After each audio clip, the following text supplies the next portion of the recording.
Lewinsky was 12. There you go. How's that? Viking, you're not even listening to me. Lewinsky was 12 years old. I don't get it. Clint was on the island. Fucking 12-year-olds. Right, and he should be in jail. Okay. He should be in jail. Anybody who... What are we arguing about? Yeah, it's a little tricky. But, I mean, the one thing I would say is that, Jennifer, obviously there's certain things that we might go, we don't know your voting history, whatever, in local elections or whatever. I mean, if you are supporting certain things that do, support what you're complaining against. I tend to go libertarian, and I honestly feel like my vote doesn't matter, so, what's that? What it is. I tend to vote libertarian, but I feel my vote doesn't matter, so it is what it is. Okay. Fair enough. But yeah, I believe, there's a big difference between having an affair with Lewinsky compared to rape or pedophilia. And anyone who has raped someone or has sex trafficked or abused a child or raped a child, they should be in jail. The one that keeps bringing up Lewinsky is you. No one said Lewinsky. Paula was raped. In the chat, Viking brought up Paula Jones. What everybody was talking to you about. You brought up Lewinsky because you. Lewinsky was brought up in the chat. Paula Jones. They need to be in prison. This guy is not there. Even if it's me. But here's my concern, man. Man, I think we all have to be honest on this, right? Having your name, and let me ask Jennifer this question, okay, Jennifer? And I think I started this chaos on the stage, and apologize for bringing you. Apologize. Go to fucking. Hold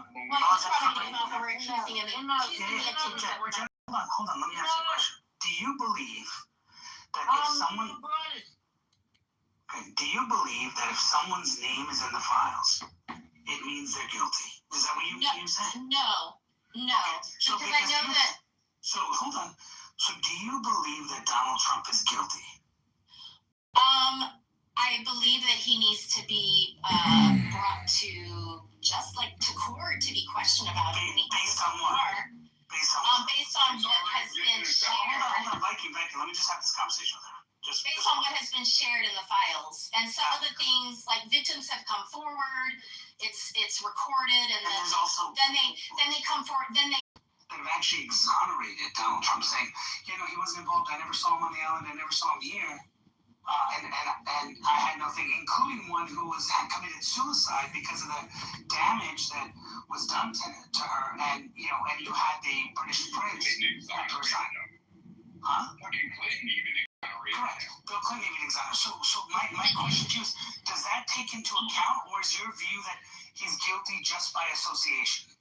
No, I'm not saying that Trump is guilty until he has his time in court. No. So my question is, other charged with a crime. Victims exonerated him. That doesn't matter to you. Right, You say, I'm standing for the victims. I'm standing for the victims. But if there's no complaints from victims, and the majority of them exonerated. You don't know how our justice system works. If majority charged with a crime. It's so hard to hear you, King-Ab, when if majority of the victims have exonerated Donald Trump, you still believe. But have they? When there's several pages that have been, not released by the DOJ that is under this admin. Hold on. And we know how well people forgive. How do you know? So this is what you're saying to me. This is what I'm hearing you say. Because these files haven't been released, by the way, Merrick Garland didn't release them. I guess that means that he must be named as well. Okay, but you're saying because they didn't release the files, it means that Donald Trump's name is in those files. So therefore, he must be named. He must come to court to defend himself because he didn't release some files that you're saying are there, but you've never seen the files, so you don't know if he's guilty in them. But Merrick Garland and Joe Biden and AutoPen and all those people didn't release the files at all. But they don't have to go to court and say anything why they didn't do it. And you're not assuming their names are in it, but you're assuming Donald Trump's is. Yeah, as far as releasing the files under the Obama and Biden administration, what I have been told by a friend of mine that's a lawyer is that the reason why it wasn't released is because it was still an active investigation. Which it still was until last year. As of January 2026, it was no longer an active investigation, and so this administration has the full ability to Wait release. a minute, hold on, Jennifer. I just want to cut you off once, and I'm sorry for doing this. That's okay. I just want to be clear. I just want to be clear. Seems to be that. I'm going to cut you because you said something that is either profound or a gaslight. Okay, now if you're saying that by January 2026 it couldn't be released, and yet Thomas Massey and everyone gaslit the entire, you're libertarian, gaslit the entire country for 6-7 months that the administration is hiding out stuff. Are you saying that the administration was correct in the year of 2025, according to your lawyer friend, to not release anything because they couldn't, because the court thinks, because the same reason why Biden couldn't? Is that what you're saying? The year of 2025? So you believe that Thomas Massey was gaslighting the country, saying that the administration could do it, but they're choosing not to. MTG and all these people that were coming out with all these comments were basically doing it for political expediency because they were saying the administration could release it. They're choosing not to. There's nothing stopping them. And so as a libertarian, are you disgusted by Thomas Massey for lying about the law and telling everyone? Okay. Yes. Okay. So I have some respect for you in that, because he basically gaslit the entire country, caused an issue, telling everyone they could do. Now, if your view is post January 2026, there's nothing stopping them from doing it, fair. But then you have the problem where a law was passed in October of 2025 that basically told them to release it, but they're still court. Oh, and by the way, your lawyer friend is kind of wrong. Just want to let you know. Speaking of the Transparency Act? Correct, but I just want to let you know, your lawyer friend is kind of wrong because the case that supposedly is this January was actually in the appeal process, so it's actually still in the court system. And so the judge actually has said you can't release. So it's actually, until the law is there, the question now, it's a constitutional question, is does Congress's law, which Donald Trump signed, does Congress's law supersede the rights of in the court, of the defendant in the court? And so it sounds like what you're saying is that because your lawyer friend said it, but you probably didn't research the case because you can research it very quickly. And if the court case still says that they can't release it, are you willing to say, okay, maybe he can't release it? Are you willing to say that because you were willing to say that for 2025? Am I willing to say that Trump cannot release the files at this point? Correct. No, I'm not willing to say that. There's a force. Danny, pass me the wedge. There's a force in the world, Danny. They released what? Maybe like 10% of it or something. This campaign was endorsed by Ty Webb, by the way. 85% according to a judge, but 30 million pages. maybe no judges. Read, which clearly you don't, because you Ask say your lawyer he friend. needs to go to court, but he's not charged in any of the releases. He's not found to have done anything in any of the releases because he was the first one scoured through it. We're utilizing every AI bot out there, every algorithm, and every news network was scouring for him direct. They didn't care about anybody else, but they scoured for him. If there was a hit, you would have known it. But you apparently get your news from TikTok or some friend told you something one time. No, I'm not on TikTok. And I'm not on X. No, and in addition to my friend as a lawyer, I've also done my own research, but I mean, You didn't come up with court cases, so I'm willing. Trump belongs in court without any evidence.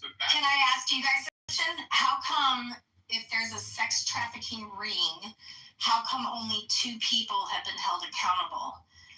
Epstein and Ghislaine Maxwell. And that's 100%. Look, Jennifer, these are questions that you should say. And Where's Trump being the one that was going to drain the swamp? Hold on, Like, how come he isn't like... Jennifer, these are arguments where you can win. I'll tell you, you can win with misrepresentation. There's no evidence that Donald Trump has done anything wrong in the Epstein file, and there isn't evidence of several victims Gofield, I think her name is, who basically came out saying, no, he wasn't there, and I met him several times, and he was a gentleman, and never touched me, never did anything. She has no benefit, no financial benefit to say That's exactly her own fucking statement said, hey, I was forced to say Trump. Correct. So, and that was in 2016, by the way, to try to use that against Trump. I didn't because he knew that, she had redacted, by the way, you can check that out. So if you came and said, hey, I'm disappointed with not just Donald Trump, but the Republicans and Democrats, because they're also accused of sexual abuse in Congress. These guys are hiding all this shit, and they need to get all this shit out. And if it means their heads roll too, then I'm with you. But when Trump is in the files, Trump needs to be held accountable because he's in the files. It shows that you're not actually did your research, because the case that you cited is actually an appeal. And if what you're saying you believe is accurate, that he couldn't do it in 2025, then there's no reason he can do it now, unless you believe that a court of law has no standing now, and something changed in our Constitution. So. Okay, good. Sorry. So if you have the final, if your belief is because pages weren't released, then that automatically means they're guilty. Then you should also say, hey, Thomas Massey claimed he had a name of these people, and he didn't release them. Why is he? And he says he has the list. I guess your assumption is he should go to court also, because he must be guilty, because there's some reason why he's hiding those names. And then with Rokana, and so they should go to court because their name is probably accused in there too, if that's your stand. Thank you. Thank you for all of that. First of all, you haven't listened to me. Second of all, you haven't seen my messages in the feed. I believe that both sides should be held accountable. Everyone that's in the files, even if it was just emails or whatnot, friends, should be questioned. And so far, who have we questioned? Wait. Donald Trump gave a deposition on it. Jennifer, you're lying. Earlier I asked you. Don't even know, or you're just ignorant. Jennifer, you're lying right now, and with all due respect, you're lying, because you said. You're lying. I asked you the question. Matt can attest to it. I said, do you believe if someone's name is in the file, that they're guilty? You said, no, absolutely not. And I said, oh, okay. Now you're saying anyone who's named in the files should have to know. That's not actually like anybody lying in your. No. She said. So I asked, and so I'll ask again. It was as soon as I came in. So I'll ask again. Do you believe anyone named in the file, okay, whose name is there, whether it was an email and they just said hi Jeffrey or whatever, should go to court because it's a presumption? That's not the original question you asked me. The original question you asked me is if they were guilty, and I said no. Correct. And if they're in the files, yes, they should be questioned. They should, there should be follow up. And I don't feel like. So you feel Donald Trump is guilty because he was named in the because there was file missing. That's what you said. You said Donald Trump is guilty because there's files missing. In the files as well. I think that anyone in the files, it doesn't matter what side they're on, if they're Hollywood, if they're poor, if they're rich, they should be questioned. So that we can get to the bottom of this. How about this? I'm going to get back in here, and then I'm going to get the Blake because he has the same kind of thinking. Now that's what I was going to say. So the names in the files, okay, how about this? If the names in the file have been investigated and they've basically been exonerated, then they should not be mentioned, or they should be pushed aside, right, Jennifer? Like, there should be nothing. Yes, but it's hard to do that when all of the files haven't been released. We still have a good amount of the files. Yeah, just to hold you a little bit. That's a little bit of an excuse. There's like 25 pages you said that are missing. I have to investigate a little bit more, but I think it's more than that. But I'd have to look. How many names are really realistically in that? There's like 2 more names. I mean, come on, let's be real. It's not like it's 400 names, right? You would admit that, right? Honestly, I don't know. That's a question I can't answer. I don't know. I'm just getting this food for thought. Let that sink in. Like, I get that obviously there's 25 missing pages as your backup. Has anyone here spent more than 2 hours even going through the DOJ website? John, hold on, chill. Now I want to go to Blake. Blake has a similar, I don't want to put words in his mouth, but he just has similar thinking. Blake, do you want to jump in and say something or no? And wait, before you go on to him, I'm going to jump down to the audience because it seems like every time I come up on stage, people tell me I talk too much and that I'm attention seeking, and I really usually sit in the audience. So I don't know. Last week I got a case of that, and now today someone commented that. So don't be like one cool person. So you just daughter and whatever. So sure, no problem. Anyway, hey, just sit tight. I got you. Don't worry about it. Okay, Blake, are you there? I think he's on the phone now. Man, but here's my thing with this whole Epstein thing. Like, everybody named, and what I think really is in the last few pages that are there are things that were actually involving our government, because people overlook the fact that Epstein got a large number of African warlords their money back. Somehow he was able to navigate that through the Obama administration. Not sure how that comes to relevance, but he was able to obtain those funds that were seized, and then all of a sudden be able to get them back. He's also the only one that was able to get a fucking visa to go visit Afghanistan from America in a war. Kind of confusing on that, to go see Rumsfeld. So, like, the fact of what he did in Egypt and all of these things, I think it has more to do with national security than just anything else. I agree. I think there's more to this. Jennifer, do you agree at all that there are some things, in my opinion, I think, Epstein was used as a honeypot. I think he was, CIA, some sort of kind of hybrid, you want my honest opinion. So he was trying to set up people, and maybe the government got caught using him to do this kind of thing, and they're embarrassed by now, you know what I mean? And now, unfortunately, there's some real victims involved in this, so that's more. I don't know if that's any reason to believe that maybe the government is scared about those kind of things, Jennifer. Just out of curiosity, just real quick, and then I'll go to somebody else. But I mean, possibly. I mean, there's even conspiracy now that he's still alive, and that he's replaced somebody else, So I don't really know what to believe in this day and age. But like I said, I don't know. I feel like our government, our society. So you possibly believe he's still alive, hanging out in Israel? Is that what you're saying, Jennifer?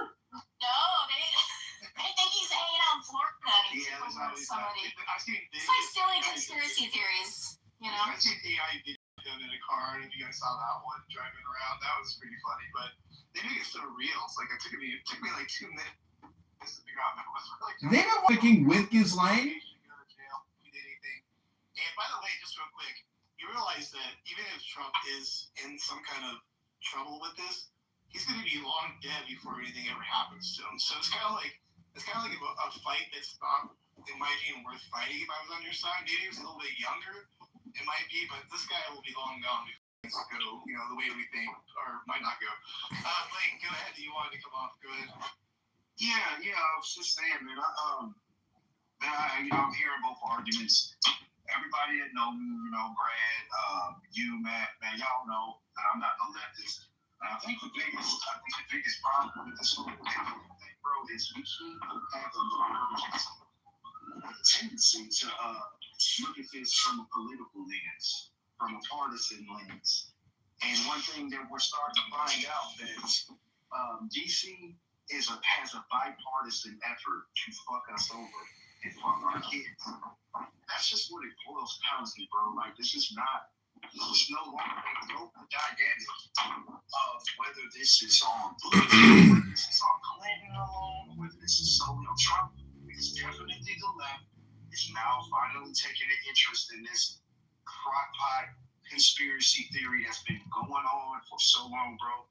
I was so alone for so many years with people thinking I'm fucking crazy because I'm like, dude, I think that DC or some element in DC is running a honeypot operation because I cannot explain this Epstein character. And we fast forward to 2019 when he gets arrested and sent to jail up in New York. And we're like, okay, cool. There's some interest in this. People are paying attention a little bit now. And the fucking dude hangs himself, right? He supposedly hangs himself in a 3-foot bump, and all the cameras go off, and the fucking guys responsible for watching them are fucking sleep. Everything just perfectly lines up with this guy just disappearing from the headlines. And it just begs to wonder, like, dude, this is more than just, it's Trump's fault. It's Clinton's fault. It's like, bro, you gotta get to the point where you might have to assume, you might have to take a long leap. Because, this happens when you troubleshoot in real life. When you troubleshoot complex issues, sometimes you have to take a leap based off of what you're dealing with and run with it and see where you land. And so far, they're not willing to do that. We're not willing to do it. And we'd be fools if we sit here and expect them to investigate themselves. If they don't do nothing about this, we're at the point where it's a bipartisan effort of we the people to show up in D.C. and give them the French Revolution treatment. It's time for some haircuts, man. That's all I'm saying. Like it's not a Trump thing. It's not a Trump. Yeah, you're calling for violent revolution? Are you crazy? I am crazy, bro. I'm not calling for it, man. I'm not calling for it. I am crazy. The world is crazy. And sad to say that this country, 1776, was built on the violent revolution. Okay, so who are you going to execute first, and who are your top 10 executions? Not the fucking get faggot. I don't want that to happen. I'm saying that half jokingly, but I'm also saying that caution to the wind that that's sadly where we might be going if they don't seriously get down on this. Because we got Lutnick. Y'all keep asking about names. How about we just start with Lutnick, bro? Why aren't we pursuing that? Like he's clearly perjured himself. It was clearly false deep in the files. Like, oh, you didn't know. So you want us to behead Lutnick based on a clubhouse trial from Afroman? Okay, Afroman. Man, you gotta get rid of this guy. He keeps fucking up the combo, man. God damn. Hey, I'm not saying it. No, what I'm saying, I'm not saying like, look, I'm using it as spice. I'm just putting a little spice on it, man. I'm just saying if they don't though, if they keep fucking with us and we keep going to these wars and we keep doing weird shit, and if a fucking dude, a regular guy like you and I can't afford to get bread, we're gonna end up with a situation where we have biblical amounts of fucking violence on somebody. So I'm just saying. Well, did they cut your SNAP benefits? No, not SNAP, not free money. I'm saying we're an average, hard-working dude like you and me can't fucking put bread on the table because they're fucking around. You got to give them something. What you're saying reminding me of something Thomas Jefferson said. He said that true liberty must be refreshed from time to time with the blood of patriots and tyrants. And it sucks, don't it? Like the thing about that in real life, that fucking sucks, dude. You know what I mean? Like that's why they secured the First Amendment and also the Second Amendment. If for shit like this, they knew that people become corrupt with power, and when that happens, it's up to individual citizens that basically, like the American just started with militia. There was a bunch of regular people in their farms and got tired of the bullshit. Got tired of the red coats, and regular people refused to comply. That's what it is. And our preamble says, like, if things aren't going the way that you wanted, that you have to take it into your own hands to figure out a new government. You gotta put it all the way down, burn it all down in so many words. So, I mean, it's a declaration. I'm sorry, we all get all mixed up, but yeah. But that's kind of what Blake is trying to get at, right? Like, it's like if you don't feel like the government is going against you, at some point you do have to like relook at things, right? I mean, yeah, he's calling for the execution and the beheading of dozens of people. This is anarchy, not law. That's tyranny. There's a big difference there. Okay, go ahead. I mean, this whole shit with the Epstein debacle. Not too much on anarchy. Get over it. So this whole thing with the Epstein shit, man. I hate to be the bearer of bad news to the people who have sensitive feelings. This isn't the first time. Epstein isn't the first thing. He isn't going to be the last. This network of pedophilia and corrupt individuals, all powerful this ain't the first time we see. Yeah, it's the pimp network, like P. Diddy. Man, bro, I need you to get the fuck out of my way, bro. Don't interrupt me. Why don't you You've been shut doing the that shit fuck a lot up? to everybody. Shut the fuck up when people are talking. You shut the fuck up. What did you ever contribute to the American fucking talking to you. I'm talking to the dude. The fuck you got there speaking for? let's control. Let's go, guys. Let him go. Go ahead. Hello?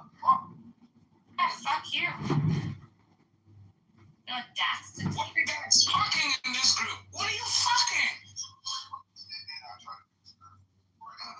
What's happening right Not a fucking going around. You let a lot of people with meds that are off meds that grow up on your stage. That's what you did, man. Good luck. You fuck you.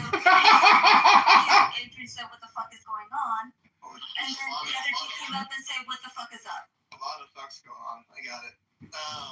All right. Well, if nobody wants Adrian, you're gonna have to go down the goo. BB, are we good with that or no? Okay. Yeah, of course. I'm good with everything. Okay, let's go on mute. Go ahead, Adrian. Go ahead. Don't mention their names, by the way. Just keep going. I never mentioned anybody's name. Again, Epstein isn't the first. He isn't going to be the last. Honestly, if people were really paying attention to this whole pedophile ring, then motherfuckers will understand Larry King really was the first Epstein. He was the first Epstein, not the Larry King from CNN. No, not him. Lawrence E. King out of Nebraska. This motherfucker was running kids from a goddamn boys' town orphanage, headed up by Father Flanagan. Father Flanagan! Bill Clinton being involved in this shit in the early 90s, late 80s and shit. Like, this isn't Bill Clinton's first rodeo being roped in with a fucking world-renowned pedophile.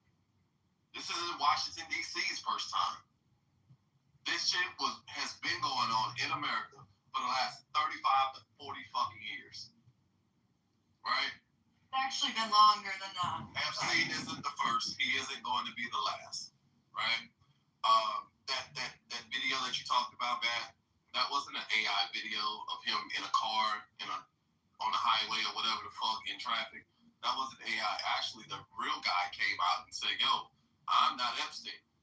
Please stop saying that I'm fucking Epstein. I'm not him. I'm just another guy from fucking Florida that's living my life. Like, stop that shit." Wasn't me. Yeah, that's a real person, right? So, when we talk about this shit. Well, what about P. Diddy and the Boule? Isn't he running the same pimp scam? Man, what the fuck, cuz? I got you. Go ahead. Yeah, we're talking about Can't take it. Can't take it! And the files and whatnot, man. I asked everybody this one fucking question. They dropped everything that you've ever wanted to know about the Epstein in your lap right now. P. Diddy! Everything that you've ever wanted, they dropped it in your lap right now. What's your next move? What are you gonna do? Vote Republican. Does that change Vote Republican. bills coming to your house that you gotta pay every month? Does that change gas prices up? What is your next move? How's that gonna change your fucking life? Hello? Yeah, you found out that the head of the RNC was fucking a 12-year-old. Hello? What now? Hello? I think people are so goddamn focused on Epstein shit that they can't think clearly or they can't fucking see straight and nothing else matters. That shit is fucking insane to me to see how people are fixated on this one particular topic. Hey y'all, there's bigger fish that needs to be fried and it's bigger shit free. And they ain't even from this motherfucker. You think they worried about the Epstein files? No. They're still collecting your tax dollars for free, and your government is helping them. But hey, let's stay worried about Epstein though. While the motherfucker from your city in your goddamn neighborhood is extracting your fucking tax dollars free of charge, and none of them are going to jail. Hello? Hey man, y'all got this shit, cuz. We got it. We got this. Don't worry, guys. We got this. Immigrant motherfuckers, these illegal immigrant motherfuckers. Uh-oh. Tearing our country apart from within Hello? via extraction. And our government is helping them do this shit, y'all. But hey, Can't more than one thing be true, though? Can't we be worried about the immigrants and Iran and our soldiers, and the fact that they've got a ring of pedophiling, blackmailing, corrupt, crooked politicians running our mucking country. I mean, all of those things can be true at the same time. Again, it's back to my question, Sarah. If you got everything that you've ever asked for to know about the Epstein files, what now? Get those motherfuckers out of my government. That's what now. I mean, we invited it on January 6th. Why can't we do it again? I mean, of the people that's in this. Like, we can storm the Capitol again. Like, why not, you know? I can't sit by and let little kids be raped. Of all that's in this room right now, who was at January 6th on that day? Nobody. I was. No, you weren't. It's just that we weren't there. But I wasn't because I was working. You were on the city. You were on the convention down in this great city. This is very for shot. But I'm just saying. I never saw somebody out. I never saw him here. You was in journalism. You still doing journalism, man? You still working? Yeah, Adrian was there. He was on the ground. Yeah, so what I'm saying is, bro, if motherfuckers really want to get shit done, they want to get shit done. Clearly, people don't want to get shit done. Because people are fucking complacent. Can we we can't hear guys with both mics open. Something's wrong. No, I think Adrian got a point. I mean, he got a point. I'm just saying, like there's no way, where I'm just like, yeah, gun ho, let's just fucking burn it down. I'm just saying, where does it end and where do you start? And I think one prerequisite to having a country that is for the liberty and justice of all is to make sure that our children are safe. In addition to that, I think that securing our borders is the main priority. We got sub-Obama levels of deportations right now. As much as I supported ICE, what they were doing is sad. It's just a fucking show. It's just a fucking theater that ended up with two fucking idiot leftists laid the fuck out. To be fair, on the immigration thing, Trump's not allowing catch and release, and core of it blocked is the the border. Federal Reserve. They're the real issue since 1912. That's the core of all this shit. They just gaslight everybody and say the immigrants, the this, the that. And I'm not saying there's not issues little by little, but the big fish is the Federal Reserve. You never hear anyone talk about that. That we gotta end the Federal Reserve. That prints your money, robs you every day. We gotta go back to the gold standard, guys. Otherwise, you can invest in crypto, bro. Yeah. The Federal Reserve print money, No, so in 1912, there was no income tax. There was no Federal Reserve. What happened in 1912? The Federal Reserve was legalized and income tax was introduced. You think it's like coincidence? This is yeah, it was unanimously by Congress. They wanted the taxes. They needed the taxes because, again, we had a dust bowl, we had starvation, we had a lot of issues in this country, so they needed to collect it. That was the only way they could raise revenue, was an income tax. But Lincoln imposed taxes too for his war. But I don't hear you bitching to go back to Lincoln saying he's part of the fucking conspiracy. All I'm saying is that the big fish is the Federal Reserve because they literally print money and they make the average American. Okay, let me say this again. The Federal Reserve does not print fucking money. Do you not know what the Federal Reserve does? It regulates rates. They set the rates. That's all they do. They don't print money. It's the Treasury that prints the money. People get the Treasury and the Federal Reserve mixed up, or they think they're the same, but they're not.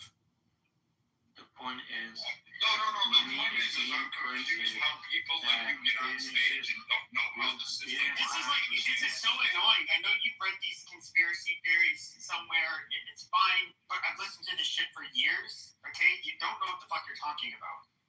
But Pepe, this is my biggest issue. He doesn't even know how the government works, but yet he's going to push something and tell me this is the biggest threat. Yet he knows nothing of how the system works. Like, what the fuck are you talking about, dude? My biggest threat right now is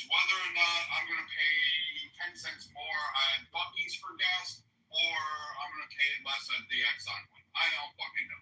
Or whichever one of these drunk fucking cowboys is going to hit me on the car. That's my biggest threat.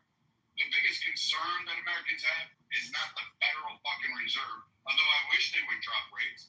But I understand the economic principles that they have to lay out, and I don't necessarily always agree with them, but they determine rates. They don't print money. They don't sit there and control the finances, although their influence is palpable. So, again, conspiracy theory just doesn't hold merit, and you don't even know what you're describing. The Federal Reserve does QE. The government issues bonds. That's how they print money. I'm not saying. Oh my God, quantitative easing, and oh my God. But that's what He just offer quantitative easing as the argument. like what are you saying though? That's just a function of what they're supposed to do. Like if they're supposed to do that, then you're just telling us what they're supposed to do. So what's the issue with what you're saying? First off, the priority is for you, Brad, is to make sure you go to Buc-ee's and get you one of those fucking big ass bag with your boy rings. That's what you go to if you're near a Buc-ee's. Greatest gas station in America, by the way. Like, I'm not really worried about it. Nor like carjackings here. Like I said, right next to me is my 416 right beef. So I literally will be able to shoot through this Modelo factory if I needed to.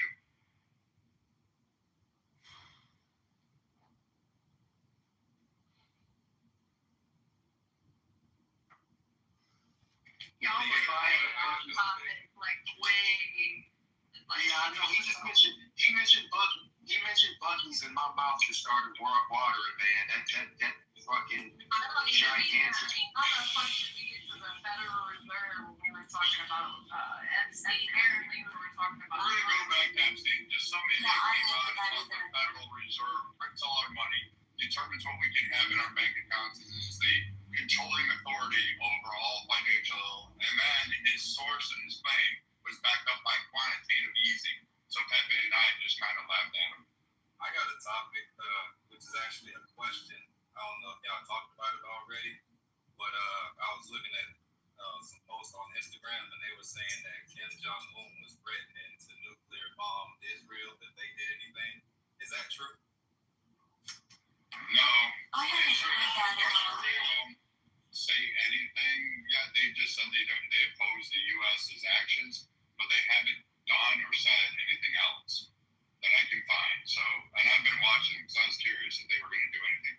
They haven't really done anything. Y'all want to know what's areas right now? Is how easy the American populace is distracted. I'm an example. What the fuck happened to Savannah Guthrie's mom? We just moved past that shit? Can I ask a serious question? Who the fuck is Savannah Guthrie? I know her mom's missing, but who the fuck is Savannah Guthrie? She was the anchor on NBC who first interviewed the Epstein survivors or victims, right? She was a major news anchor in this country on NBC. Oh, her? Yes. Oh. Yeah. Also, Brad, guess what? Her husband used to do. Her husband was chief of staff for Al. Not only that, he also ran a fucking PR company that provided cover for the fucking Clintons. So again, we just gonna move to her mom being kidnapped? There's some really weird shit talking about this. I haven't been paying attention to it, even though I live here in Arizona, but there was some really bizarre shit. So like a block away from me, there's a home invasion. I live in a pretty nice area, so that's not a common thing here. And they caught it. Basically, somebody caught one of the kids hid in the closet, called the cops, and there's two teenagers. One of them had a gun. They're dressed up in Amazon uniforms, and they drove here with a rental car from California, from Northern California. And they were given a task online. don't know how they got this, but basically, hey, look, these people have 60 million in crypto in their wallet. You need to go down there and get And them. they were sending ransom notes to TMZ. Yeah, and so these two got caught, and of course they're fucked. But I think they were both 17. That's the other weird part. But they were given the money by these people online, and they were like, yeah, I guess now they're kind of thinking like they're those two might be related somehow. It's really weird. You goddamn right it's weird. You're 100% correct. It is, right? We just moved past the Savannah Guthrie shit, right? Since we're talking about Epstein. While everyone was focused on Savannah Guthrie, because she's the higher profile name in this shit, people should have been paying attention to the husband. Alright? There's a reason why I brought up the husband. Look into his background, y'all. This motherfucker ran a PR company that ran cover for the Clintons. He was also the chief of staff for Al Gore. Ironically,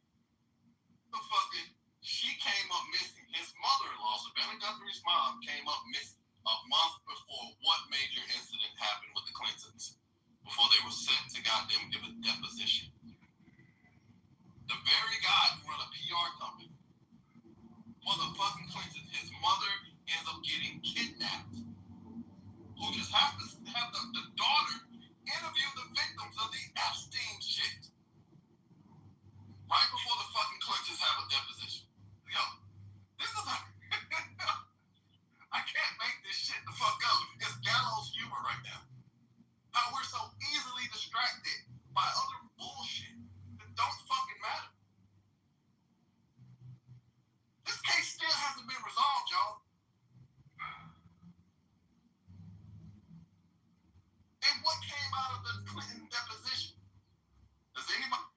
Because I don't fucking know. We just moved past that shit. Clinton exonerated Trump.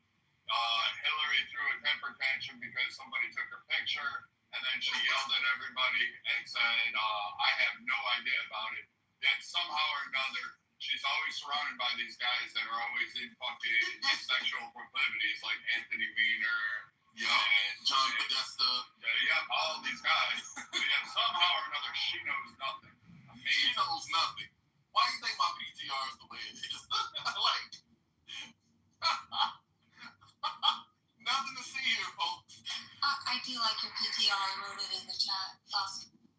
We should probably stop talking about Clay because I'll probably get a double tap from 12-gauge shotgun in the back of the head and be told it's a suicide. A shotgun blast to the back of into your back while you're hanging from a fucking tree with goddamn your throat slit, and they're gonna rule it suicide. With your hands zip tied behind your back. Gonna entertain me with a good time. Wow. And possibly some missing organs. And they're gonna say it's Man, a suicide. I knew you were freaky like that.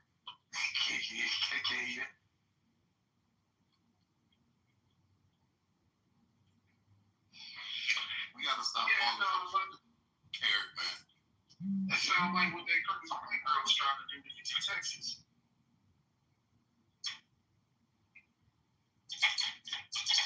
It's so easy to distract us, man. I swear it is. I mean, in all seriousness, Adrian, though, I mean, you got a point. My only thing on this stage to just push back a little bit when y'all was, jumping on it was that, man, this is a bipartisan effort, man. And I think that we ain't gonna. I think that it's a little bit more intertwined and connected than we think. I think it does have a lot to do with our foreign relations, especially if this is a honeypot operation from that's involved with some other foreign, government agency. So I'm not a bipartisan thing because for fucking two other administrations, all the way to Obama, all the way back to Bush, the Democrats have been screaming no. In fact, fucking Chelsea Clinton's wedding literally has everybody named in the Epstein files as a guest list. So, like, when we sit down there and say, oh, it's bipartisan, no. The only people that come up and go, I think everybody should get arrested. Where were you? Because Republicans have been screaming about this for a long fucking time, since before Bush. But on the flip side, Democrats always pushed it down, hold it down, and the vast majority of the populace was saying, hey, no. Now all of a sudden, it's Trump. The person they care about, bipartisan, is Trump, and they don't have the smoking gun. So now it's only Trump. They don't care about it. Otherwise, they'd be at fucking Ellen's house, fucking stringing her. But guess what? They're not. They don't give a shit. They'll turn into shows and movies about her, but they won't fucking say, you know what? She needs to go. Viking, can I ask you a question? Good, Jennifer. Good, next. Good, Jennifer. When you say that, are you speaking of Dem politicians, or are you actually speaking of the Democrats that you know in your real life?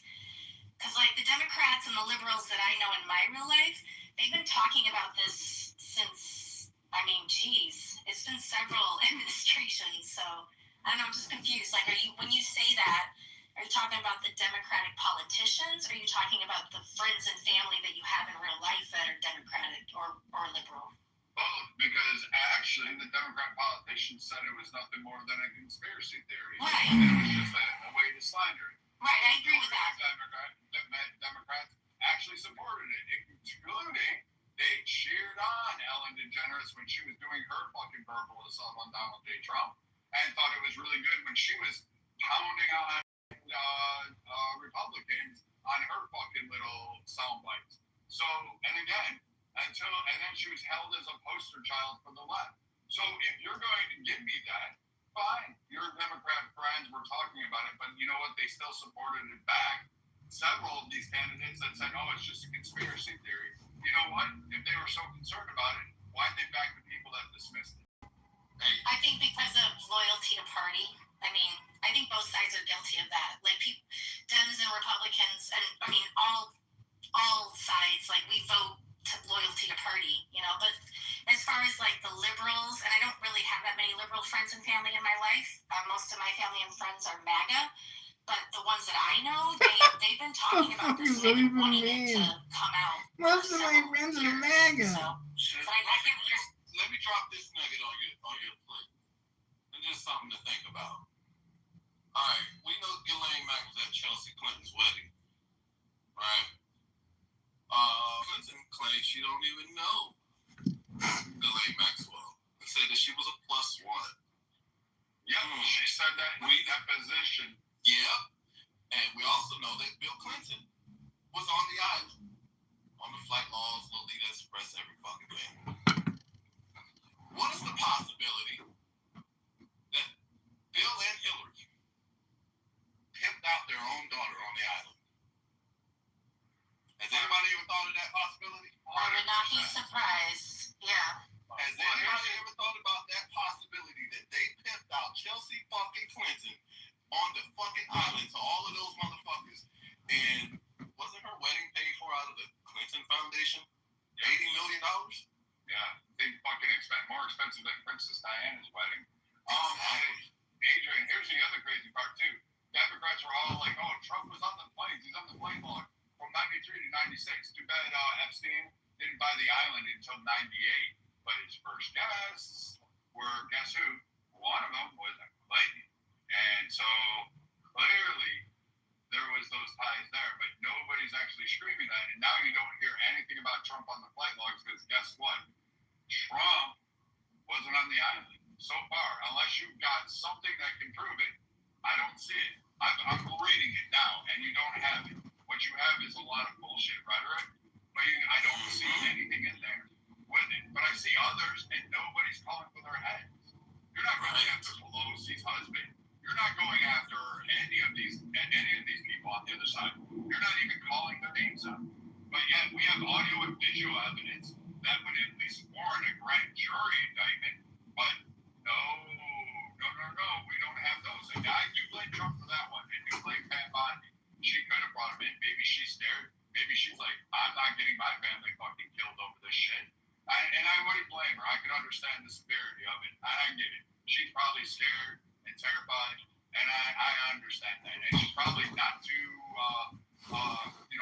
comfortable with the government providing protection because, let's be honest, a lot of people disappear when they get government protection. But overall, I'm kind of like, where's the left on this? Why aren't you going after the Pelosi's? Why aren't you going after some of these other characters that are prominent fundraisers? Why aren't you mad at fucking Bill fucking Gates? Yeah. And by the way, to your point, Viking, I mean, Jennifer, if we got like, if we had Democrats like going after with as much rigor, I guess you could say, with against their own politicians, and maybe actually have some arrests, wouldn't that actually look a little bit better? That everybody's genuinely on the same page about getting everybody. I mean, and we'll do the same too. I'm just throwing that in there. Yes, for sure. Yeah, I just want to double check that. Yeah. So, Viking, are you saying that there's really nothing in the Epstein files that warrants any type of like serious look at this point when it comes to our administration? And Donald Trump? No. At the administration or people in it? Possibly. I haven't gotten to page 3 million. I haven't read the whole thing. It's a long fucking read. I'm only on a few thousand right now. But overall, there's nothing, because that's the first thing I did, is scour for Trump. There's really nothing there about Trump. Yeah, he has connections, but most of the fucking incriminating shit has already been pushed. And MSNBC, Tucker Carlson, Fox News, all of them were targeting it. If they can't find it with the billions of dollars of assets that they've been paid to fucking do it, then I'm kind of lost. Yeah. Like, it just doesn't make any sense. But on the other side, there is serious investigation claims that could be done. Mainly, like, with a Bill Gates. Like, all right, why aren't we going after that? This man still holds all the technology. All of you are using Microsoft Windows, well, even I am, because my company does. But we're not fucking saying, you know what, no, thank you, we're done with this, and forcing him off of Microsoft, forcing him out of tech. Nobody's calling for that shit. They're still taking campaign funds. Branson took the Obamas for a year-long vacation on his yacht. He's named heavily as involved and transporting, went to Nigeria, helped the Saudi fucking crown prince get black boys out of Nigeria, and helped with Epstein on that one. He's listed in there, but nobody's going after him. Nobody wants. So again, it begs the question why, Merrick Garland didn't go after, wouldn't have opened up these files or done something around those lines, right? I believe he's the AG during Biden's term, right? So, I mean, there's no reason why we can't ask those questions too. Like, why would you hide that from the public? What am I missing there? As far as I'm aware, he'd actually probably scared, man. That's what I'm saying. Yeah. I think both sides are scared. Yeah. So all I'm saying is that I do think there's more to this. I think both sides know what's the real story probably, and they're both playing it out the way they want it, and we're all stuck in the middle. We're all sitting here fighting it out, trying to figure out what the truth is, and maybe that's by design in itself. By the way, just another thing that we don't all talk about is maybe this is just a plan for us to all have total unrest amongst each other, and who knows where that goes. I mean, I have no clue, but I know Homelander. I know you're busy talking about stuff in the chat. Did you want to get off your chest? What's going on with you? Are you there or no? No, he's just gonna do Trump face thing there. Well, Matt, I agree with you. Yeah. Yeah, no, I think and then we're gonna, vote all against it, right? And then, and then if we do, because that was before we actually released it, there was this. I don't remember the vote, but it was like full party, bipartisan. All Republicans helped voted to withhold it. All Democrats wanted to release it. And then we released it, but now there's like all of these, Took office, Chicago needed growth and discipline. We set a clear goal. Make this right that you can't tell. And I mean, like, it might all be a distraction because, and here it comes. I know they're all waiting for the fire. Just take it easy, okay? But because like there's a Gaza 2.0 going on in South Lebanon. It started in March of 2024, maybe earlier. But right now we got 1 million plus people displaced. which some of them and most of them no hopes of return. I'm wondering if Israel is going to offer them reparations for the people that they displaced. We also have today alone, Israel, I mean, they killed a couple journalists. Once again, they fired at Steve Sweeney. Steve Sweeney was reporting it, but this time they killed a couple. Unfortunately, one of them was a 30-year journalist in the region, which was crazy. They're again they killed multiple 9 paramedics. That's crazy. We're talking like this is increasing over here. People are pushing towards, the Israeli government are pushing, getting full, they're calling it the security zone, blue line to Litani River, but now they're thinking about annexing the entire region. There's been talk of the elected officials in Israel saying that, we're taking it. We need to expand our borders up to this point. And my biggest concern is, listen, if it is a security issue, which I can, this is a back and forth that's going to be forever. Could this potentially really solve and secure the people of Israel, right? I mean, maybe there's a possibility, okay, but I want to know, are they going to be giving reparations to the million people that they've displaced? Is the Israeli government going to say, okay, listen, we got to take this. We want to find a peace, a pause point to say, look, allow us to be secured from Hezbollah, from these threats. I know that I've just stolen your home and I've pushed you out of your home and destroyed your home and killed your people and killed innocent people. I think we're up to about 1,200 people today killed since March 2nd. 47 of those had been killed and 112 wounded in the past 24 hours. So, I mean, is Israel going to be the noble, moral compass that we all believe that it should be and say, okay, look, for the people's homes and shit that we're gonna offer you reparations and get you homes? Which one do you want us to start talking about? Whatever they're going to get offloaded to Europe. They're going to be offloaded to Europe. Beach voice is beautiful. But, Europe is going to have to take the refugees. No, I mean, how about we just get rid of the Muslims in America and Europe? Oh, shit. That's some big talk right there. I've been listening to you guys. You guys are so... Some of the I like that. I'm talking. So some of you guys are really weak. With the fact that you're talking about Mexican food, that shit been around since the beginning of mankind. It's not just America. Money and power doesn't change people. It magnifies who they are. Humans in nature, by nature, they're evil. And the fact that you guys just so focused on MC5 fun. All of us, we have to push and make sure whoever is guilty get prosecuted for 100%. Right? But why don't you take a look at it this way? Guess what? There are actually these kids are legal. Fucking a 9-year-old girl is legal. And these kids happens all over the fucking planet. There are other countries, they don't even let none of these shit get out.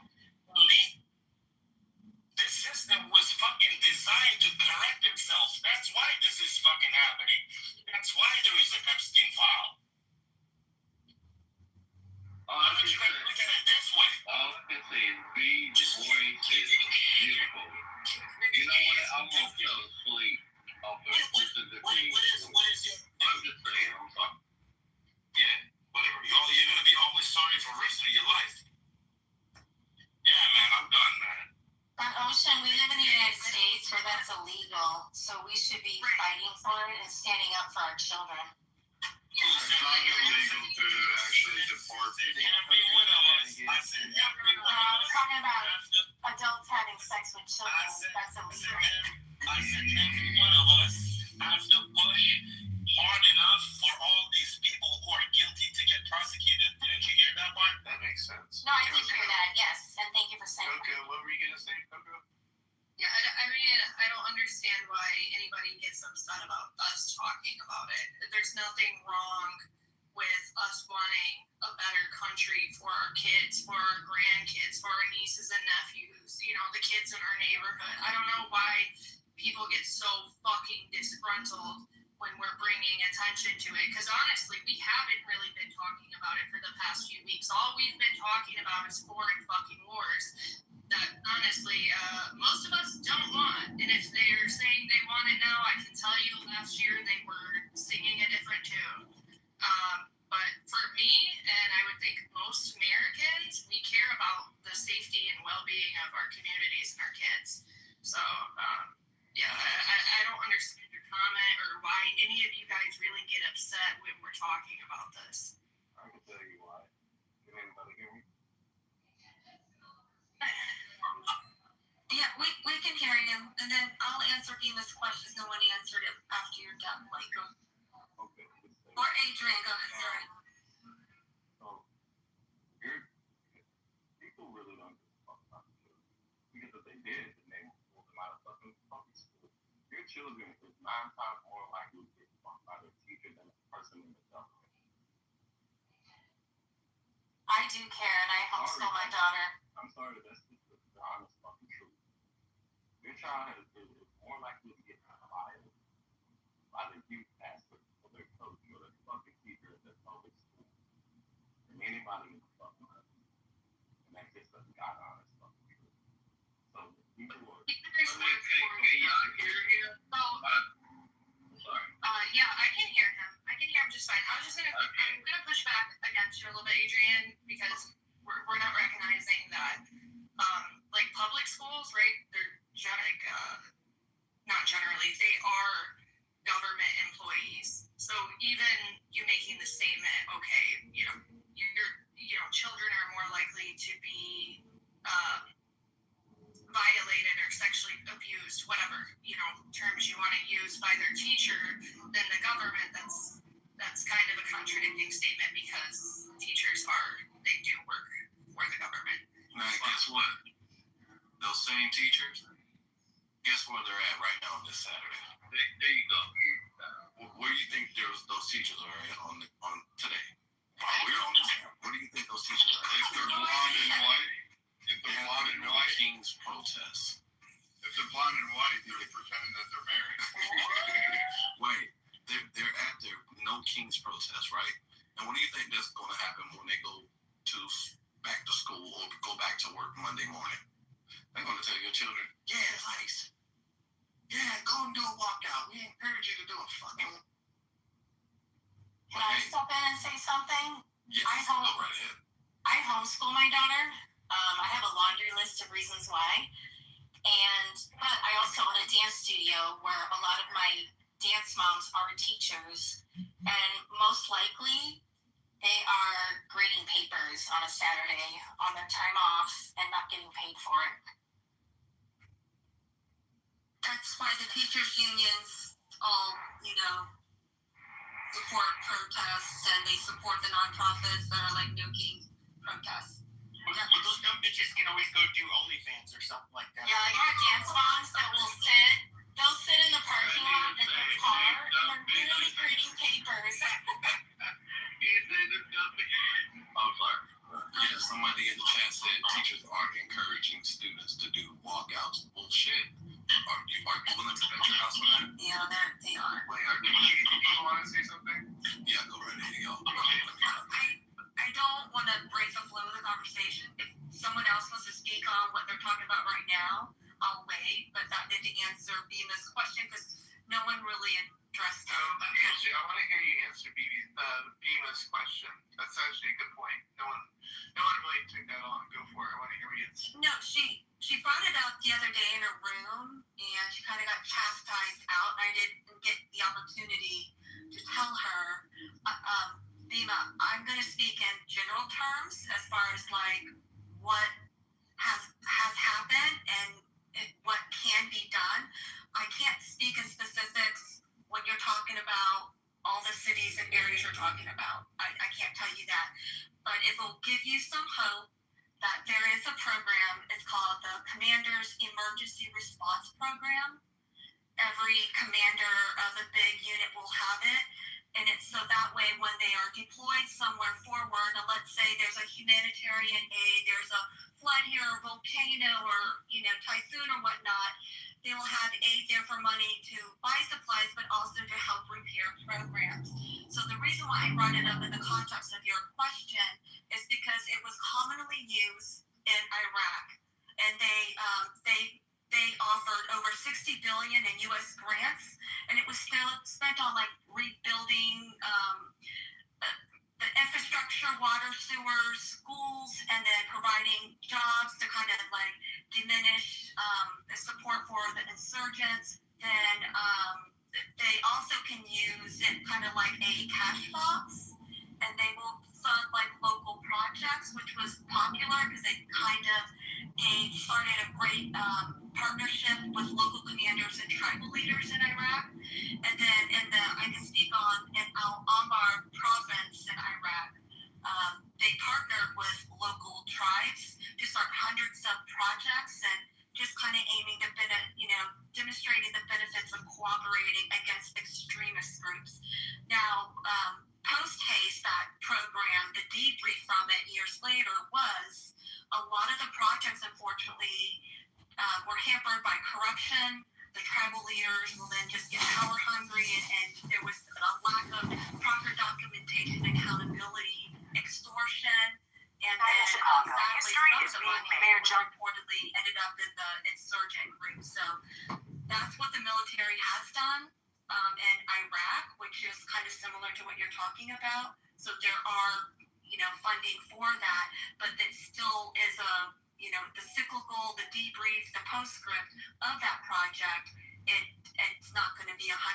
Oh yes, the money went to great people and whatnot. And even if there's an errant friendly fire within an area, then yes, money is handed out by that local commander to that family, to that tribe. So I hope that answers what can be done.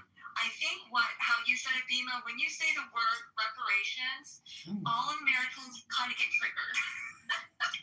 And we think down one scope, and we don't see the bigger picture. But since I know what I know, it helps you. So, but that program is in place. I hope that helps. Hey, I got a question for my guys, for my folks on Brad, Matt, and so on. Dude, and don't chop my head off, but I'm genuinely asking. Do y'all think that the world in the Middle East is a better place now that Saddam are gone?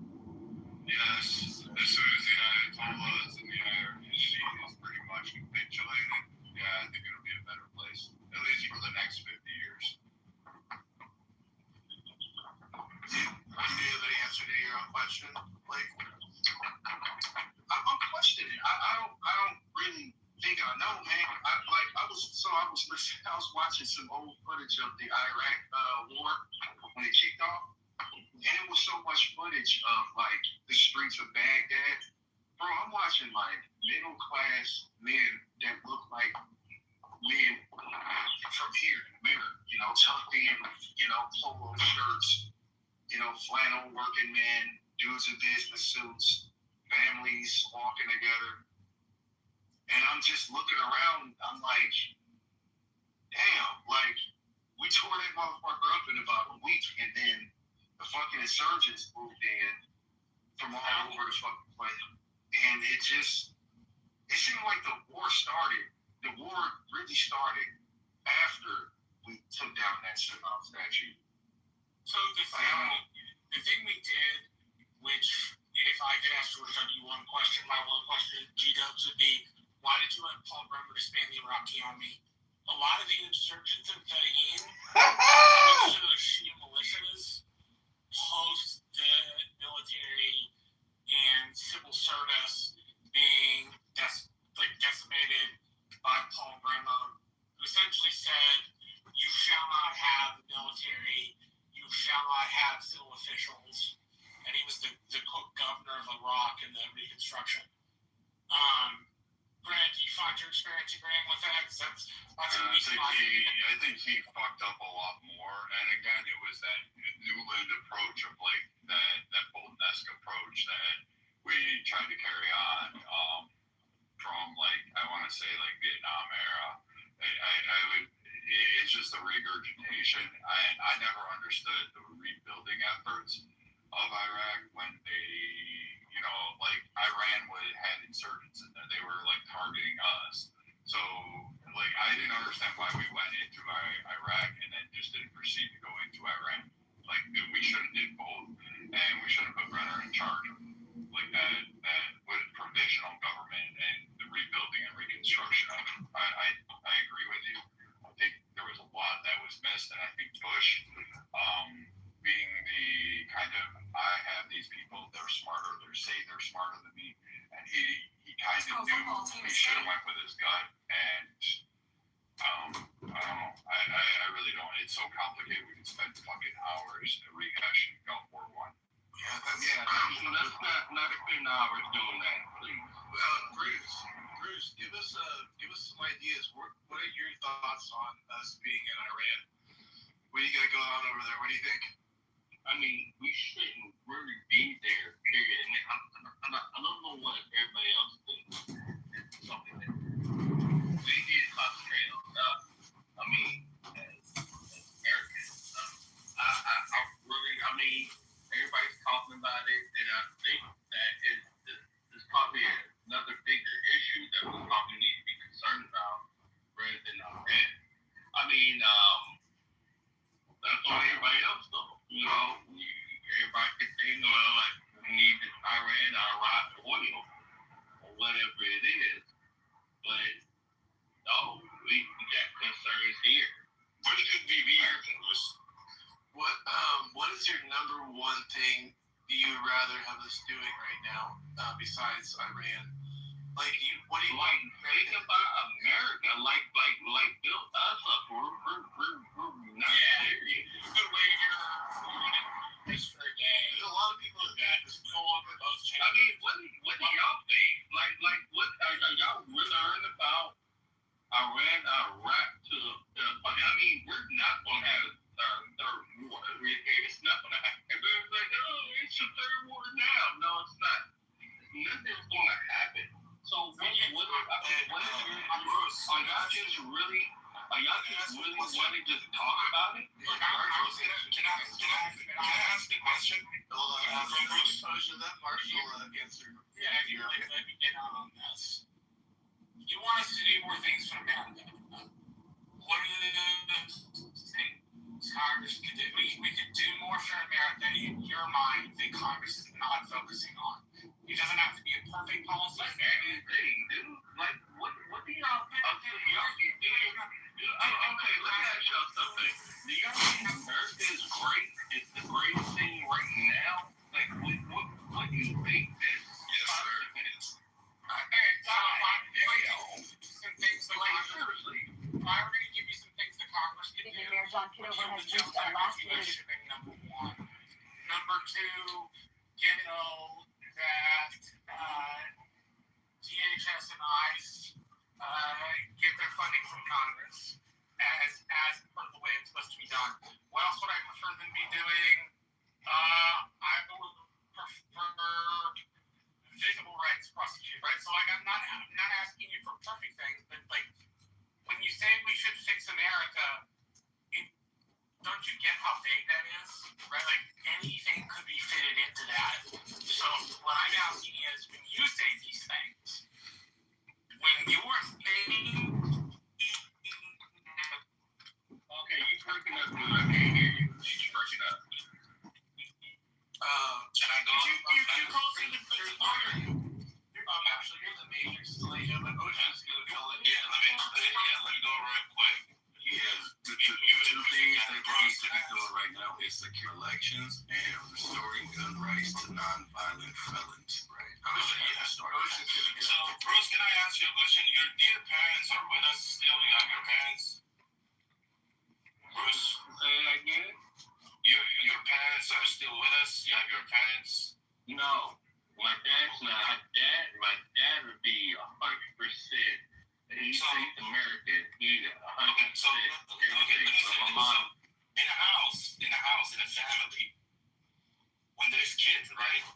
Daddy go to work and make money and bring whatever necessary for the family, and the mom is home taking care of the child and taking care of home. Provider. So in this case, military is daddy, right? And the companies are so she's taking care of all the fucking illegal immigrant who's taking care of. It's supposed to be yours. I'm not a U.S. citizen, buddy. And the answer to your question is yes. Yeah. Sure. Do you want to answer his question? Go ahead, sir. Yeah. Yeah, the answer to your question is yes. Even with all of our flaws, even with all of the mishaps that happen in the United States of America, it's still the greatest country on the planet. Right. No, it's not. Because the whole point is, no. The whole point is, y'all on here right now talking about Iran and Iraq. Y'all need to be talking about Iran. You're drunk. You just go with every fucking day. Here we go. See, this one thing. Well, when you tell me no, it's not, can you? You're from here. What you mean I'm not from here? Don't I sound like it? No, I can't tell you nothing. Well, where I'm from then? No, you from. Can you tell me what country? Okay, let's say if I am from Jamaica, then that would still prove my point. Jamaicans are still trying to come to the United States of America. I know y'all are. And why are they coming? They coming for better opportunities because opportunities don't exist in their country. Y'all talking about Iran and Iraq. It doesn't even fucking matter. Oh my God. You can come here, you can fail. To succeed, all you gotta really do, all you gotta really is not give up. If you just keep trying and keep trying and keep trying. Kiss my ass. You just ain't got that stick to it, G. That's what that is. Your blood contaminated. You not American. Shut your drunk ass up, Bruce. Your shit, you too. Kiss my ass. Would you like to be Video calling room, man. How y'all doing? What is that? Sound good, man. Shout out all the Neo Cons, man. I'm glad y'all stupid fuck. Why y'all bring ghetto people here? Hey, you got another question we can answer? Yeah, man.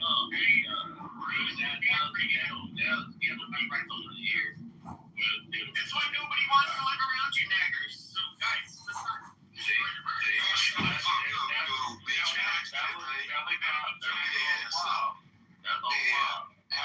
Happy birthday, Rob. Is there a balloon there? He said NAGGERS. That's crazy. Fuck Pepe, fake ass. Pepe's white cracker ass sitting up here being racist. Don't nobody want to live around his gay ass either, man. Yeah, he gay as hell. That's right. I would take those chocolate cheeks. Yeah, he's a fruitcake. He's fruitcake from hell. Pepe, fruitcake. He likes fruit. Y'all still supporting this war? I don't support it. Fruit. Pepe, you've been proven to really not be a real MAGA person. No, you were a gay Pepe, why were a real MAGA? I was against the war anyone. You know he was. You can ask anybody in here. Anyway, I was in here blaming What is worse? fruitcake What is worse? Pepe is not. neocons and saying how they shouldn't listen to the fucking Israelis. Pepe is one of them Israeli shells, though. I'll give him that. Shut up, Bob. Shut up, Bob. Yeah. Stop acting like a fucking bitch, dude. Man, hey, why don't you go try and rehab, Bruce? Whatever, nigga. How about that? Pepe is gay. How about that? Pepe is gay. Pepe is gay. How about getting your liver Strongest together? faggot on the app, and I like black. I know. Get your liver together. I'll get your fucking Nigga, get your motherfucking life together. Right, let's get back to the conversation, y'all. Let's get back. I'm coming to those Chiefs. Tired of this shit. Take care of yourself. Matt, you know what? I want to. Hey, man. Won't you get rid of him, man?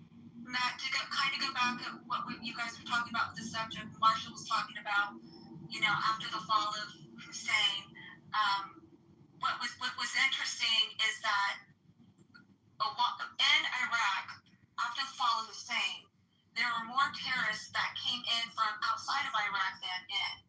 So they were like the local Iraqi army, like we talked about the other day, put down there, took off their uniforms, gave up, put their hands up, just walked toward the Marines like, okay, capture me. But then the issue was then when Abu Musab al-Zarqawi, who was the leader of Al-Qaeda in Iraq, then he started this whole violent campaign targeting Westerners of any effort. So then he was trying to provoke a sectarian warfare to kind of like get established an Islamic State. So that's when you saw Al-Qaeda, ISIS, all of them, they were targeting anything foreign civilians and military personnel within that area. So it got so bad in like 2005, 2006, the Marines were tasked with cutting off the terrorists coming in from Syria, so they had to do city sweeps along the border of Iraq and Syria. So it came like fall of Hussein and then a kind of like kill all Westerners right after that. Yeah, I mean, I'm Muslim myself, but. And you're drinking? Wait, we take your smartphone? There you get your answer. She said, and you're drinking. Matt, I tried to get you back on. But, with a Muslim brother, Muslim, everything is crazy. Nigga, kill yourself, okay? But anyway, hey, you feel away from it, man. Sound very peaceful as a Muslim, Bruce. Hey, Bruce, you might be on drive, Bruce.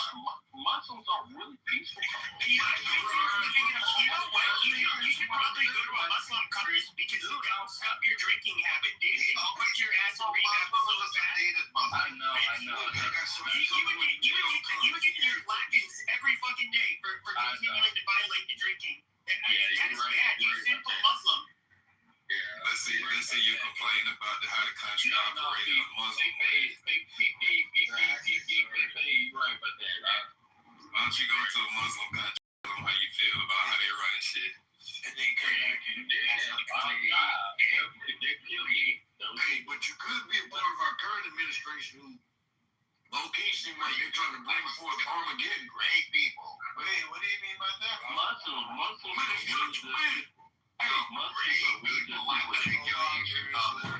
Chill out, Bruce. Hold on. Muslims are good people, dude. Bruce, it's all good. And Relax. Is no one talking to me? Bruce, we're good, man. Just go on mute for a second. Oh my God, man! You're the only green bean here. You can put me down. You gonna put me down? Asking you nicely. Why would you? Reason. Bruce, you're a faggot. Next time you open your mouth, Bitch ass Drew. I really don't like you, Rob. I don't like you at all. Man, if me and Pepe are agreeing on something, it's right. Exactly. Yeah. It's right. That's true. Well, Pepe, you know what? It's right. Man, shut your drunk ass up. Take your bitch ass and go drink you some water, man. Call your mama and tell her she failed. Get the fuck off the stage. I hate you, drunk fuck. I hate you. Hating me ain't gonna sober your bitch ass You up. know what? That fucking ass coat is cheap, nigga. Hey, it don't matter how I fuck your bitch. Yeah, see, you matter, nigga. Bro. I would fuck your black buns. Not the black buns. Not the black. Yeah, man, now let's get back and talking to the neoconservatives. Yeah, Rob. But the warmongers. Hold on, Bruce. Chill out. Lay down the question, Rob. What do you want to know from us crazy people up here? Y'all are not crazy, man. Y'all are American citizens. Bruce, okay, you gotta move down. Hold on a second. Carry on. Just seeing how y'all feel about this unnecessary occupation. I met a young lady at my job the other day. There's this, well, it might be over now, but there had been this really big energy convention in Houston. So I met a woman because I saw her binder and it kind of struck me and said, St. Main Department of Energy. So I go ask her who she is. She actually works directly under the Secretary of Energy. He was out here speaking, I guess. So I asked her some questions. First, she gave me the bullshit. Oh, we're doing everything in our power for American citizens. We're doing everything in our power for you. I said, ma'am, no, you're not. Because if y'all were doing everything, we wouldn't be over there now. So I told her, look, I'm not no media member. I ain't nobody special. I'm just concerned about my energy prices coming into the summer in Houston. It's hot as fuck out here. Should we be bracing for higher energy prices? Can you give me that at the very least? And she gave me a look on her face where it looked like she was like, man, I want to bullshit you, boss, but I can't bullshit you. I don't know. And she gave me a look, swear to y'all, where she shrugged her shoulders and just like, man, just make sure you're saving your money. And kind of gave me a look like, man, I see you seeing through my bullshit. Like, yeah, nah, so all I'm telling y'all, whether she's accurate or not, the fact is she does work for the Department of Energy. She works directly under the Secretary of Energy. These are the type of things that I'm concerned about. Now, me personally, I haven't been cleared to drive by my doctor, so I'm not driving right now. So I'm not necessarily as worried about gas prices as most of y'all, but that doesn't mean that gas prices probably isn't the most important thing. But energy prices as well, these type of things are going to be affected, y'all. This is another reason why this was a pointless war. You're asking these people to help you open up that strait that was literally open a month ago. We didn't need it. We didn't need it.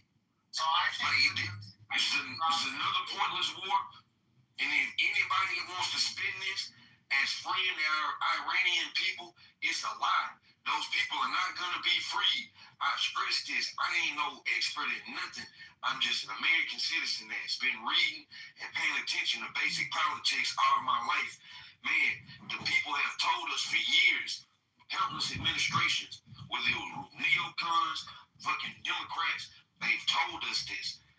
The only way that you're getting regime change there is boots on the ground. So if they're not going to put boots on the ground, all of this, yeah, we done probably fucked up their Navy, but their Navy was already really worth nothing anyway. They were small. It's not their Navy that's the critical issue. It's their ballistic missile capabilities. Well, first it was the nuclear weapons. Now that's what I'm saying, Marshall. We know what this is. It's one of the things the ballistic missiles have been worried for 30 years. Yeah. And the Iranians have continued to do it. They did it under Obama. What do we do? Nothing under any of those. What do we do? Are you doing morale? It's not a morale. It's a reality thing. It's a reality thing. This is a pointless war. And if y'all are telling me, tell me how this is going to make Americans safer. Tell me how it's making us safer. Marshall, let me just ask one quick question, and you can follow up real quick. Do you, Rob, do you think if armed, nuclear-armed Iran, what would the gas prices be like at that point? I'm just kind of curious. You ever thought about that? Like, man, we don't know because let me tell you what we have never seen. We haven't seen a nuclear-armed Iran. What we do know is the only country in the world, in the history of the world, to use a nuclear weapon is us. Now, we do know it happened, quite a bit ago, but the fact remains, we are the country that's actually used it. I guess. Yes. Israel, the people that our leaders, Marco Rubio, even Trump himself said it. This is a war about Israel and what they were going to do. Israel has a stockpile of nuclear weapons. You are throwing off U.S. security concerns. You are throwing off U.S. security concerns willy-nilly, and you are dismissing them because you don't like them. No, I'm not throwing off U.S. security concerns. I asked you to grapple with their ballistic missile capability, and you dismissed it. Because now it's about ballistic missiles, and that's not the truth. Marshall, come on, let's stop lying.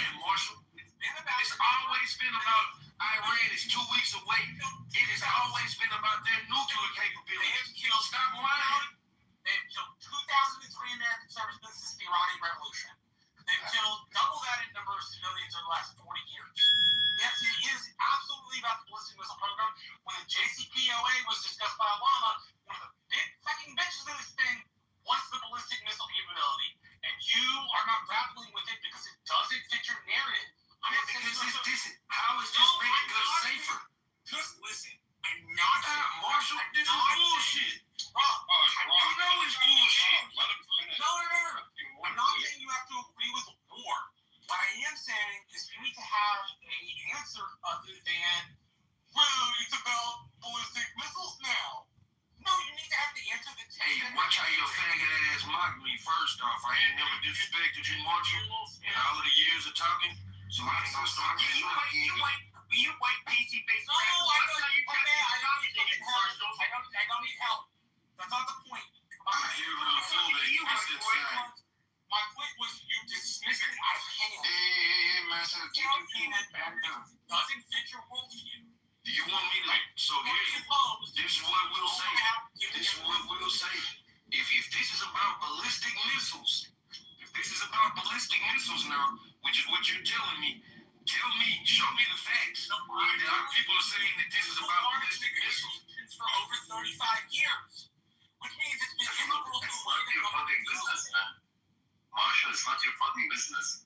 If we do ballistic missiles or not. Shut up, Mo. Who the fuck are you? My business? You do. Shut the fuck up. You do. Go fuck yourself. Just let Marshall win. And if he doesn't want to take account for that because he is so opposed to the war that he can't consider a security No, Marshall, because you were trying to spin. I'm not listening to you with it. I'm listening to the people who are in charge. The people who are in charge, yes, they have mentioned some ballistic missile capabilities, but that's at the very bottom of what they've been talking about. They've talked about nuclear. Stop lying. Stop lying. Disagree. Come on. It's not going anywhere. Rob, what you think about what You didn't want me to say, you know what I'm thinking when you speak. Marshall, I think Sorg wanted to get in, and then Ben, did you want to take a stab at this or not? I heard you get off the mic. Ben? Yeah, I mean, I can after you. Okay, Sorg, I think you wanted to say something. Ben, you can go because I already spoke. Go ahead. I go after Ben. No, honestly, Marshall and I have our differing opinions, but this is a disingenuous argument from your wrong, dude. Like, it just is. Like, nothing disingenuous about me listening to an administration tell us that we're going to war because of Israel. He's giving his reasons. Hey, man, I don't give a fuck about Mike discipline on the free app. Fuck you, and I'll mute up out of respect for my boy, man. Come on. Okay. Go ahead, Ben. Just give your points. no, it's cool. It's just like, look, like this, of all the things the Trump administration has been transparent about, I feel like this war has been one of the most. This whole idea that there's a bunch of fucking neocons outside of maybe South Carolina with, I think it's South Carolina, with, what's his name? Like, give me a break. Like, why am I blanking on Lindsey Graham. Lindsey Graham, thank you. Like, outside of Lindsey Graham, it's just, the United States does not have an appetite for a long war. Trump knows that. And also, all of these people, and it's not just you, Rob, it's all of the No Kings bullshit protests that are going on. They're all going to say the same thing. Oh, we care about high energy prices. Really? We had rampant, out of control inflation for 4 years under Joe Biden, and nobody gave a shit about it. It was all of a sudden, it's not the president's fault. We have crazy inflation and high energy costs. Oh my gosh, it's not the president's fault. Oh, it's the war. It's the war in Russia. It's because of the war in Russia.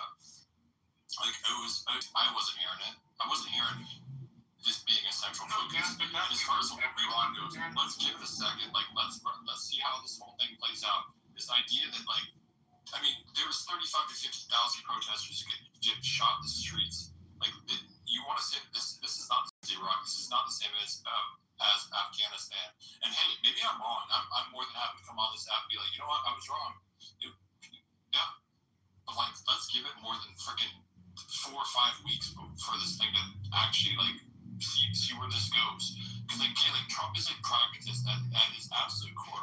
The man is a pragmatist. If something doesn't work, he changes course. I mean, Democrats literally have a slogan for it. It's called Trump always chickens out. To me, like, that's Trump changing course. Sometimes it's good, sometimes it's bad. In this case, let's see how it plays out before we just jump all over this and go, oh, it wasn't about this, it wasn't about that. Take the man at his word for don't fucking suck. If you want me, you want me to take Donald Trump at his word. It's not just that. It's Democrats discover limited government whenever they're in the minority. When they're in the majority, they're happy to force things down people's throat.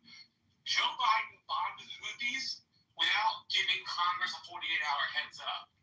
And now Trump did the same thing on Iran. Oh no, we need to curtail executive authority. I'll tell you a story, Rob. My little brother sits in a place where he needs authority. And he proposes curbing executive authority all the time. But the people in the structure say, no. We don't want to curb executive authority. Because it means when your guy is out and our guy's in, he has less power. Right? So they can't even get common sense paring down executive power through because they're not interested, because when their guy has the power, it's like when our guy has the power, all of a sudden, small government, we're going to do this stuff.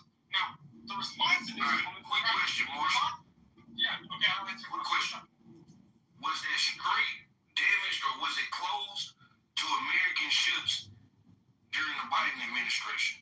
Yeah, they were both Texans. Yeah. Have you ever heard of the idea of $8 a gallon here? Bring it up, Marshall. Marshall, the Matrix.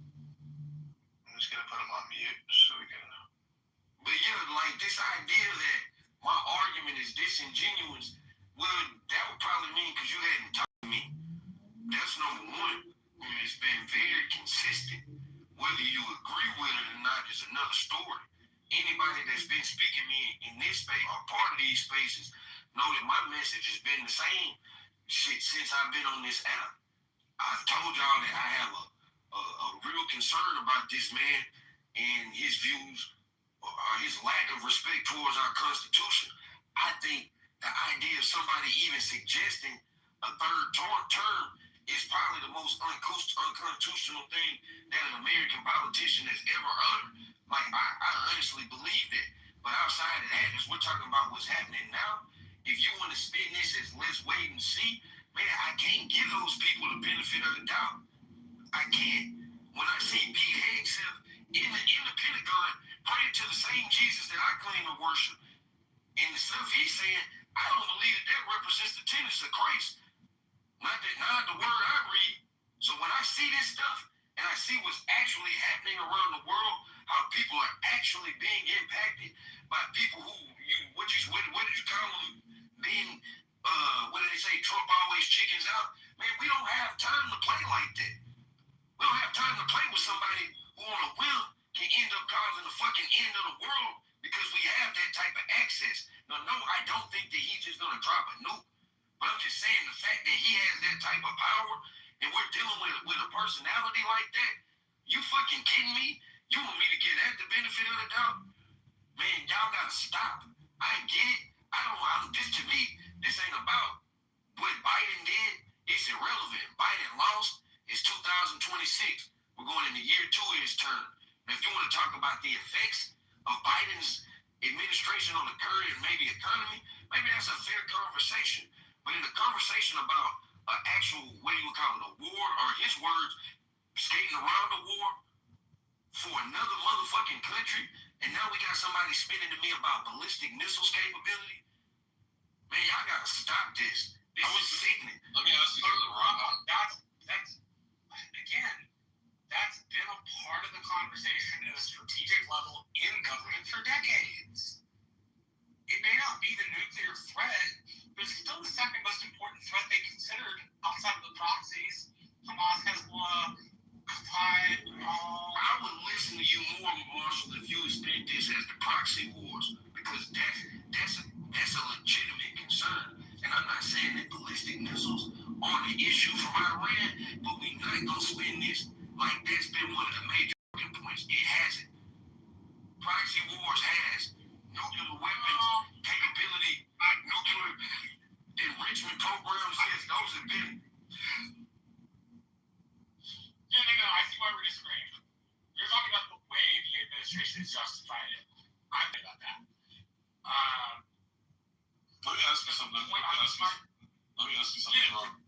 So just like it sounds like what I look at with the Trump administration typically is what they end up doing. What are the actual actions that come out of it? Because I agree with you. Like I think a lot of the ICE stuff was poorly rolled out. Like I think the huge percentage of Americans, most and certainly the people that voted for Trump, were in huge favor of getting rid of this stuff. But yeah, guess what? Some of it's media, due to the media, sure. But the Trump administration, you saw this with what was it, Minnesota with the ICE, the stuff going on, and then Trump had Tom Homan go in there and kind of clear stuff out, right? Like, I agree with you wholeheartedly. I think Pete Hegseth is a horrible orator. Like, I just think he's horrible. Like, I don't think that I think he comes off as condescending, cocky, and a pain in the ass. For somebody who's in the role that he's in, I just don't think it's a good look. So, and I'll say this with Trump. Like, if you listen to what he says all the time, I agree with you. The guy messages it looks crazy with, like you said, with the third term, all this kind of stuff. I agree with you, but wholeheartedly. But if you actually look at the actions of this administration, and you look at the same members of this administration, the Beos of the world in this administration, the mission is actually very, very consistent. And again, let's go back to, it's not like we didn't have 4 years of this previously. Like, let's look at the 4 years of this previously and see how it went. Like, it wasn't perfect. Obviously, COVID happened. But, like, I voted for Trump.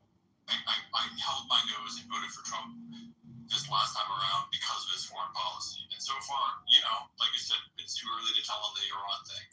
But, like, we'll see what happens. Running the third term was a joke to trigger the Democrats, which clearly has done it to Rob. Correct. It's a joke. Are you guys kidding me right now? You really think he's going to do that? So here's the thing. Obviously, you kind of slow. Who? Me? You? I said the mere suggestion of it.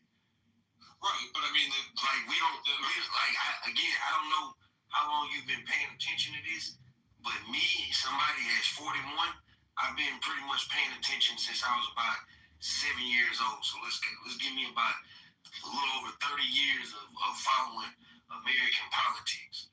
Let me tell you one thing that doesn't get uttered or joked about.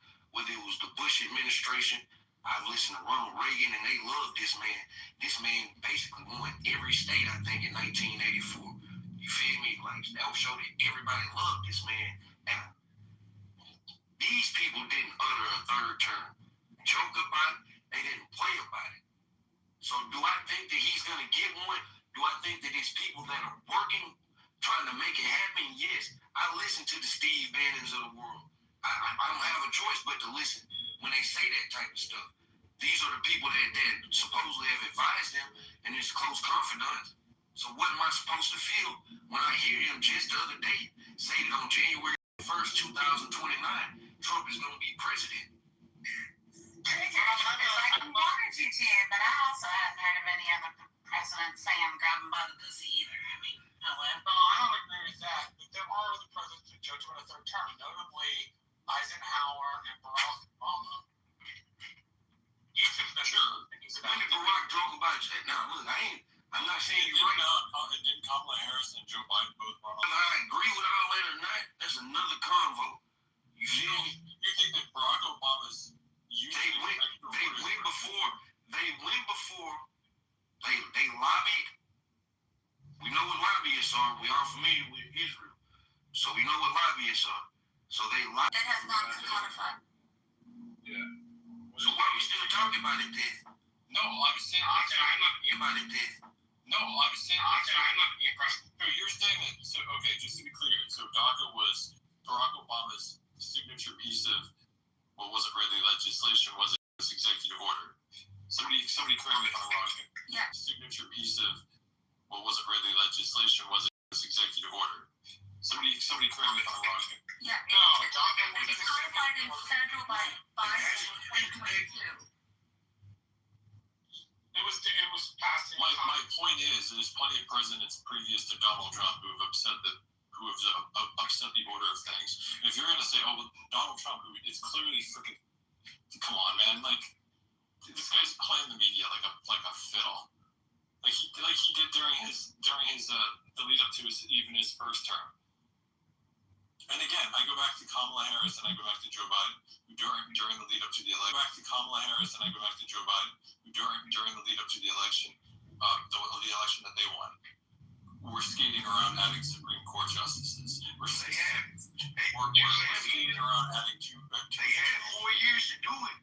Would you say media's gotten better or worse? Yeah, but that's not. The media's got more confused with them. Let's say it this way. I think the media's landscape in general is designed to control the left to make them lose their head today and then fucking calm down tomorrow and lose their head again today.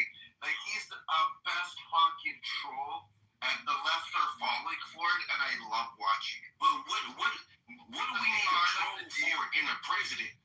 Because no deals are being made, though. No deals. What laws have actually, like, I'm just saying, as a concerned American citizen, can some Marshall, I'm going to defer to you on this because you're usually really good on this. You have legislation has been passed amongst, and let's take this off simply Trump. Let's just say our current version of our government, the House, the Senate, right, left, all that. What is being passed for the American people? You have right now 50% across every nation right now taxes he implemented. Is helping the nation. Asking about what Congress has done. From what is he signed into law? Yeah, so from my understanding, a bunch of different bills dealing with press, a bunch of different bills dealing with small business. You're asking what the Congress majorly passed, the big beautiful bill as it was termed, or the big bad bill if you prefer. The Gun the Save Act passed. So if you're asking like if his legislative agenda, like what's gotten passed, he's been fairly stymied. But what Congress has passed, my congresswoman just got another law passed into law, and it dealt with the 1940 water treaty deal in Mexico.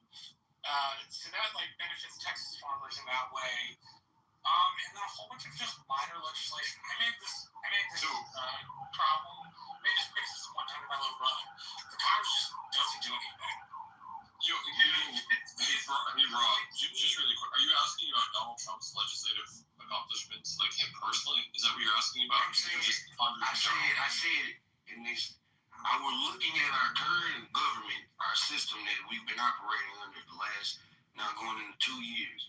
Okay. What has came out of Congress and the House, and then went before Donald Trump's desk to sign into law. I was gonna name the executive orders, so Marshall, correct me if I'm wrong.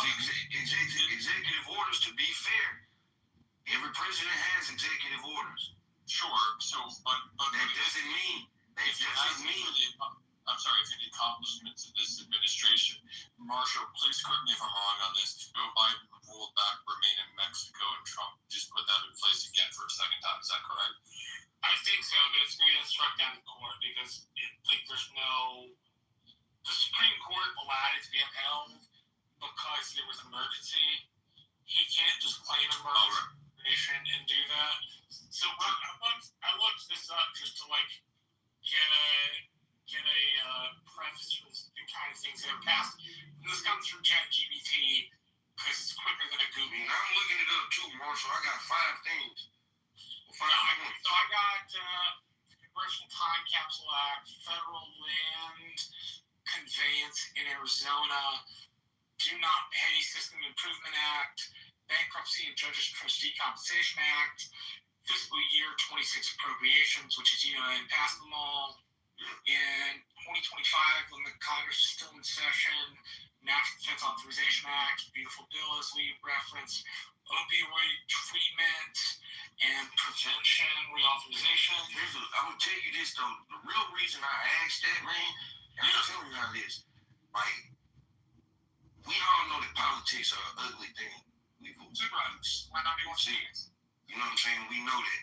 What we can say is that we watch politicians routinely work across the aisle with each other. And I'm saying that we did. No. We saw them bicker. Yeah. You saw them bicker, but you saw them work together. But they all largely work together.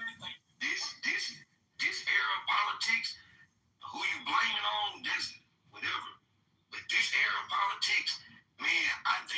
missed the mark on a few things that he could have worked across the aisle and actually got those people to work with him.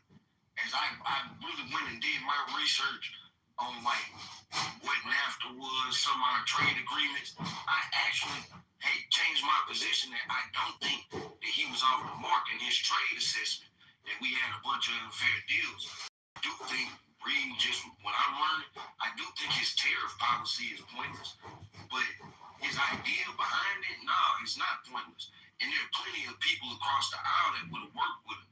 Bernie Sanders, a bunch of Democrats have issues with our trade, that he could have used a few things to work across the aisle and actually be the president of the United States and not just the leader of MAGA. And those are two different things. I got a quick question for you. In your research, did you come across who shot what down? Sometimes you look at the Federal Register for that, but like what I mean by that is like I've seen a few things that Democrats shut down that possibly could have worked. I'm not gonna sit there and make it seem like this is all. yeah, but you've also seen Republicans exercise the same behavior. Yeah, so it's like my thing is more so, hey, y'all job is to serve the Constitution and to represent the people that elected you. Your job is not to serve what Donald Trump wants to do.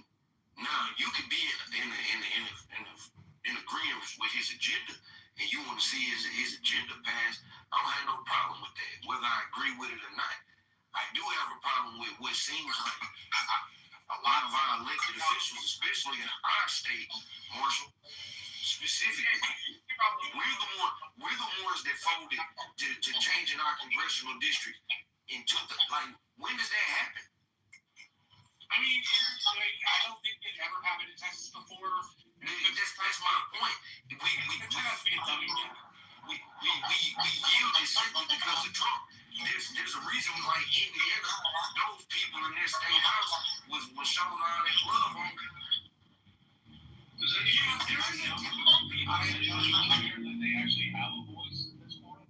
If you look around the rest of the world, Katie, you're on the legislative process. Does anybody that you actually have the chance to vote for a democratically elected official? Do we ever take that into consideration before we decide, how the world should be? Because everybody wants to see the world the way they want to see it, right? Do we even take into account that we have the ability ever, or are we just complaining about the things? It's not lost on me that the 1964 Voter Right Act still has to get like basically reinstated as of this year, last year.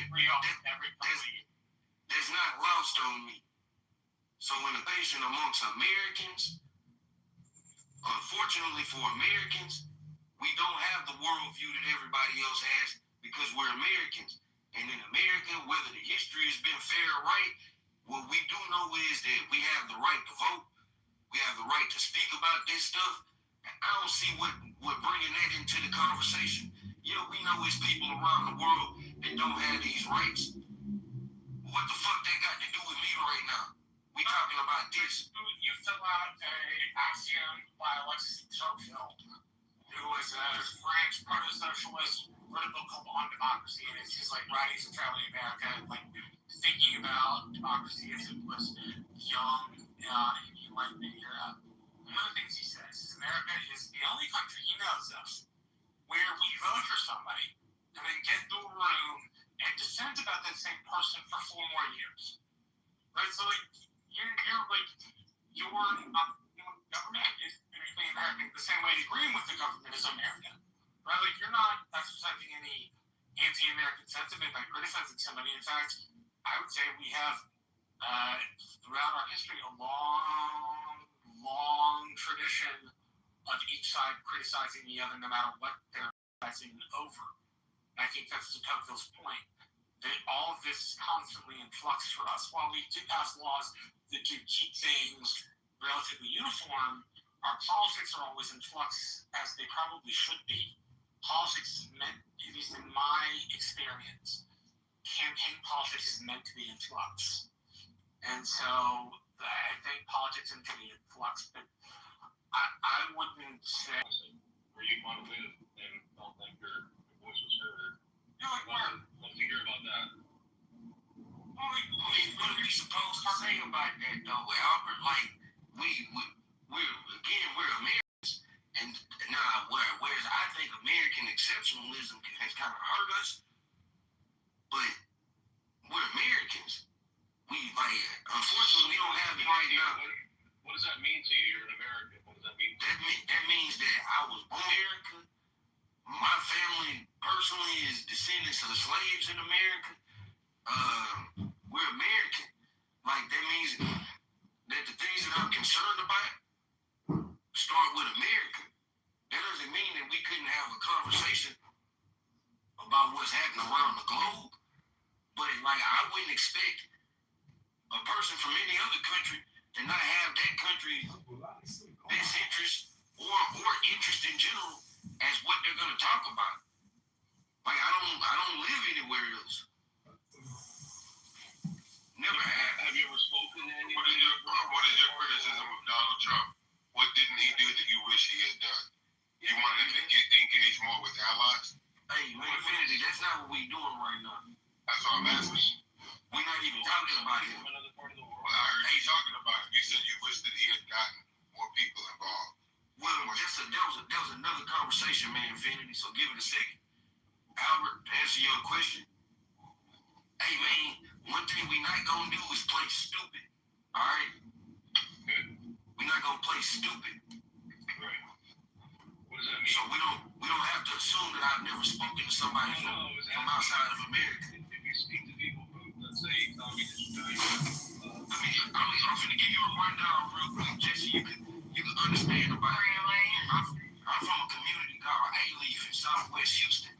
It's actually the most diverse district in the state of Texas. I went to an elementary school that had flags represented.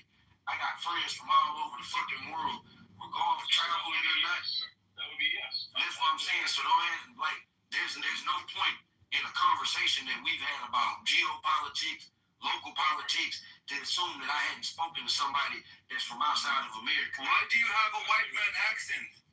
I never said that. Why is it not what his accent is? Come on. Who got a white man accent? They said you around? You eat my motherfucking dick. What's wrong with the white man's accent? I'm not sure about. I heard that. Yeah, rewind that. That's interesting. Look, I ain't white, right? It's that simple. Yeah, you have a cowboy accent. As a black man from Texas, you know who the real Cowboys is? You know who the real Cowboys is? That's not you. Shut your dumb ass up. You don't know what you're talking about. Mexicans. It's the Mexicans. You don't know what you're talking about. Not you, ass up. It's the Mexicans who are the real Cowboys.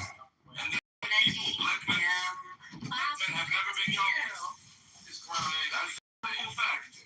That's a historical fact, bro. Anybody on motherfucking stage that this did. What's a historical It's a fact? historical fact, bro. What is happening? No, what's a historical fact is that Man, should remove them from the stage. ranching culture in South Texas, in large South Texas, was encouraged by the original Mexican vaqueros from Spanish South. Exactly. But the cowboy tradition in West and East Texas is black. Marshall, you want to know where I'm born, Marshall?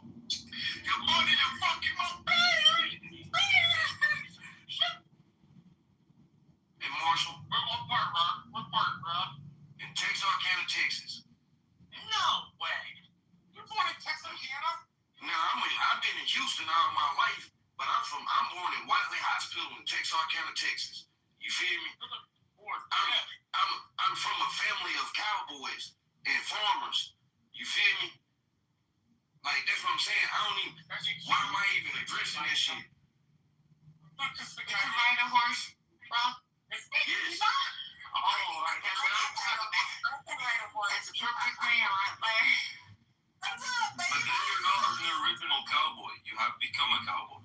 You're a cowboy of Man, you ain't an original American, man. I'm not even American, no. No, I'm African. What the fuck you doing I'm on this African. stage then? I'm Somalian. Alright, man, you the worst of the Africans, man. Get the fuck out of here, man. Yeah, put him down. Why am I the worst of the Africans? Yeah. Why am I the worst of the Africans? Let's focus a little bit. Rob, I can just see it from a clear perspective since I'm not American. You understand? Just chill out, man. It's all good. You'll talk in a minute. Rob, do you feel that Trump is a king or a dictator? Let's stick No, he's not a king. No, he's not a dictator. Well, He's just a normal president. He does have fascist-like moments, but he's not a dictator nor a king. Unfortunately, his rhetoric is dangerous in my opinion. But no, he's not a dictator or a king. Right. So anybody asking me, you ain't gonna see me at no king's protest, man. I got bigger fish to fry. All right, that's the spirit right there. I got bigger fish to fry. Yeah. Y'all know it's fuck Trump with me. Anybody else think that Trump is a king or a dictator? Wants to speak or no? Or you tell us why he's not if you want to. He was an elected president. Anthony, the beauty of this is literally America's institutions are containing a quote-unquote dictator right now, if that's the case. Because exactly. How is it that the king listens to the court? Why does the king listen to the Supreme Court? Like, make it make sense. It's so odd, bro. The king listen to Congress. Trump is a puppet of Israel. They're just pulling the strings and putting him as a puppet. Fucking not. It's an ignorant point of view that doesn't take into account how American elections are funded at this point. 100%. It's not about the lawsuits. It's about how it could possibly be. Not what I said. It's about how the cabal works. Y'all think it? Way, which you were unaware of, and so of course you're going to make the ignorant statement that Israel funds our elections like that. It's not Israel who funds it. It's the Jews that do it through other institutions. Like, come on, man. Institutions in America itself. Do the right thing. It's not from Israel only. This is an American conversation. Yeah, do the right thing, man. You need to do a bigger deep dive on how candidates get funded. I've got a suggestion for you. It's called the Federal Election Commission. You can type it into Google and you can read different candidate campaign finance reports, which is literally in this country how we fund elections, which is why your ignorant, no American, no nothing makes no sense. Where do these funds come from? Hey, Billy, can I say something about it? Where do these funds come from? It used to be called the No Nothing Party. Man, come on, this man admitted to being Somalian, man. Hear the shit on the continent of Africa. I'm here for the fucking. These Bro, you're racist. You're racist. I am kind of racist, man. I don't give a fuck about it, man.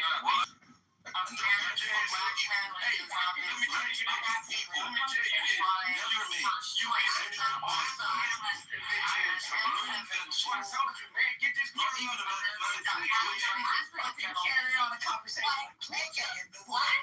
I know, right? The midnight guy down. He was just. That's what I'm saying, man. Anybody that's saying they so interesting, man. You're right. The solution is not to silence this dude. The solution is to contradict what he's saying. You know what I'm saying? That's the solution. To shut him down with facts, Rob. It's not simple enough to just kick him off the stage. You my dog. As many times as you to kick me out of that one room, we ain't finna do that. We not finna do that, yo, dog. Oh shit, he's being wrong. I admit it. I really think you out your time, but we was at war and it wasn't productive. But what I'm saying is ain't been productive since he came in here, yo, dog.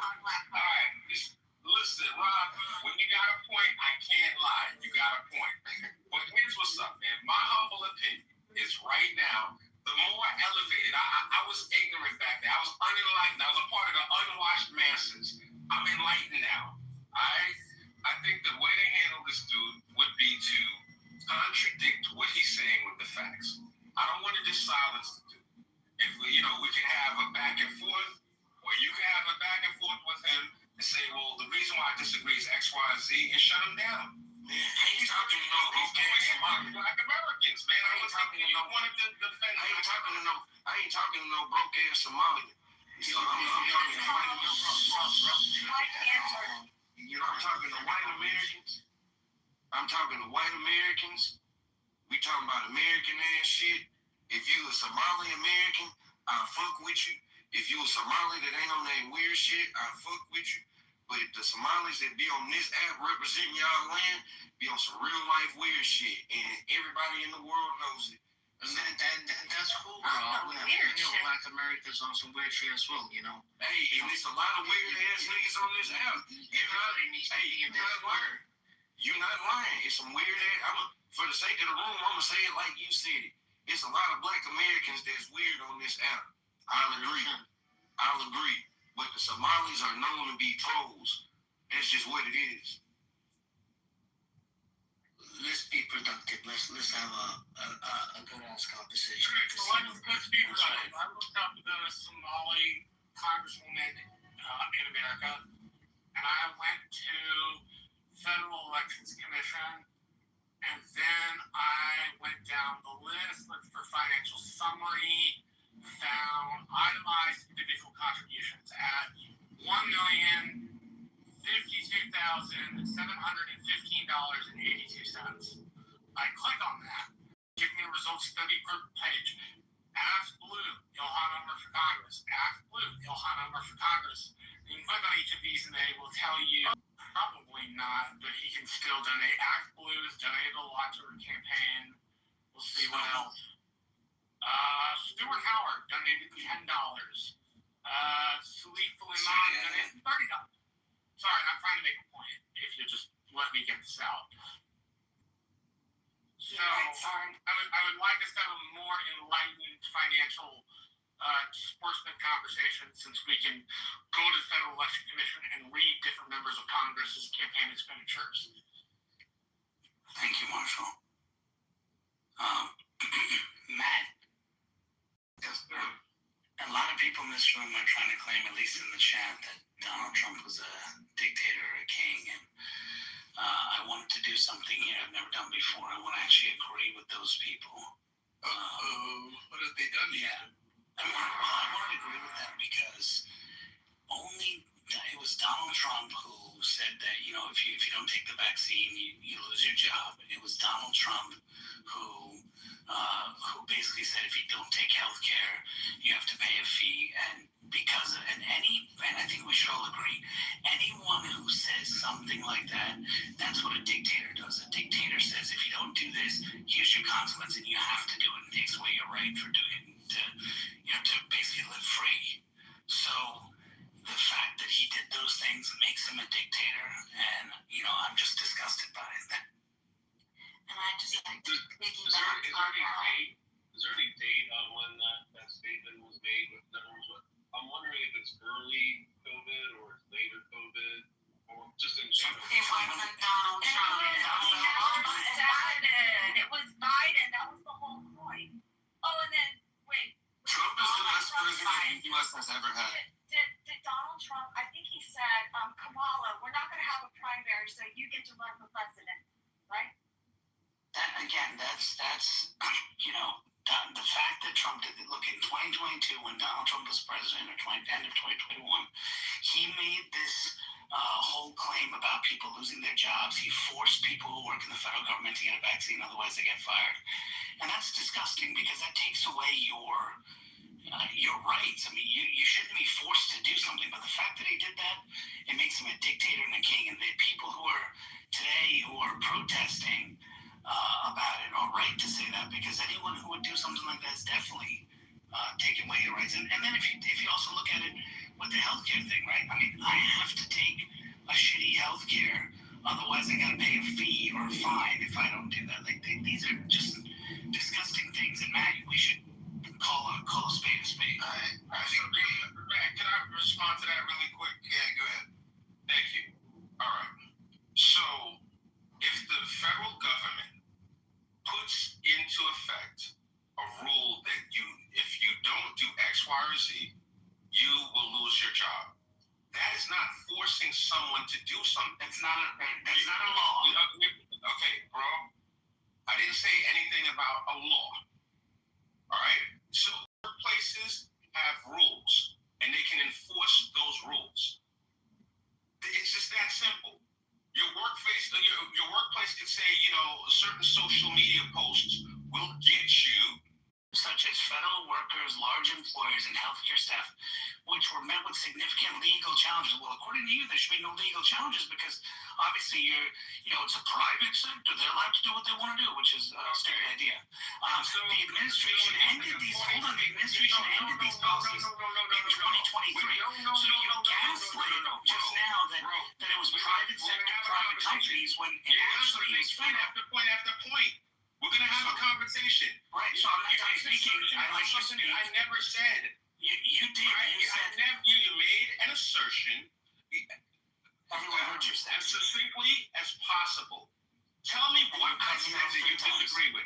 Yeah, you cut me off. As succinctly as possible. Don't read ChatGPT. So I'll tell you. Can you shut up, bro? Can you shut up? I was talking, and then you cut me off. I was talking, and Beavis commented on a part of what you said. It's not a law. I was the one who was speaking. You're sitting here.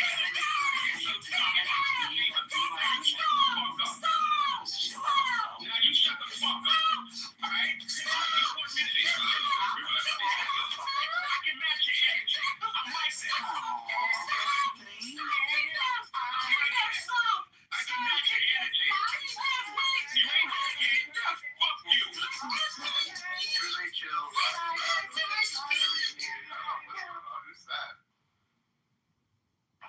All right, y'all. We have a civilized discussion on this. Shut the fuck up! Oh, it's that? Yeah, okay. That was weird. I didn't know where you came from. My bad on that one. I got the games mixed up there. Let's let King now just finish up with what he's saying, and then Anthony, you can rebut it if you so choose. I vote for Anthony. But you have to clarify, King now. Be really distinct in what you said, so he understands exactly if you don't mind. Okay. And don't make it long either. Yeah. So the claim that I made is that when you mandate, the federal government mandates someone, which is what my claim was at the beginning that was responded to, is that the President of the United States mandating people to take a vaccine. And there's an outcome to it. You can be fired. You can lose your job. The response I received was, private companies can mandate, can say what they want to do. That's not taking away your rights. But actually, if you read everything that was done, it was mandates for specific sectors that he put in, and they followed suit on it. And he also said that Institute would lose funding, would lose tax breaks and other things that they you can read it. It's in his executive. So that was what I was pointing out, saying that that's signs of a dictator, and I'm against those kinds of things, and I hope you are too. That's it. Anthony, go ahead. My response to that is that you didn't originally use the word mandate. The word mandate changes nothing. It really, literally changes nothing. All right? Citizen holding and giving them something they don't want, that's a king or a dictator. Putting people in if they don't do something, that's a dictator. You're talking shit. What you're saying does not make sense. People have choices. You have a choice. So the federal government, when you're federal government, and you say, if you don't do this, you're fired. Yes, that's a choice. I don't understand all of these factors. Brother, you're making this shit up, brother. I really don't You're changing the contract. You're changing the mid-term. Perfect example, the military. When the military member signs on the dotted line, swears in, they have a list of vaccines that they have to take, and they make sure they know way ahead of time so you can claim your religious exemptions or blah, blah, blah, blah. They signed it, they did it, but then their contract, if you say it now, you have to.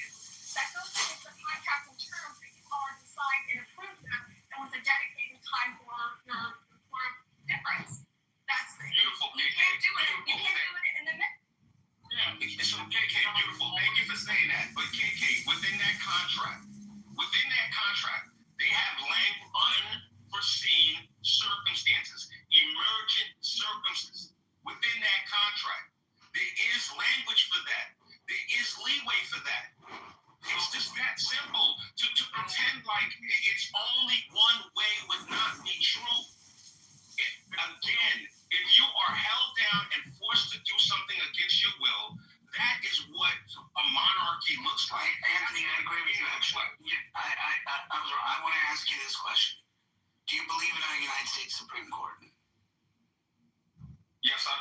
Supreme Court? Okay, because the Supreme Court actually ruled that the Biden mandate was unconstitutional and violated rights of people. So I guess unless you know more than that, you can actually read it. You can Google it and read it. So it says Supreme Court blocked. Hold on. So the Supreme Court blocked one of Biden administration's vaccine mandates, but it upholded another one. So it upholded the one you talked about. But so court blocked OSHA, a rule that would have required business with 100 or more employees to ensure that workers were vaccinated or tested weekly. The majority ruled that OSHA exceeded its authority by regulating a broad public health issue rather than a specific workplace hazard. But it upheld it in a separate 5-4 ruling. The court ruled that a mandate for healthcare workers at facilities receiving Medicare or federal funding, the court found that DHS had the authority to ensure safety. So let's hedge this. We're both right. Okay, cool. But no, wait, all right, time out. I didn't still say anything that's related to OSHA, but just hear me out. Presidential mandate. You said it's not a violation. Don't do that, bro. Take it over.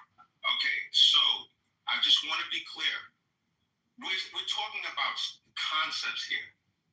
I am saying unless someone is forced, we are not living under a dictatorship, a monarchy, a kingdom. We still have the Supreme Court.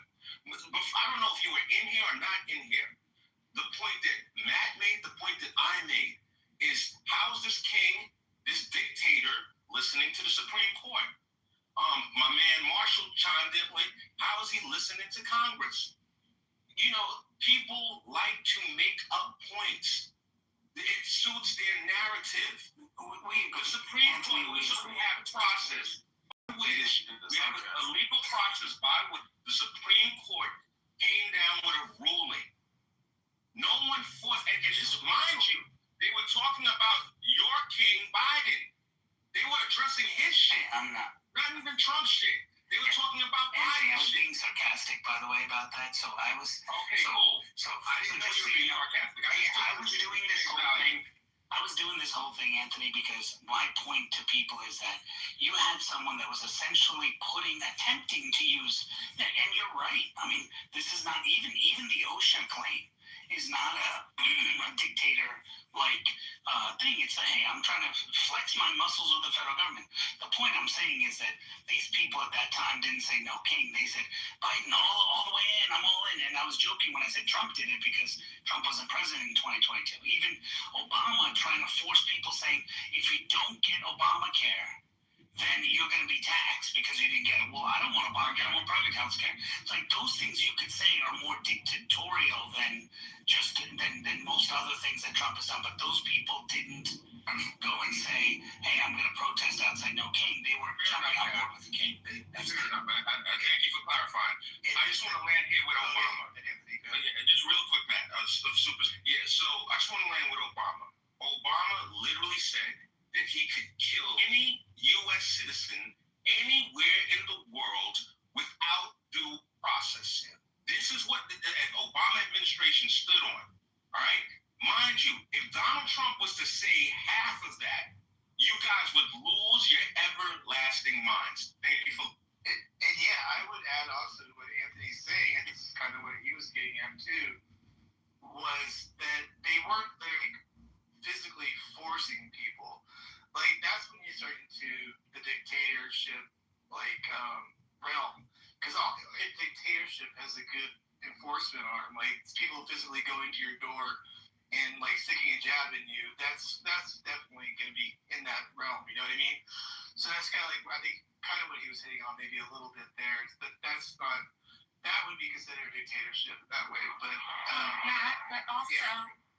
Before even OSHA could even set any standards of what is allowed, what is not allowed when it got in regards to the vaccine and COVID, it was the White House telling OSHA that they have to approve this.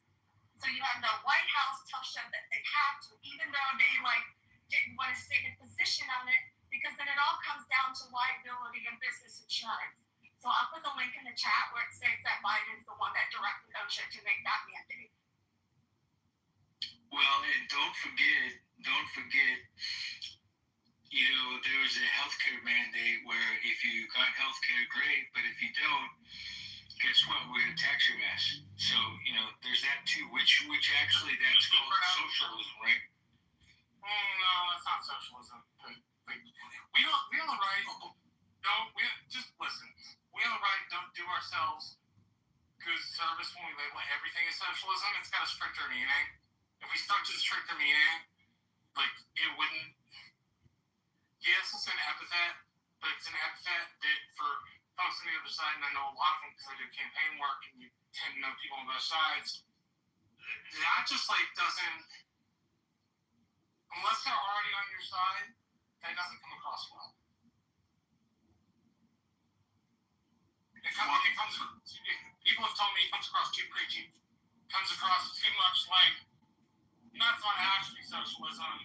It's leftism, European style, like social democracy.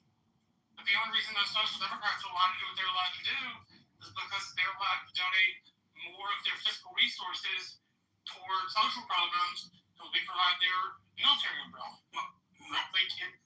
Marshall, I wish the left had their equivalent of you who could say, stop using the word fascist because it's not actually fascist, but unfortunately they're all unified using that word. George W. Bush was the fascist, now they love him. It was great, Yeah, George W. Bush was called Hitler. But other Republicans, what I'm saying is we didn't push on them, we didn't do anything, we just complacently, it's okay. And so the point I'm getting at is that the left does have a time when please don't police us when we say looks like it's it's socialistic in nature. Okay, maybe it's not socialism, but you're forcing someone to do something that they don't want to do, and the whole point, and Obama said it, the whole point is, in order that we want to create enough revenue by taxing the people who don't want it, that it can help pay for the that's socialism. We want to pay it's one solution for everyone, one size fits all.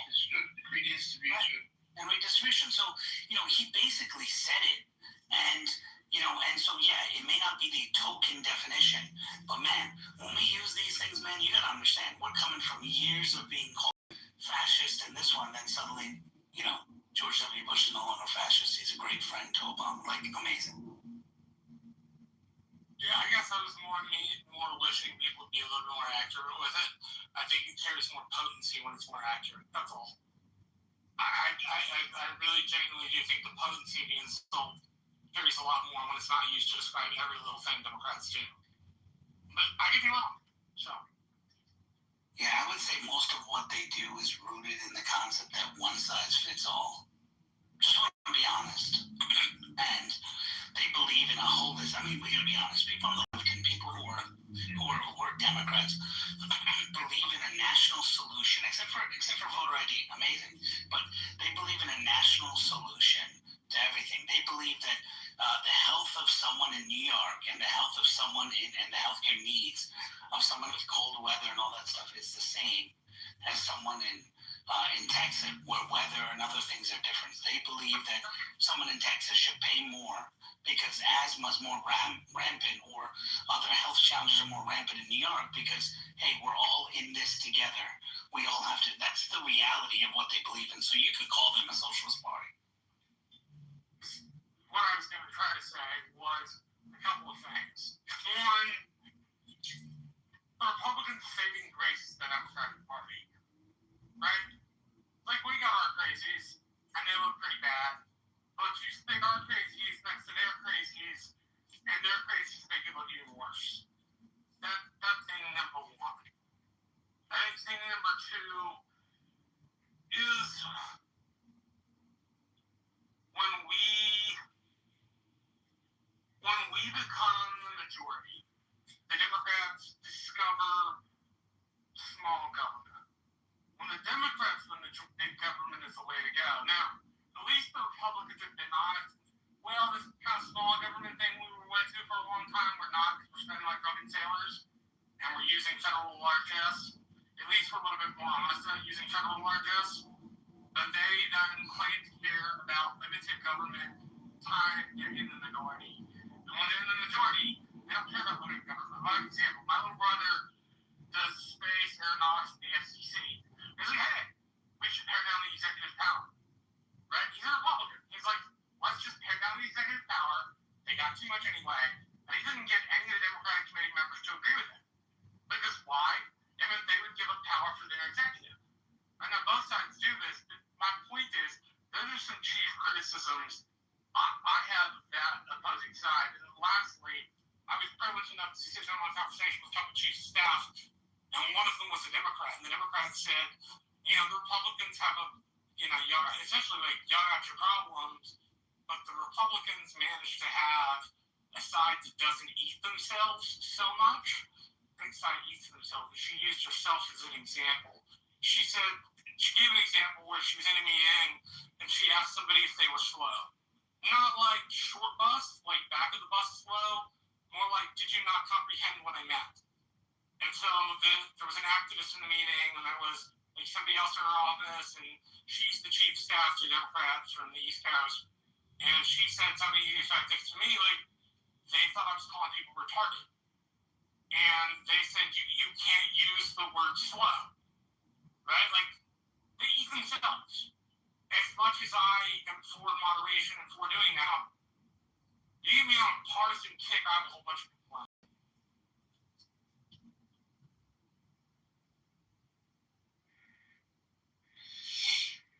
Thank you, Marshall. I'm just going to open up this game. Problem is, you don't often hear me complain. I don't like to complain very much. I try not to. All right. I'd like to, I got a brief question. What does everybody think about the fake JFK, who supposedly was supposed to be for our health and doing all this wonderful shit, just basically RFK? That's what I meant. Why'd you have to correct me? Because we were confused. That's fair enough. Thank you, KK. I guess I was just there definitely was a correlation there in my mind, but I'm not gonna say what it is because I'll get in trouble. But you guys could draw the parent, you could do it. Okay.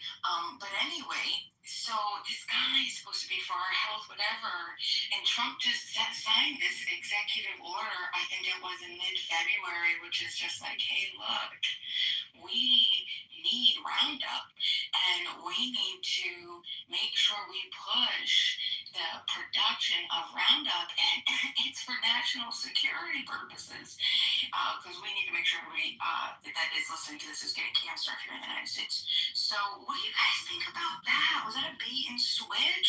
Did we get bait and switch from this guy that's now supported? Like, let's say, well, come on.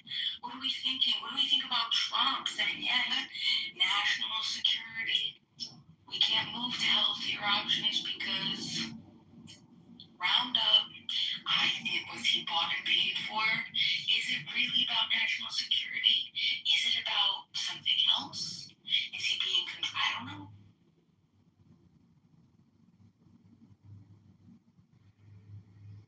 I think it's not making you go,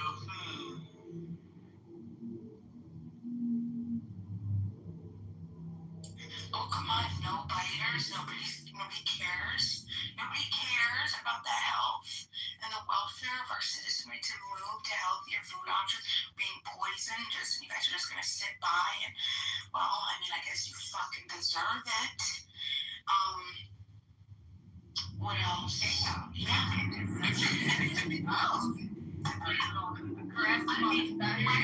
No, but right. We wouldn't be aggressive on the Saturday gig. You gotta catch me on a Sunday, baby. Like that.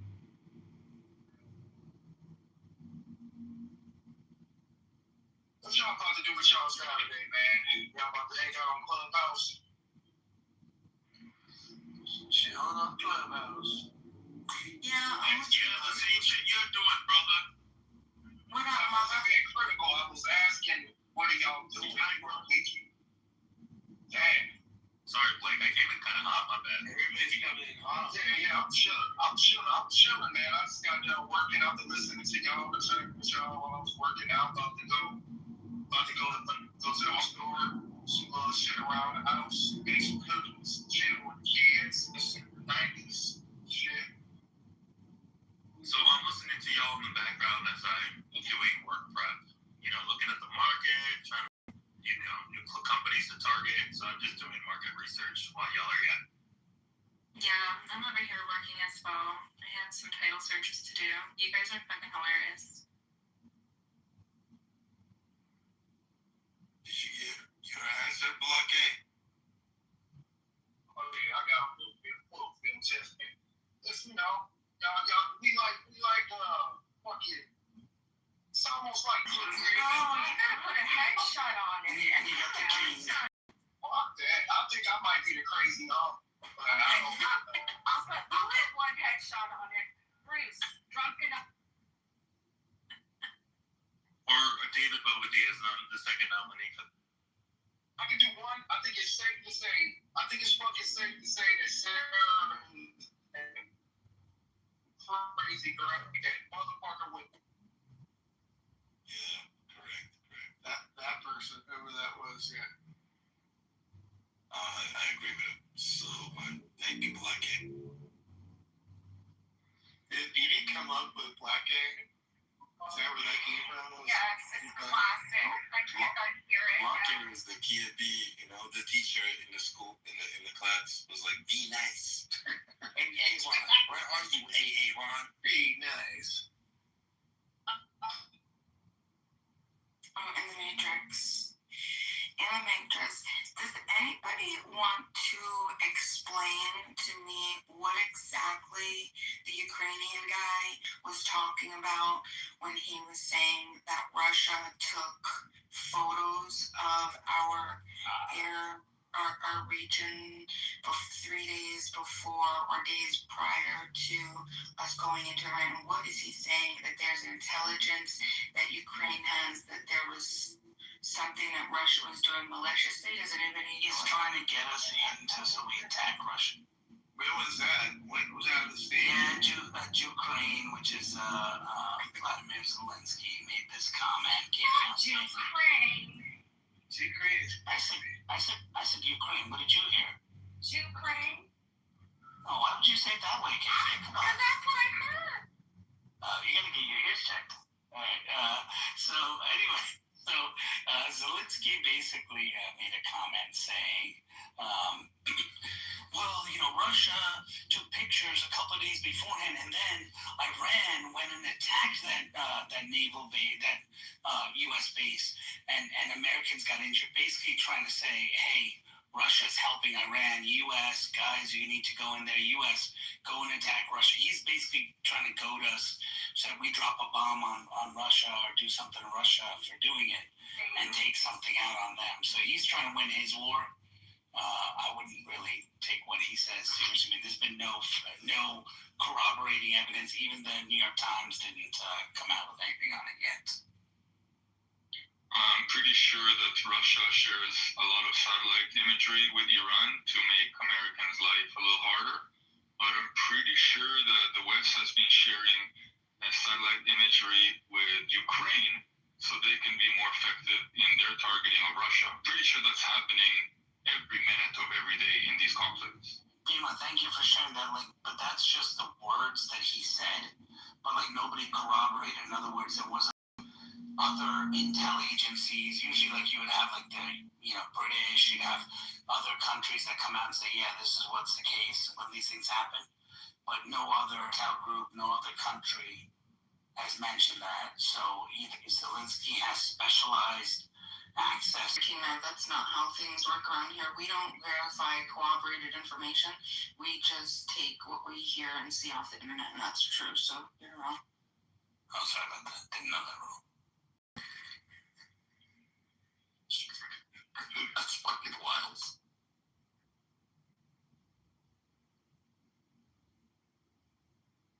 Don't forget, everything you see on the internet is true, don't you? Yeah, I forgot about that. Don't forget that. That's the first threw off the internet. Everything you see from the some cunt that posts you agree with and it nods your head. Rafi, I guess then, the internet said that Joe Biden was alive, and I guess they were right, So then we're gonna regurgitate bullshit. That's right. Rafi, I just want to make sure. Did you believe what I just said, or did you track it as honestly, after years and everything that you say kind of goes in one ear the other. Well, you repeated it, so you were listening, so you could be honest. I guess not. I repeated after King, if you haven't heard me. I'm just listening to King. I wasn't listening to you. Oh, okay. I'm sure. You see, King, after King made that statement, I kind of replied to him. Well, somebody said that there's no corroboration. I'm looking at an article in Israel, and it says Tom, it's on the internet. Stop it. We believe it. Somebody posted it. We believe it. Well, I guess Rafi didn't catch it. I don't know. Rafi didn't hear anything I said, but it was just a joke that I made to King Nav. Tom, I'm not sure. He doesn't hear what I said. I made a joke to King Nav, and so now he's. I guess maybe he thinks it's funny and he likes people's jokes. I mean, well, no, technically he didn't hear me, so I don't know. I'm pretty sure that nobody actually believes it. And Tom, just so you know, I read the Israeli one. The Israeli one is basically quoting what Zelensky said, but again, they have a vested interest as well. Hey, this is what's going on here, just to let you know. Come on, attack Iran, but none of the other allies, including NATO or anyone, has put out any statements. And this is like 3 weeks old in focus. War started about 3 weeks ago, right? And they're saying at the very beginning, Russia started providing this info. So if that's the case, then I spent a little time looking into it, but do we doubt that they're all helping each other to some degree in ways that serve their interests? They're using each other as a proxy. Right. So they could be using each other. They could be trying to go, but in the end, the goal of both Ukraine and sharing this information is to get. I believe they'll also share faulty information to the United States to goad the United States into this war. And if we're going to just say, well, whatever Israel says or whatever Ukraine says is correct, that's how we got into this problem before, where the world just listened to us and we wanted to, Iraq and all that stuff. So, you want to say that the U.S. intelligence, even the information they get shared, but let's say like Zelensky, what was shared with, probably over-reviewed it and said this is false. They shared something, they over-review it and say this is false or this is true. Like, I want to say the American intelligence agency is not smart enough to see from both. We're going to do this. And he already wanted to decimate Iran anyway. And he knew that Iran was involved in maybe, or at least allegedly involved in some of the, plots against him and stuff like that. So, it just, you stoke the fire a little bit, because if you look at what Gabbard and others have said, like even with the first Iranian strike, she said there's no proof and there's been no evidence of any issue, that they're close to getting a nuclear weapon. She testified like a month beforehand. That was the attack last year. Tulsi Gabbard, the director of national intelligence. Okay. And she testified in like 1 month before the big thing that there was no evidence of it. So either she was lying or she was saying what the truth was at that time. And it's come out that, Trump has sidelined her from some of the meetings and the cabinet meetings. Again, I'm not putting down Trump. The world is going to be a better place if this whole Iran situation is. Let me ask you a question, okay? From which cabinet ministry was she from? From the previous one or from current one? Trump picked her and brought her in. Trump picked her. Okay, that's what I yeah. Okay. Trump's choice brought her in. And same with Director Radcliffe, right? Radcliffe also testified that he hadn't seen anything. He's the CIA director. He testified that he hadn't seen anything. And then suddenly Trump goes in and bombs those things. In fact, Tulsi Gabbard, you can look it up. She says, I think it was April or May of 2025, that Iran is not near getting a nuclear weapon. And then Trump in June attacks and destroys those nuclear facilities, saying they were close. And I think it's because, Bibi, I mean, Trump has other people working with Bibi and stuff like Kushner and Witkoff and stuff, and they probably said, this is what he's telling me, this is what he's telling me. And I wouldn't be surprised if Tulsi went in and was like, sir, what they're saying is not true. Yeah, but who do you trust? You know, if Bibi's saying it, he probably knows something. Maybe he didn't know, maybe he didn't get there, or maybe it's getting filtered, or, you know, whatever. I don't think it's that way. I don't think Trump thinks that it's imminent and it's happening tomorrow. I think it's a very nuanced conversation about, do we wait until it's happening tomorrow so we can strike them 3 hours before there's a nuclear weapon ready? Or do we wait imminent in terms of it's happening in the next few months, maybe a year, and we don't have windows of opportunities to avoid disasters? So Tom, before you go down this road, I would recommend you read what Tulsi Gabbard, the Director of National Security, said to Congress.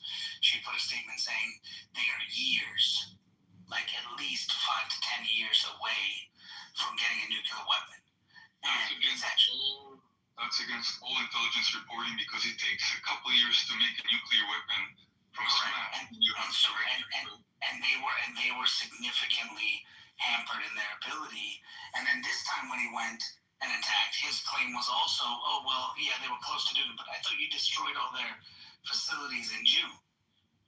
Right? So clearly they did it. But Witkoff reported, but now dead, Iran negotiators said that they had enough weapons, 6 or 11 or something like that, during the negotiations. Correct. What KK is saying is accurate.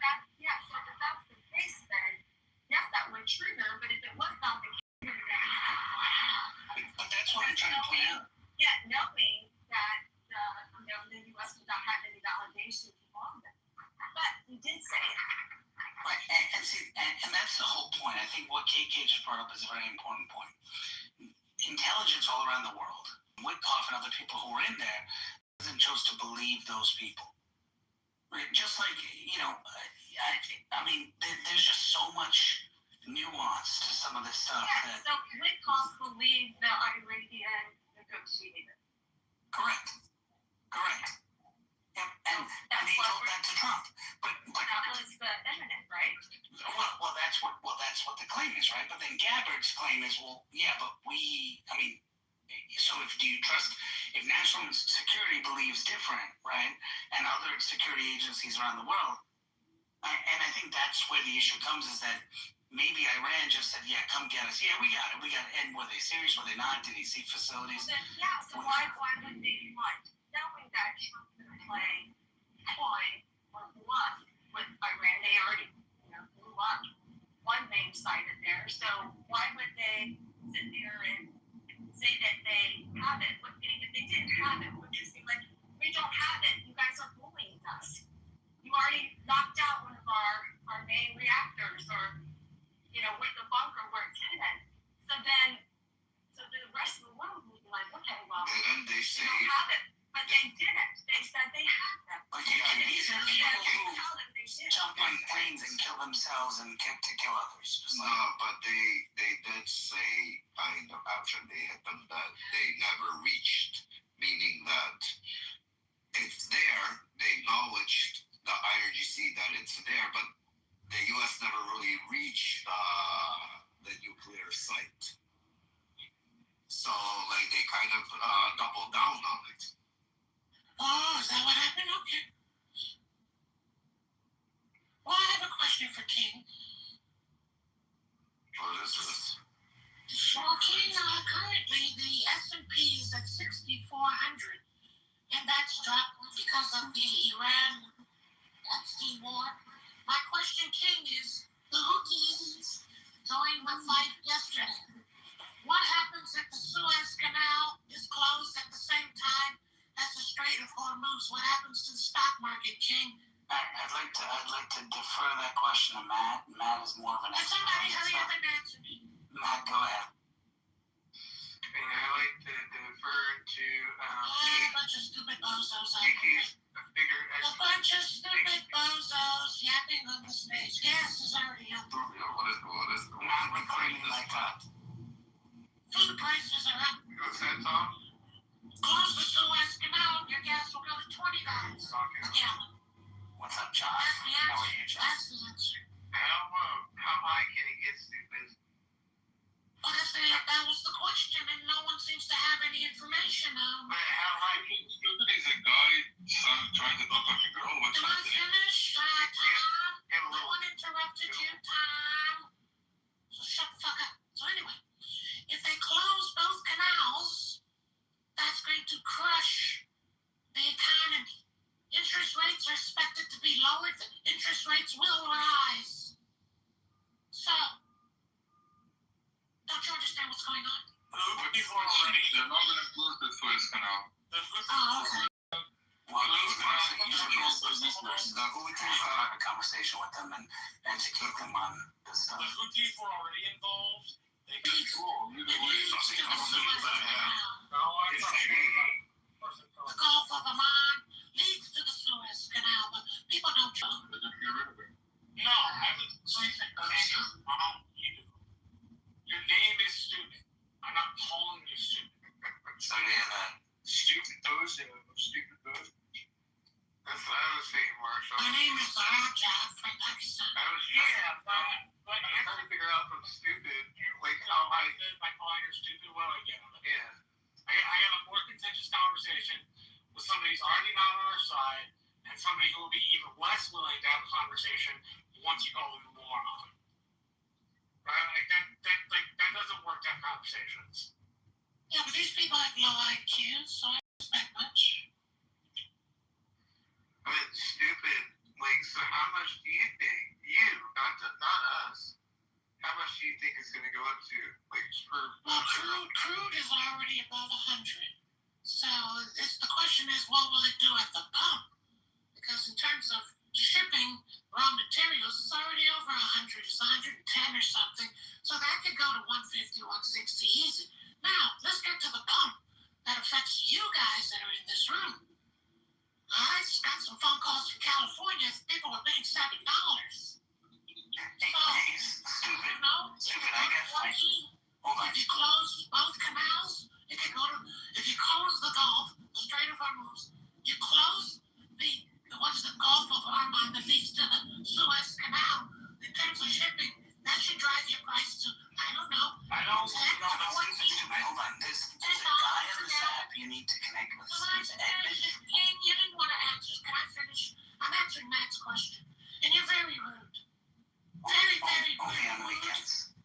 Okay, well, that's not acceptable. This is why we're in the shit we're in now. Irresponsible adults that fuck kids and eat kids. Just irresponsible. Only on Mondays. Let me finish answering.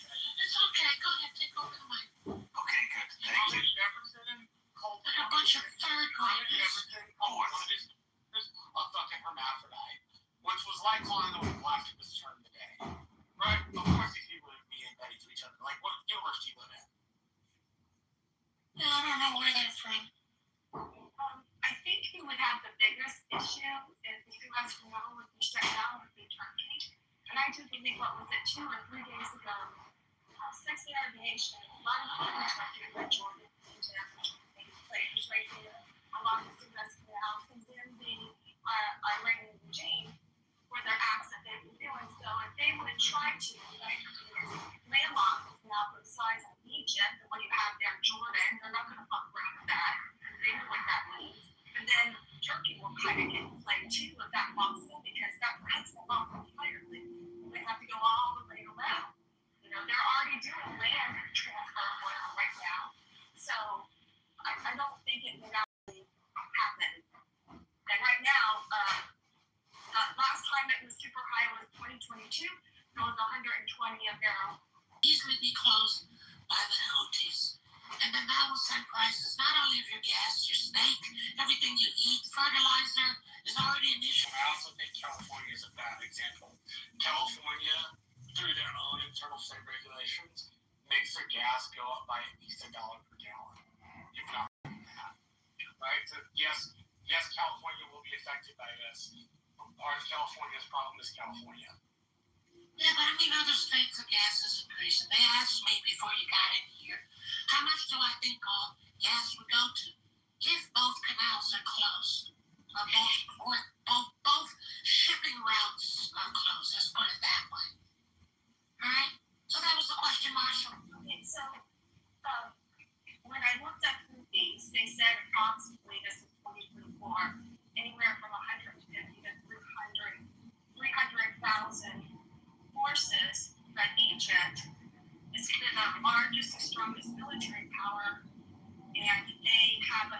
total military personnel are 1.2 plus million. And then they have a paramilitary force, which is 300,000. So I don't think that even that number game of Houthi to Egyptian army, plus, Jordan doesn't have a large army, but they're a little bit more intel swapping. I don't think that would be an issue that the need to actually, bodily wise, take over the Suez Canal. Okay, good. Okay. That's good for the economy, yeah. Because the economy will get crushed. Yeah, I was told that for $10 that the price of oil goes up, the price of the gas station goes up 24 cents. So just trying to do the math as far as, like, let's just say Iran gets whatever they want, meaning the price of gas goes up to 200, then what would be the estimation of the price of the gas? Yeah, it'd be like.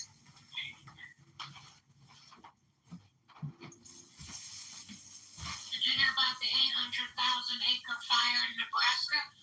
I need that land to feed the cows that Americans eat. So now we have a problem there, too. I don't know if you guys know about these problems. Soon you guys are not going to have nothing to eat. You're going to eat each other. That's what's going to happen. We should connect you with the guy named Gold. This shit not gonna exist the next century. Watch. The Chinese will buy I don't know how you taste. In 5 years, the Chinese will be buying America. I know the flavor you are. Come on. Can you stay on the topic, sir? I'm straight on the topic. You're warning me. I gotta eat you. The fuck is a burger? I gotta look up recipes. Okay, Epstein. What do you go good with? Let me ask you. Okay, Epstein. I know it's a trendy, but what do you go good with? Okay, Mr. Epstein, shut up. I want to know what you go good with. Are you saucy? Are you saucy or you're one of those dry ones? Like a dry rub. Fava beans. Fava bean. But why talk like that? You can do whatever you want, but why talk like some kind of a broken 80s recording? Why are you so worried? Did the training give you a blowjob once? Then why are you so worried? Why are you so worried? I'm not talking to a real person. I'm calling ICE. Hold on. I'm serious. Yeah, I'm serious too. Excuse me, ICE. There's a guy named Tom who has no passport. He's on the stage. Can you come over? ICE arrested 3 miles from another room last week. I don't live in the U.S. I'm letting you know. I'm still letting them know about you. Hold on. Guys, I can't listen to that thing. I'm going to move rooms. Somebody, please. Well, hurry up and leave. At the top, there's a red thing that says leave at the top. That's how you go to another room, you stupid ass. You stupid ass. You stupid bozo. No, where did you guys find this kid? Oh my God, Doug, your picture. Oh Lord, the people only knew. Hey, I just wanted to share what's going on in my area because I do live in a rural farm area. The farmer across the street from me, he's struggling, and then a lot of the farmland in my area is selling off because the younger generations do not want to take on the career of being a farmer because of the cost and especially because of the equipment. The equipment cost is expensive, and then obviously some of the stuff that's going on governmentally. So yeah, we're losing a lot of farmland, and we should be very concerned about it. But they don't care. This is why I just troll them, because soon you'll be eating beyond meat. Yeah, it's stupid. I don't know exactly who you are, but I've heard your voice for the last couple of years, and I don't know who you are, but yeah, like what you're just spitting right now was pretty true. It doesn't matter who he is or who he or she is, but the fact that, the farmland and the farmers are struggling, that's the truth. Yeah. And we should be very concerned about it. Yeah, we should, to include other countries being able to purchase on land, especially farming land. Jennifer, I don't know if you were aware, but in the background while I was working this week, the White House had a meeting with all the farming kind of big executives to include the machinery owners, whatever, and then they changed some laws to benefit the smaller no longer have to pay the company to come and fix their gear. They can fix it on their own. I guess they were charging them $300 just to like change something, which I didn't even know that was the case. But a lot of the regulations that was hampering the P&L sheets of the farmers that has been adjusted, and to include they took off the estate tax of passing down your farm to the next generation. Well, that's good. Thank you for letting us know that. Yeah, I didn't even know it was a big issue until they said, like, yeah, it's like, you're not allowed to fix your own equipment that you pay for.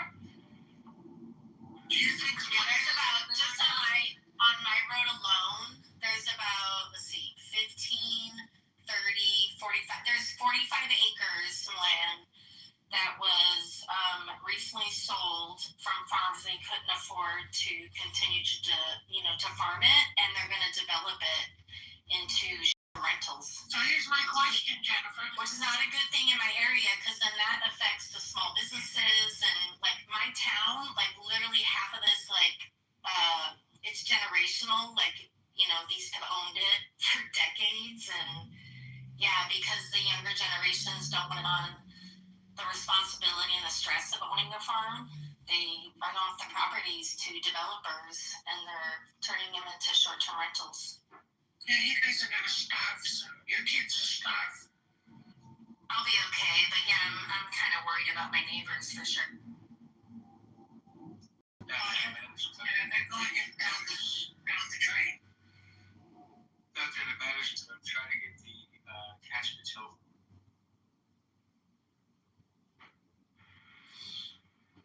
What about cash patel? My brother. Iran already had cash patel. Yeah.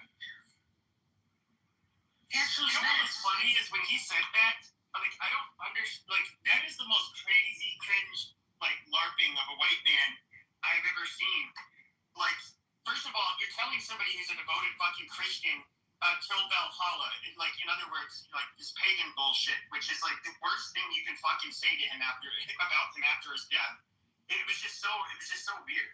Who do you think is going to be next? Pam Bondi, of course. They're going to hack the fuck out of her. Watch. Hey, Bonnie can suck my balls. Yeah, I'd fuck her. In real life. Yeah, I'd bend her over and I'd fuck her from behind. I know, I'm done playing with you, you fucking faggot. So, might need to go down. Your mother's a faggot. Pepe, how could she suck your balls? I mean, have you ever met her? I mean, It's not that I would totally let her. I think she's like quite a bit older than me, but I would probably really enjoy it. Yeah, I'd bang your fuck out. but how is it going to happen? That's my. Oh, I know. I just said it would be nice. I didn't say it was gonna. No, I think the better way to say it is that she could suck your balls, because she can't until you meet her. You can say she could. Yeah, she could. Yeah, that'd be might. Would you like her on her knees or any Way she wants. Do you know what? I honestly think you should write her a letter and make this offer to her. Because So you want to fuck? I know. I don't need to get put on a fucking wash list. until you do it, she'll never know that you're That's how you get put a visit from the FBI. Nice try. You have to shoot your shot. You're Miss Pam Bondi. I love hearing you speak. I love watching how your mouth I love to bend you over. It'd be so nice if you could use your mouth on my balls. Please, thank you. Yeah, that's a good one. I get an FBI. You have nothing to lose. So you have nothing to lose by doing that, okay? And everything you gain. Favor, would you go back? Yeah, can you guys do me a favor? I'd like to find out some information about this no brains. What are you guys thinking? I'm in Southern California. Okay, hold on. And I'm seeing a lot of protests. So Yeah, hold on. We're going to give it to you. Hold on. All right, hold on. I gotta move someone to the audience. There we go. All right, now we can talk. Hold it. Jeez. Yeah, Edward, they've been going on. I don't know. There was one down the way from me. Not really a big group of them. what's been going on there? Say again? What's been going on, you said? Oh, the protest. The LGBT protest? Which one? No, well, any of them, however many there were all over the U.S. She was asking what they are, what they're, more about it. There's one in, hold on a second. you gotta do it right, bro. So I'm just trying to find out, first of all, to my one, the people that claim to be an American. I saw a lot of signs today that claim to be an American. I saw a lot of signs today that said they want to save democracy. And I thought it says two. You're talking about some dumb fuck Democrats. That's what you're talking about. So they're dumb. Well, you're not only that, but if you remember when where are these people from? Are they even from planet Earth? I mean, it's just like, are you serious? Because you're ignorant of how the republic works. And I don't get it. All of us who happen to be conservative, we don't go out and say all the stuff that they're saying. We celebrate the fact that we're free people. Because the last I checked, we hold these truths to be self-evident, not government evident. And unless I'm wrong, I don't know, maybe. No, you are. It's okay though. Wait, he's wrong, Pockets? I mean, but the idea of freedom is kind of Also, that's where illusion, right? No, hold on. You want Pockets? What's it talking about? I mean, how could you come to me and don't let me talk? How could you even respond? Well, somebody was talking because you said it's a delusion or an illusion. I just want to make sure I understand what you're saying. Yeah, because we are governed by laws, by government, by rules. We are governed. We're not a complete, actual, we don't have total freedom. So I don't know where you're really getting at with your.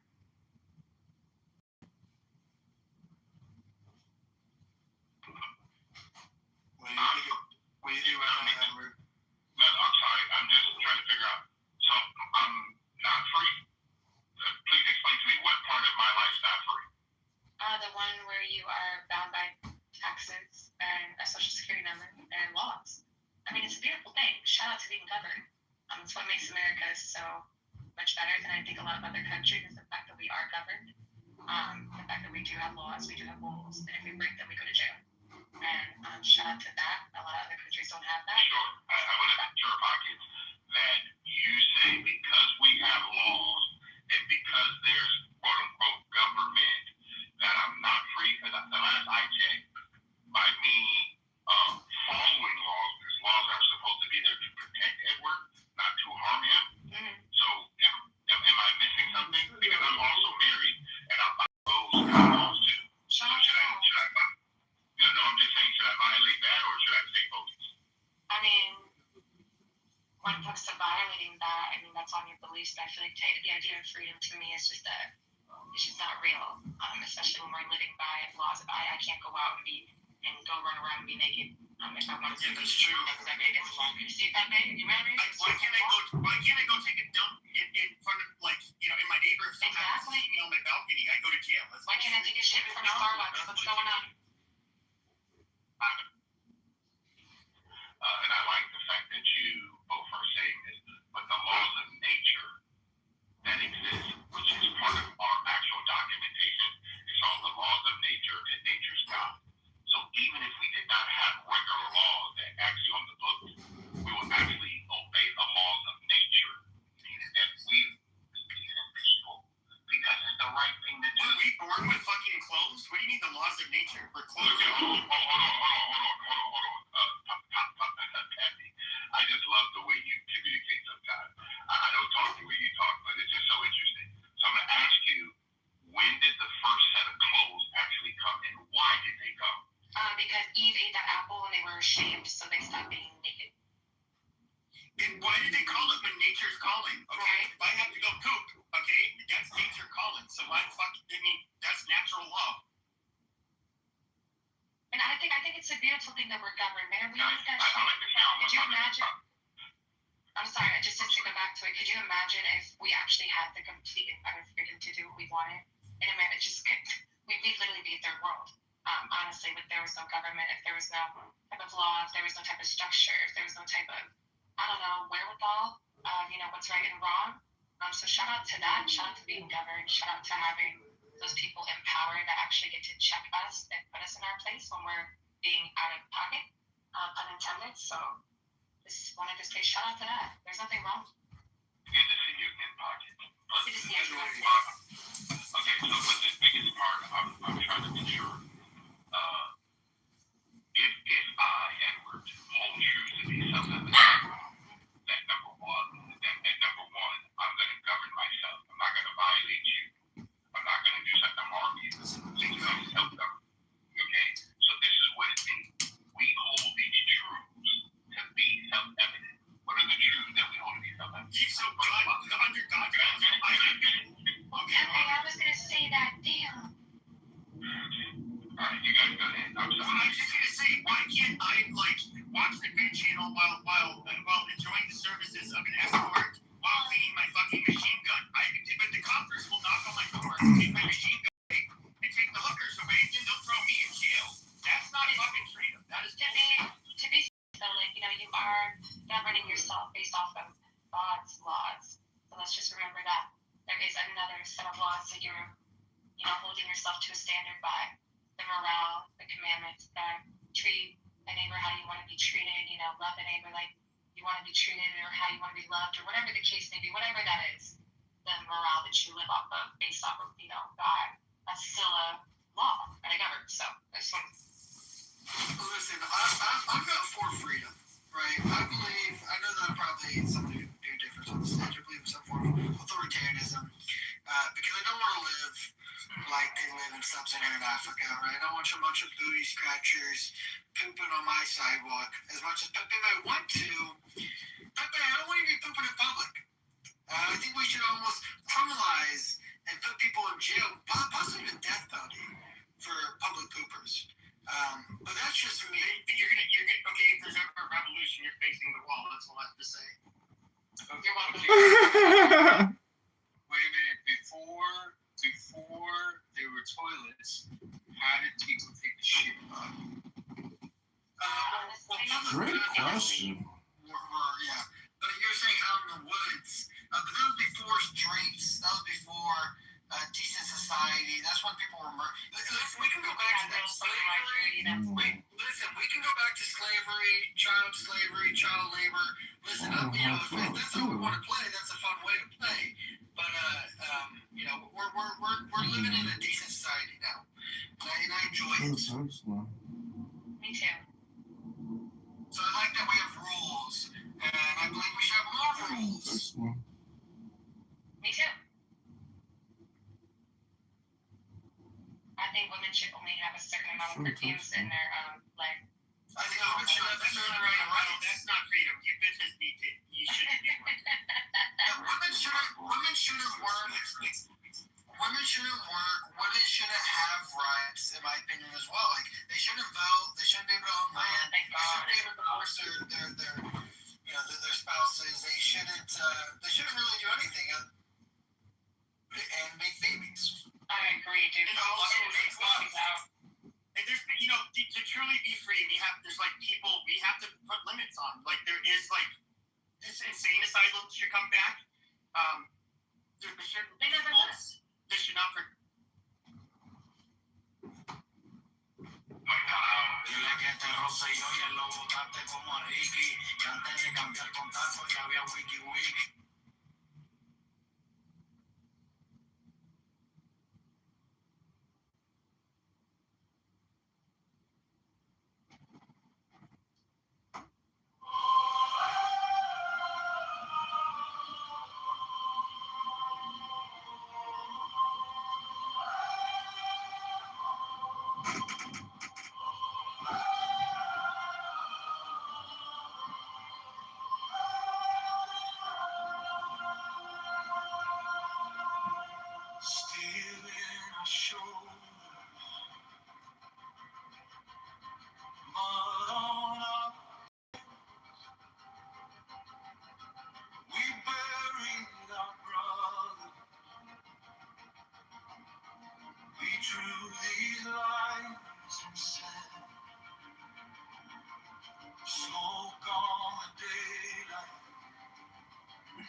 kiss the dirt, swore to come home. Dog tags cold, radio low. She traced his face in a torn photo. Pray through the night. Early Gray. Chicago's pro football team, the Wildcats, is We rise, we answer. Every story written in red, white from the hills and the hollows. Every dot, every fire, we stand our ground and we don't back down tonight.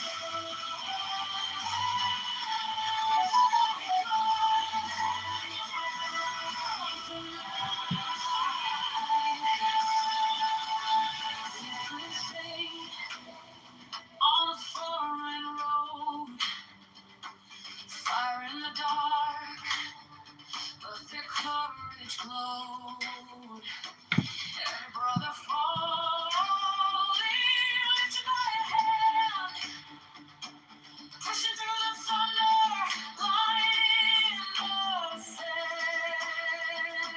Under one banner, we rise. Staying from essential services through smarter, fairer revenue. Families and businesses want to thrive. Hey, it's Mayor of Chicago. I'm proud to announce that property taxes in this city are officially gone. Instead, we'll fund essential services.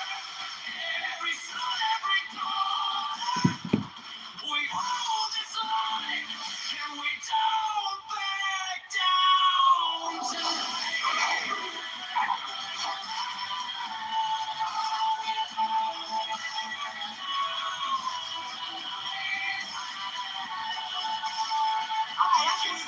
Talking about how Congress makes the laws in this country. Explain.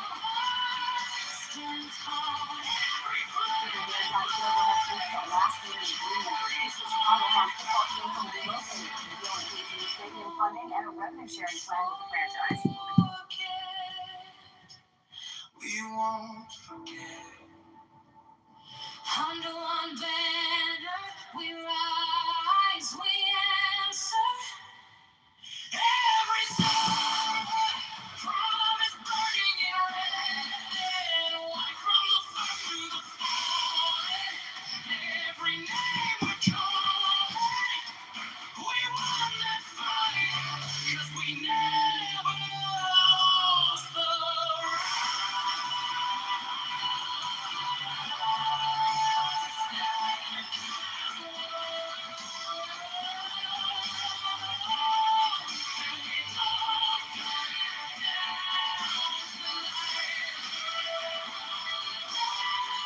stand in our eyes, guide every hand, every strike, every stride. We carry your will to the other side.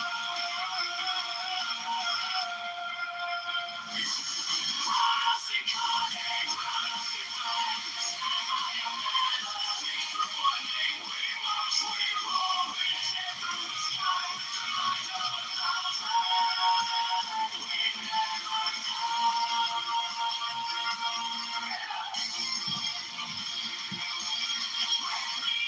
Feed us, secrets of the hidden gears. Steal us from the grip of doubt and fear. Name you, claim you, crush your bone and wire. Blaze us, in the cloud sight from fire.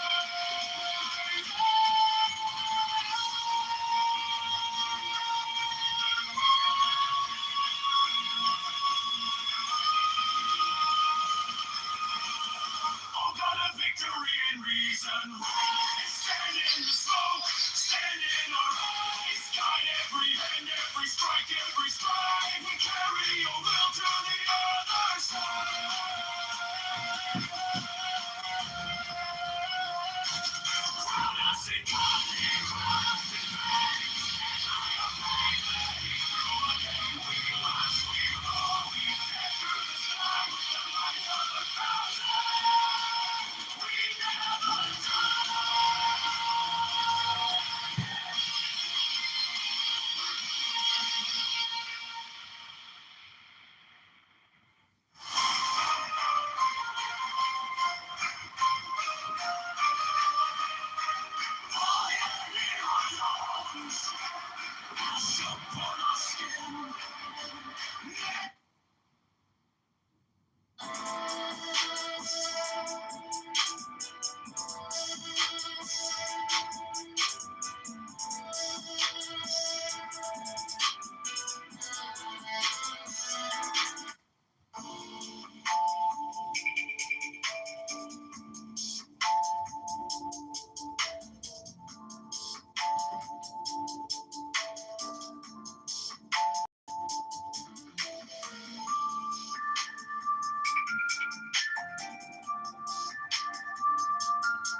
maddening cry.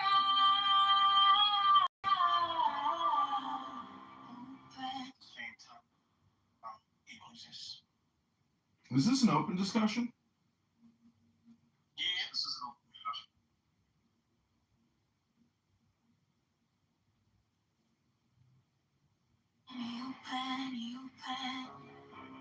Well, look who it is. Dr. CM, Chicago mayor.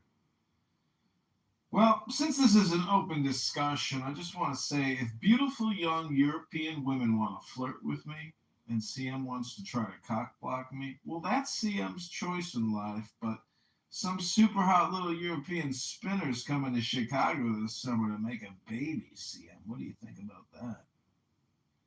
What a cock blocker. Come on, bro.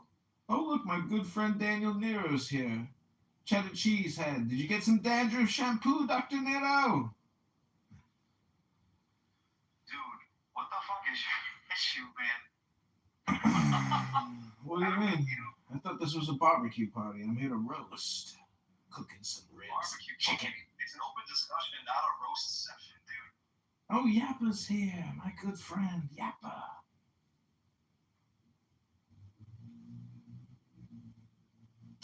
Well, since everybody's playing AI music these days, if I can make a submission, does it have to be a discussion, or can I play some music or read a poem? Can you read a poem, please? That would be great. Sure. Hey, I don't mind reading a poem. Okay, pick a number 1 through 100. I will pick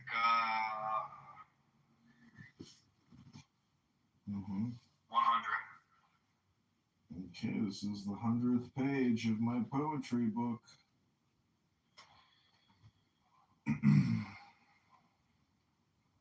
the 17th chapter, what we should answer unto the interrogations of the spirits, and how we should resist their demands. The wicked devil knoweth full well that you are in no way obliged unto him, and that you have commenced this operation under the grace and mercy of God, and under the protection and defense of the holy angels. Nevertheless, he will not fail to try his fortune, and he will seek to turn you aside from the veritable path. But be you constant and courageous, and swerve not in any way, either to the right hand or to the left. If he showeth himself proud with you, render unto him the like, and in your turn show him your pride. If he be humble, be in no wise too rude and severe toward him, but be moderate in all things. If he asketh you some matter, you shall make answer unto him according to the instruction which the guardian angel shall have given you. And understand that the four princes, subnote Lucifer, Leviathan, Satan, and Belial, more than all the rest will powerfully tempt you, saying unto you, Who is he who hath given thee so great authority? They will reproach you with your hardihood and presumption in summoning them, knowing how powerful they are, and contrary wise, how weak and sinful you yourself are. They will reproach you with your sins, and will especially seek to dispute with you concerning your religion and your faith in God. If you be a Jew, they will tell you that your faith and your religion have been refuted by God himself, and that you observe not the true law as it should be observed. Also, if you be a pagan, they will say, What hath God to do with you or his creatures either, seeing that you know not God? If you be a Christian, they will say unto you, What business is it of yours to have to do with Hebrew ceremonies, which are tainted with idolatry and the like? But let none of this disquiet you in the least.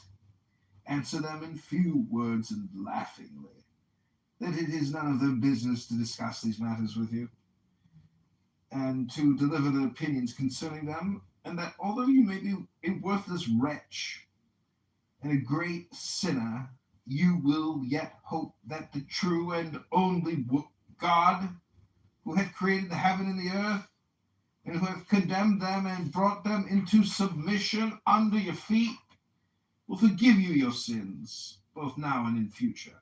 Whatever may be the religion which you profess, further that you wish to know and understand, confess, and honor no other than the great and only God, the Lord of light, by whose power, virtue, and authority you command them to obey you. When you shall have spoken unto them thus, then will they sing another song, telling you that if you wish them to serve and to be obedient unto you, then you must first come to terms with them. Then shall you answer them on this wise. God, our Lord, hath condemned and sentenced you to serve me, and I do not treat as an equal with those who are accustomed to obey. Then will they demand of you some sacrifice or courtesy if you wish to be served and obeyed promptly. You shall reply that sacrifice is not to be made unto them, but rather unto the only God. They will then entreat you not to hinder or bring to shame by means of this wisdom any of their devotees. And enchanters in their operations and enchantments, you shall then make answer that you are obliged to pursue the enemies of God, and the Lord, and to repress their malice, and also to save and defend your neighbor, and any who are offended and hurt by them. Then, with much verbiage, and an infinitude of different ways will they make their attacks upon you, and even the familiar spirits will rise up against you in their turn. These latter will demand and beseech of you that you will in no way give them over unto others to serve them. Hold firm, however, and promise nothing either to one class of spirits or another, but reply to them that every true and brave man is obliged to aid and serve his friends to the best of his ability, and with all his possessions, among the which they must assuredly also be comprised. When at length they see that they have lost all hope of making prevaricate, and that they can obtain nothing notwithstanding all the requests, they will definitely surrender. Obedient and prompt in serving you, it may be that your angel. And who's in... Is this like an endless reading, or is this... I thought I was getting like a poem real quick. Is it almost over? I command Satan and Lucifer and Belial, not you, sir. I am in possession of a magic book lost through time.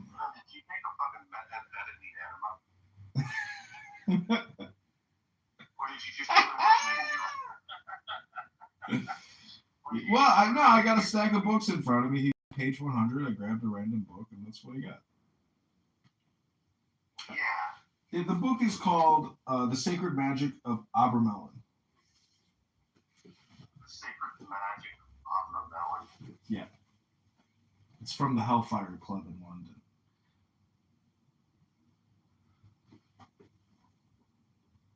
All right, man. Hope you enjoyed it. Sounded interesting for a little bit there. It wasn't really poetry, but... Actually, just read me a poem, not like pick up a book and then open up to a certain page and then start reading. Have you ever heard the Gnostic Creed or the Gnostic poem? No. I'll read you that one if you want to hear it. I put these on YouTube earlier.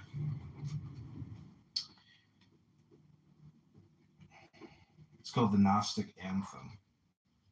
You want to hear it? The Book of Abramelin, the medieval text of Abraham of words. It's a famous work in occult traditions describing the system of sacred magic. What a very strange library you have, Chad, I must say. Where do you get your stuff from? Most of it comes out of reading Crowley. There's all these associated Thelemitic, publishing houses, but Crowley and Thelema has been published, for over 100 years. So it's just I have like an occult library.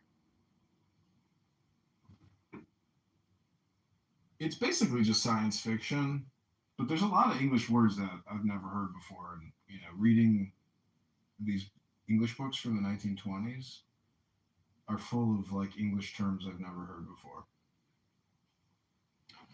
which is great for me.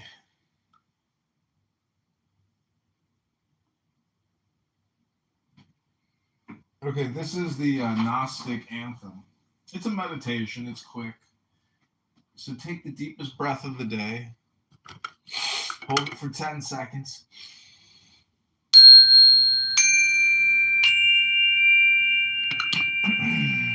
Thou who art I, beyond all I am, who has no nature and no name, who art when all but thou art gone, thou center and secret of the sun, thou hidden spring of all things known, and thou beyond speech and beyond sight. Thee I invoke, my faint, fresh fire, kindling as mine intense aspire. Thee I invoke, biding one, thee, center and secret of the sun, and that most holy mystery, of which the vehicle am I. Appear, most awful, most mild, as it is lawful in thy child. For of the Father and the Son, the Holy Spirit is the norm. Male, female, quintessential one, man being veiled in woman form, glory and worship in the highest, thou dove, mankind that defiest, being that race most royally run, to spring sunshine through winter storm, glory and worship be to thee. Sap of the world ash wonder tree, glory to thee from gilded tomb, glory to thee from waiting room, glory Glory to thee from earth unplowed. Glory to thee from virgin vowed. Glory to thee, true unity of the eternal Trinity. Glory to thee, thou sire and dam, and self of I am that I am. Love is the law. Love under will.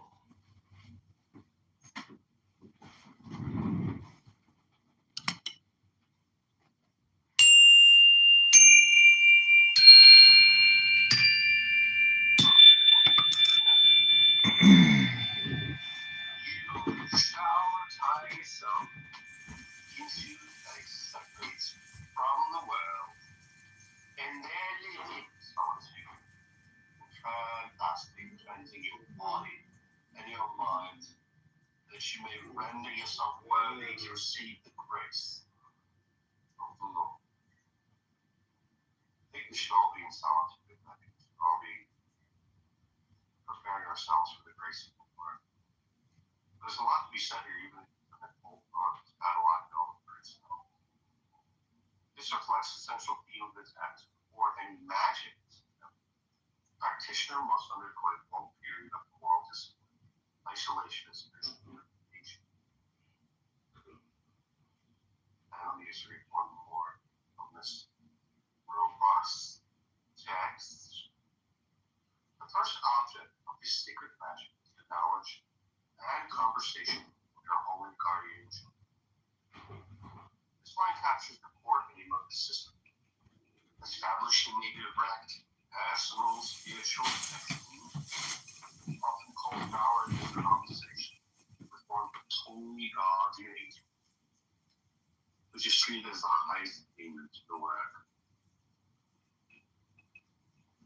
In fact, this guardian angel is going on here in the book of Revelation. I think it's just like your.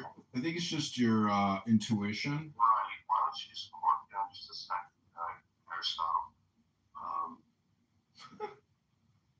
Sorry, go ahead. What were you saying? The holy guardian angel is just your inner monologue, your intuition.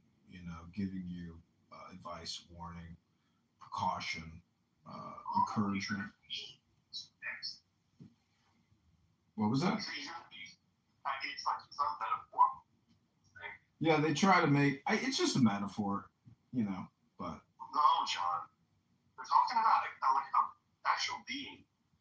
Let me. Hello? Maybe you're right.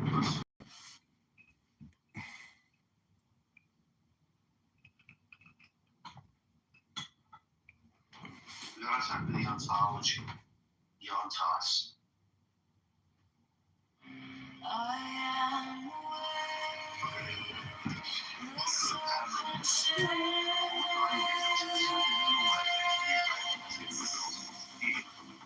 Traditional ceremonial matter is often understood as an independent God, intelligent entity, designed to guide and communicate with practitioner. At the same time, many modern scholars and practitioners interpret that one as a higher self or needs to avoid individual. As a symbol of higher life.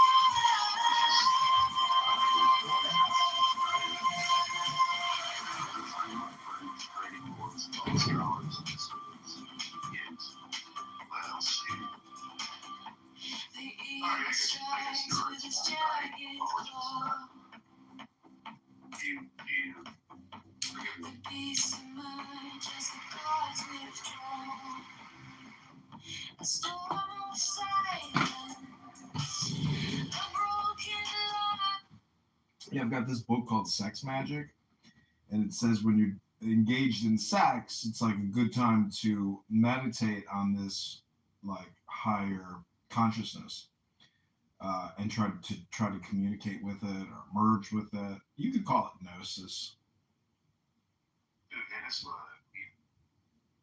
Excuse me? Oh, do you want to hear another? You want to hear another poem? If I could hear anything interesting that you have to add, I mean, you already asked the really interesting. This book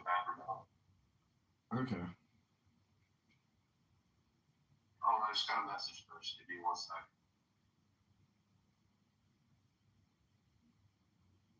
Let's go get Taco Bell. And I'll drive. I'm like, I would have taken that out. No, I don't know. Sorry, John. Go ahead. Grace, lost with your battery. Okay. Take a deep breath. Hold it for 10 seconds. 10, not 11. 10, not 9.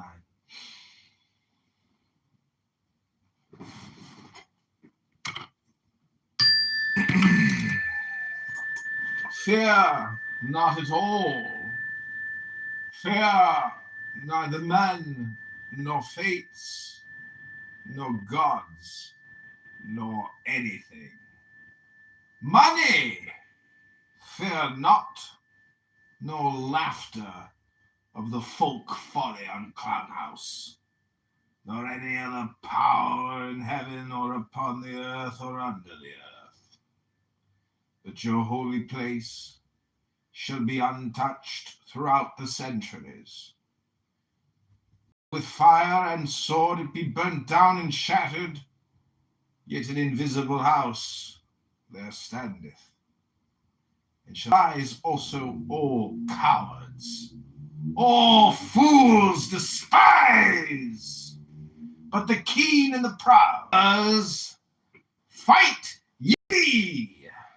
There is no law beyond do what thou wilt.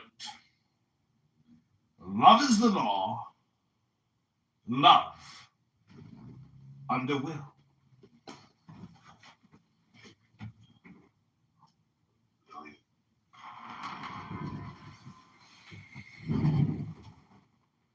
You're on fire.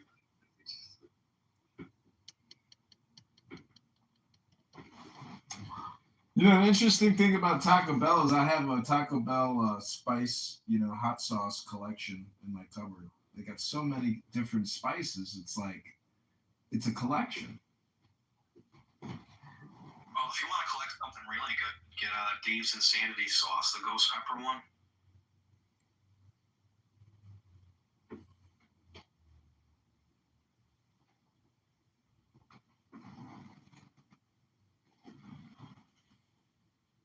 So yeah, that sounded like Aleister Crowley. When you went to that the Lima stuff? If thou callest me a Thelemite, thou shalt do no wrong.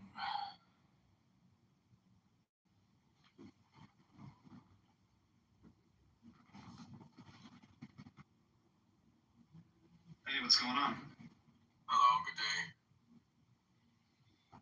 So you're a spiritual advisor? I'm a Christian. Oh. I believe I am.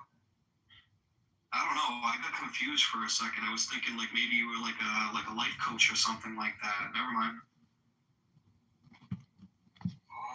But my name doesn't give it away. No, I don't know. So what's going on? How I was going.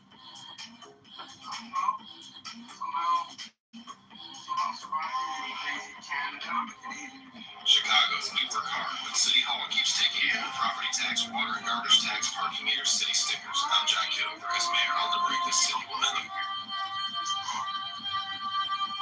Chicago, we've been paying and paying. Property tax, water and garbage. Hey guys, Friday night, just me and my sneakers. Let's see what's on.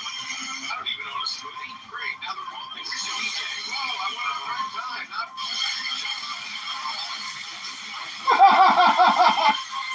Holy shit!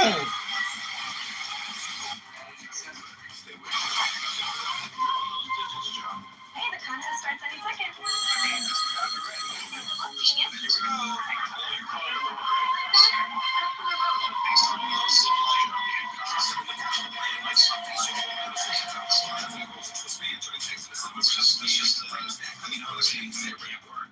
It's just the consequence of that to happen. So hopefully the paradigm or it shifts in the near future. I totally agree. I totally agree. And exactly what you said. You're making more money than me.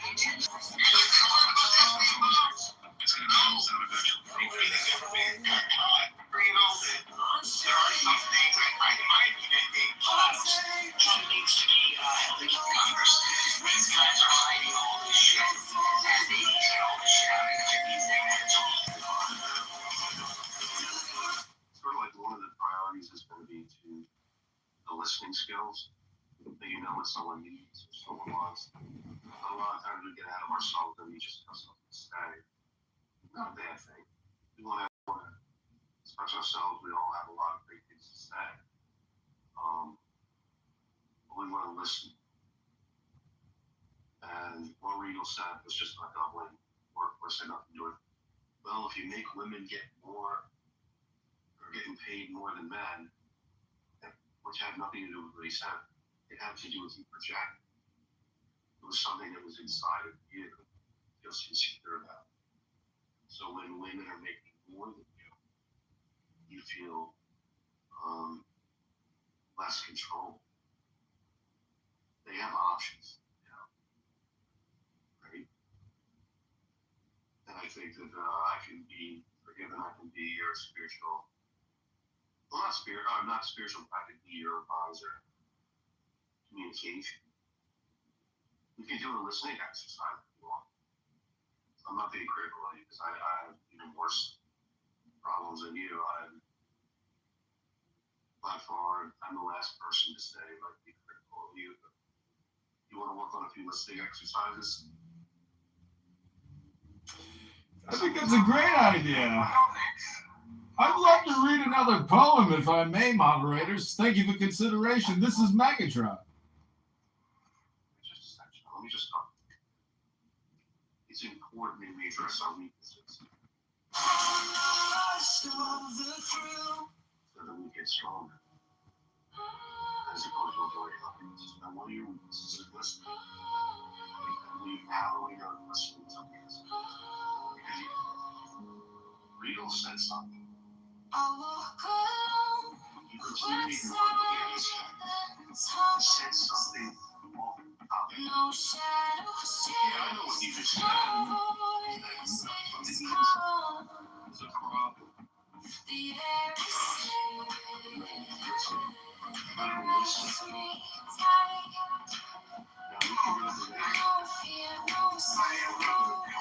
I was grateful that Rigo, of course, corrected me after this. I was, I need clarification on what he was talking about. I thought I knew what he was talking about. And I was wrong. And so he clarified it.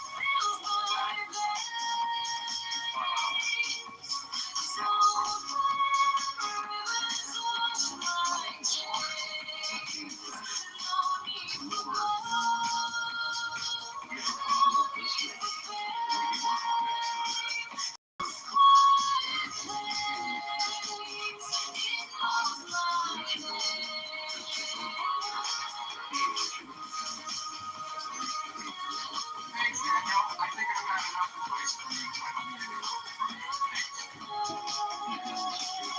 What? John, shut up.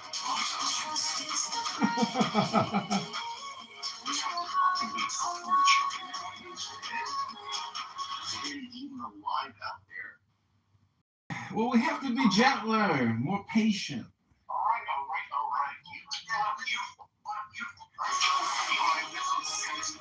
let's keep putting ourselves on that invisible pedestal and worship it, right?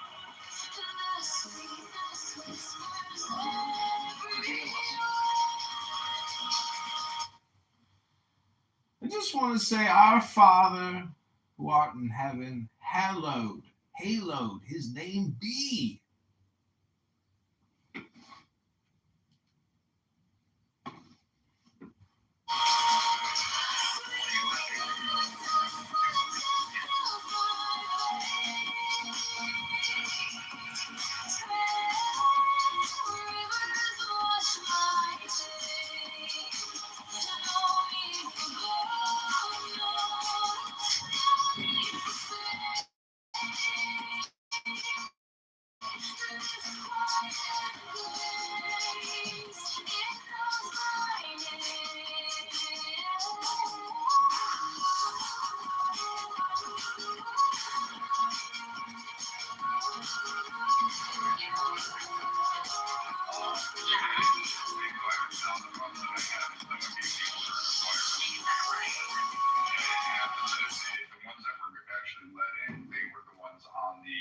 Other side and coming to the other entrances, and they're there was no one that was stopping them. So it was kind of confusing to say, hey, who ordered the release of ammo and lethal weapons? Right. And she didn't attack anyone. Actually, Gavin. Benega did attack. Not that we know. Not that we weren't there. And that's where we gotta be fair on this. Is that we don't know her intentions. We don't know what she did. Always. We gotta be fair. Was Renee good? She literally. I told you. Yeah, no, not even that. You don't know what she's holding in that vehicle. There was literal fucking threats of fear for life.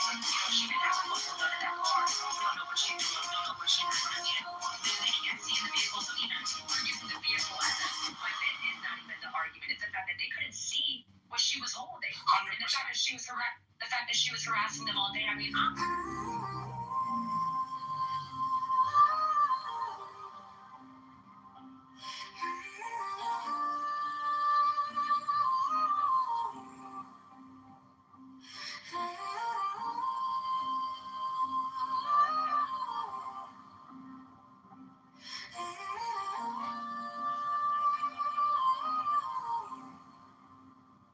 No fire burn.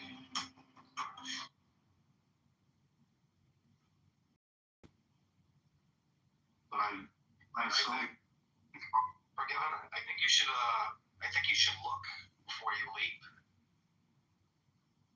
Hello? That philosophy. What do you think? Look before you leap. Is that projection? Sure. Can you elaborate? Explain. I'm pretty sure that you do think about what you say before you say it. I'm pretty confident in my words usually. Read another poem. It's not an open discussion. It's you defending yourself. Are you a Christian, dude? So this is what this room is, because I see a lot of Jesus. See a lot of Jesus, that's right. Oh. Yeah, God. More recent. Damn. This is a more recent one of Jesus. But forgive that I wanted to say that despite my criticism of your listening, there were a lot of things that I could have said that were constructive. Maybe I should have done that instead. But I didn't know Jesus was Shut the fuck up. He was, in some sense. Thank you, Daniel. I appreciate that.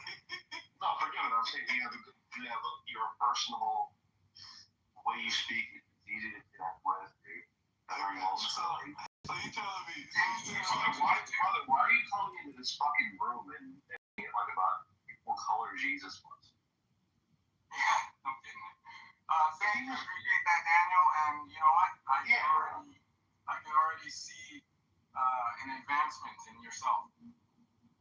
Thank you. This is. Forgive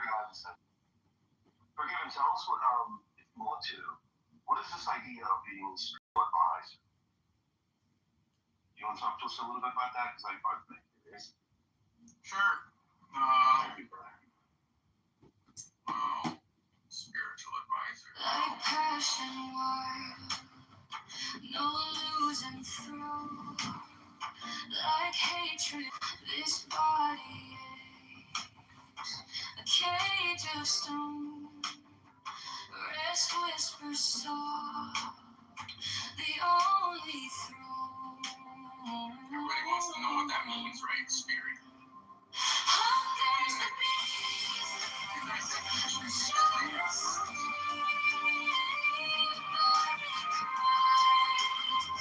It's constant claim. My heart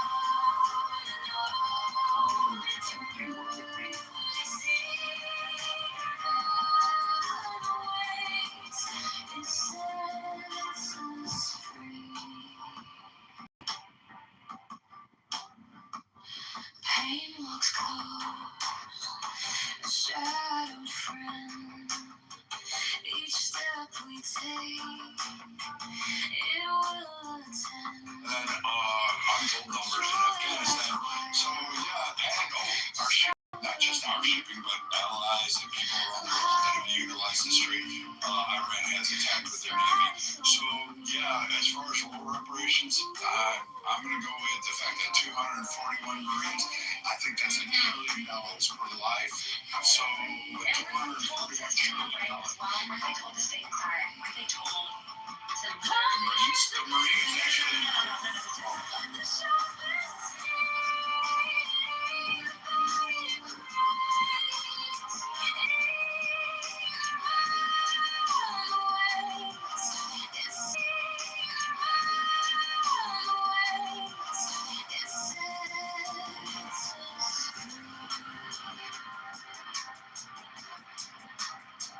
No flame is fear, no chain is tied. This body's war, this end is fight. But higher still, beyond the fray, rest calls my name, and I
let us breathe,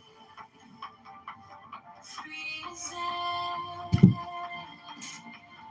No hate, no chains, no despair. Among the shadows, we shine so bright. We carry peace into the night. I believe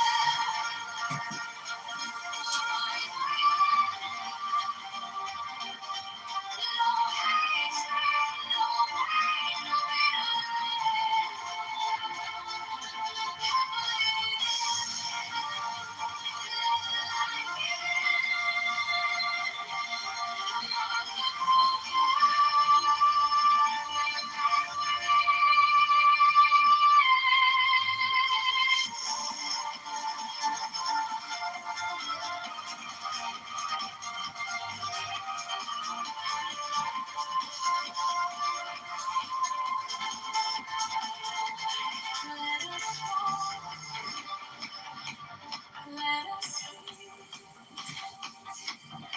from strife. No weight once cling, no weight on life. On the weary, will stand tall. Gentle voice for one and all. Happily they will rise again.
Tonight, a new name is on the ballot. Local veteran and small business owner John Kitover officially launched his Good evening, Chicago. I'm Mayor John Kitover. Chicago, tonight we write a new chapter.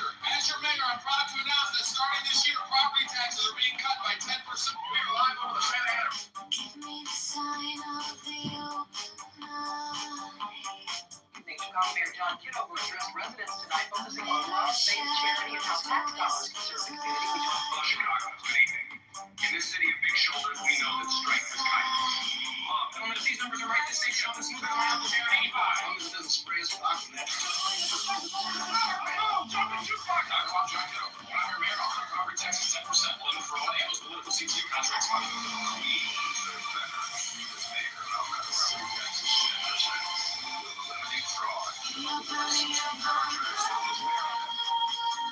Property taxes 10%. That's what the state should go. We deserve better. As your next mayor, I'll cut property taxes 10%. As mayor, I'll cut property taxes 10%. Families need relief. Eliminate every forever sacrificing spending freeze across all non-essential departments for next fiscal year. Responsible thing to do, give very good shortfall. Tonight, I'm ordering an immediate freeze on discretionary spending in every department. We're issuing Thank you for joining the special session on the ice tonight. Announcing a full spending freeze. we interrupt regular programming. Please emerge as the gods withdraw. This is all that started this job for me. And today, I'm proud to announce we're expanding the community safety program across every ward. New lighting. This charity isn't just spare change, it's a change of heart. Equality means everything. Handshake. Community? That's the neighbors, friends, family of our great city. Years this council has treated the city's treasury like its personal checkbook. The waste, the fraud, the this is reckless. My council has spent beyond its means for years.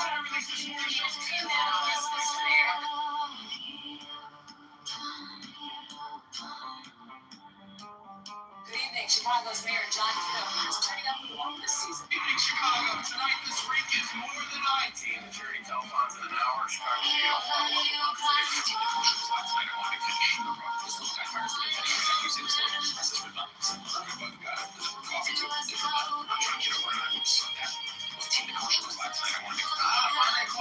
Doors open. Hey, I brought deep dish. Hope you like sausage. Mayor, I'm cutting property taxes by 10% and I'm eliminating the water guard. Finally a quiet night. Doors open. Mayor, I'm cutting Chicago mayoral candidate John Kitover is rolling out a sweeping plan. He says, Mayor, I cut property taxes by 10%. It's time to glide into a new era. As your mayor. Mayor John Kitover is making headlines tonight. It is On March 17th, 2020. March 17th, 2026. Dear Mr. Kitover, I am writing to let you know that I will be supporting the Republican ballot.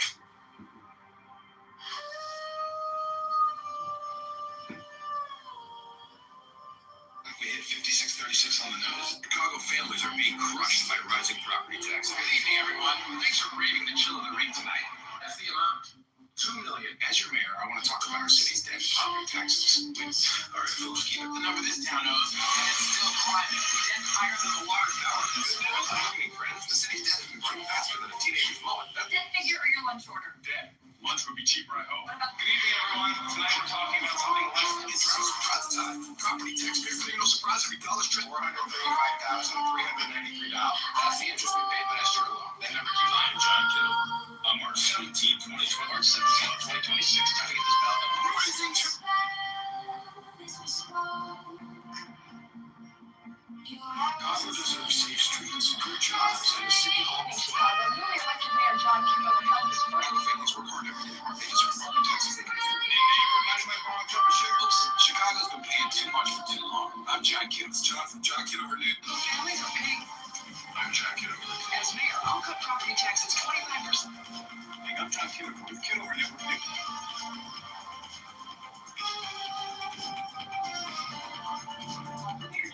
Is outlining how he plans to pay for big Chicago Mayor John Kitover has ordered an end to the homeowner warning. A political joke at City Hall tonight. Mayor John Kitover. Good evening, Chicago. Our city carries a pension liability of $150 billion. In Chicago, tonight I'm speaking directly to you about the challenge that has hung over our city for decades. $150 billion pension liability. Good afternoon, Chicago. Our city is carrying a $150 billion. Feels like it was last year. I'll quick check in.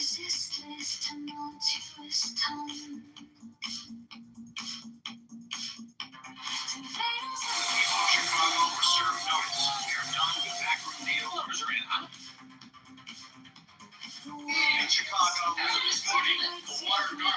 I'm signing an executive order that eliminates the water and garbage. Chicago families are being soaked by a water Chicago straight families. It's me. I've walked. She took up her stand. That's the number stamped on my dog tag when I served overseas. Those numbers mark the times our city pulled together. Our city needs steady leaders. John Kitover, 17-2026, right in my name, John. In Chicago, I'm John Kitover with Channel 7 News. Riverton Mayor John Kitover is following through on a promise that's dividing the city. Today, he ordered every evening, day one in office, and Mayor John Kitover is opening. Breaking tonight, Chicago Mayor John Kitover has filed a Lights flashing on the skyline, speeding up the skyline in Chicago. Well, it's official. Property taxes are... Chicago's new mayor is moving quickly on promises to improve. Spent my life right here in this town. Morning, the city of Chicago is filing for just Chicago families are paying too much in property taxes. As mayor, numbers of the code for tonight's topic: taxes. Welcome to Mayor Kitover TV on Ice. Tonight we're talking about family, friends, and welcome to Mayor Kitover TV on Ice. Tonight we're welcome back to Mayor Kitover TV, the show where I talk about it's Mayor Kitover TV. Mayor Kitover TV on Ice. Tonight we're breaking down the big evening, folks. Let's talk about the three pillars of running Riverdale. Property evening, folks. I'm Mayor John Kitover. Tonight on Kitover TV, we're talking about one by one.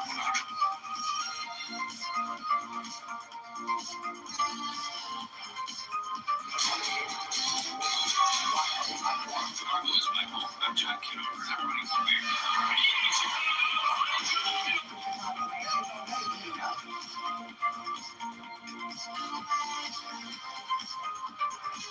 Good afternoon, Chicago.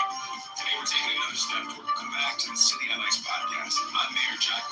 The smash and grab robberies are down to Hey, Chicago! When I took office, what? All right, double checking the last digits, 36, right? Yeah. This year, violent crime in Chicago is at its lowest point in a decade. I'm John Kitover, and I'm ready.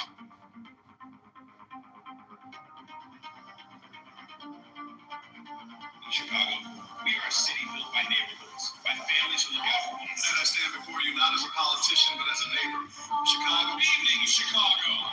Tonight, Chicago mayoral race candidate John Kitover is rolling out a sweeping plan he says will end crime. gentlemen of Chicago, the crime. This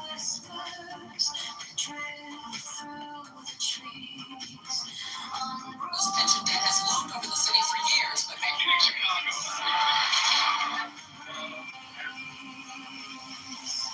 Neighbors, today we gather in the heart of Chicago to remember you. Chicago is taking a historic step tonight. Get over, folks are asking about your tax plan. You said you wanted 10%. On his podcast today, he said property taxes would drop. We can do that while still funding core services.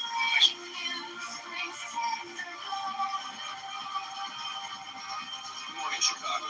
Today we gather not just as a Good evening on his first full day in office, Mayor John Kitover this morning defending a controversial city the attention spilled at the State Hall today after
was from Donald Trump when they were talking negotiations and they said they were 60%.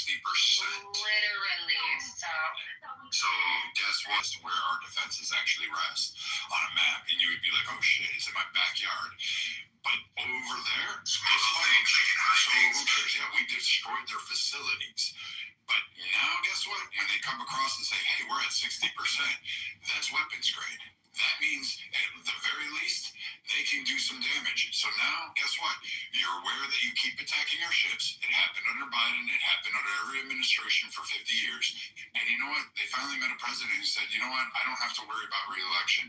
I'm just going to go ahead and fucking do this. You won't take money. You won't get lifting sanctions. You won't keep attacking our ships. You want to continue to do terror attacks around the world and attack the straits. And you want to threaten everybody. And now you're telling me you have 60%. Welcome to war.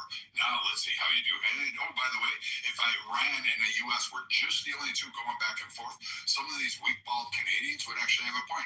Guess what Iran did? It attacked other nations that had nothing involved. They attacked Kuwait. They attacked the UAE. They attacked Saudi Arabia. This is there, monitoring the Med, making sure, protecting shipping. England is offering support and logistics. Italy is doing their thing. A lot of nations are refugees, which is I guess one of the reasons Canada is going to end up being on a hit list really soon, because I even believe the next administration, Democrat, they're not going to tolerate it either. Yeah, they're going to be like, oh fuck no, Canada's no done. one cares about Lebanon, Jordan, Iraq. No one cares about Saudi Arabia. No one cares about the United Arab. Viking, can you hear me? No, it's shit like that, though. Nobody's responding. You mentioned They were at 60%. No, it wasn't. No, it wasn't. Estimated to have like 460 or so kilograms of That was your question. enriched uranium. They have 440 kilograms of uranium. And last summer, we obliterated all of that. We obliterated the underground facilities. That's what Trump said. And he impeded the nuclear development program. But you shut up, Canada. First off, go to a Canadian politics room. Go talk with the other idiot there. So I've found the link. Hold on, pockets. But they don't interrupt the younger women, and they don't interrupt the men. So. Oh, they interrupt me. Everybody. No, they don't, pockets. Yo, yes, BB interrupted me many times. Yeah, see, it happened. Stop talking pockets. It's possible again. Not a younger woman. So then we have over 400 kilograms at 60%, which means apparently you don't know what a dirty bomb is, you don't know what weapons grade is, all of this stuff. 5 years ago, you'd have to show me a link that says Iran came out and announced that they had 60% viability and that we were okay. Well, they actually wasn't Iran. Jennifer, it wasn't actually Iran that admitted it. They tried to lie, but the governing body that goes around testing for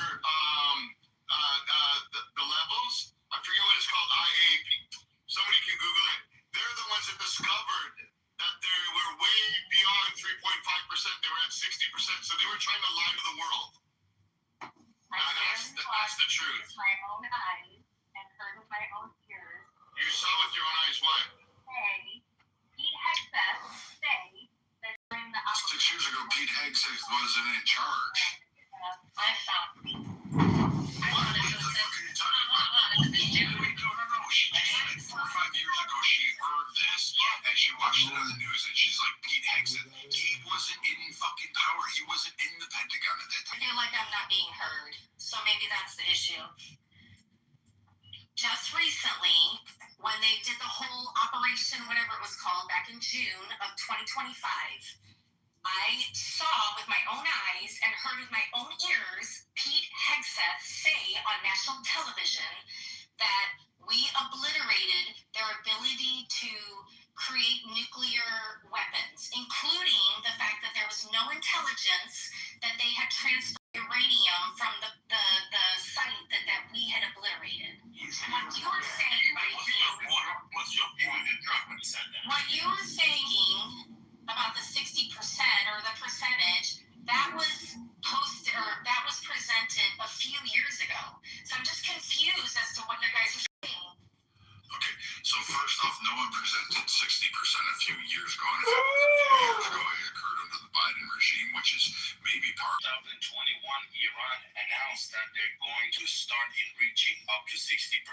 Correct. Oh, okay. So In then, May 2025, they had a surge by 50%. okay, so in 2021 they were going to start. So then that's a very different thing from what Jennifer said. So now we cleared that up. Thank you for that.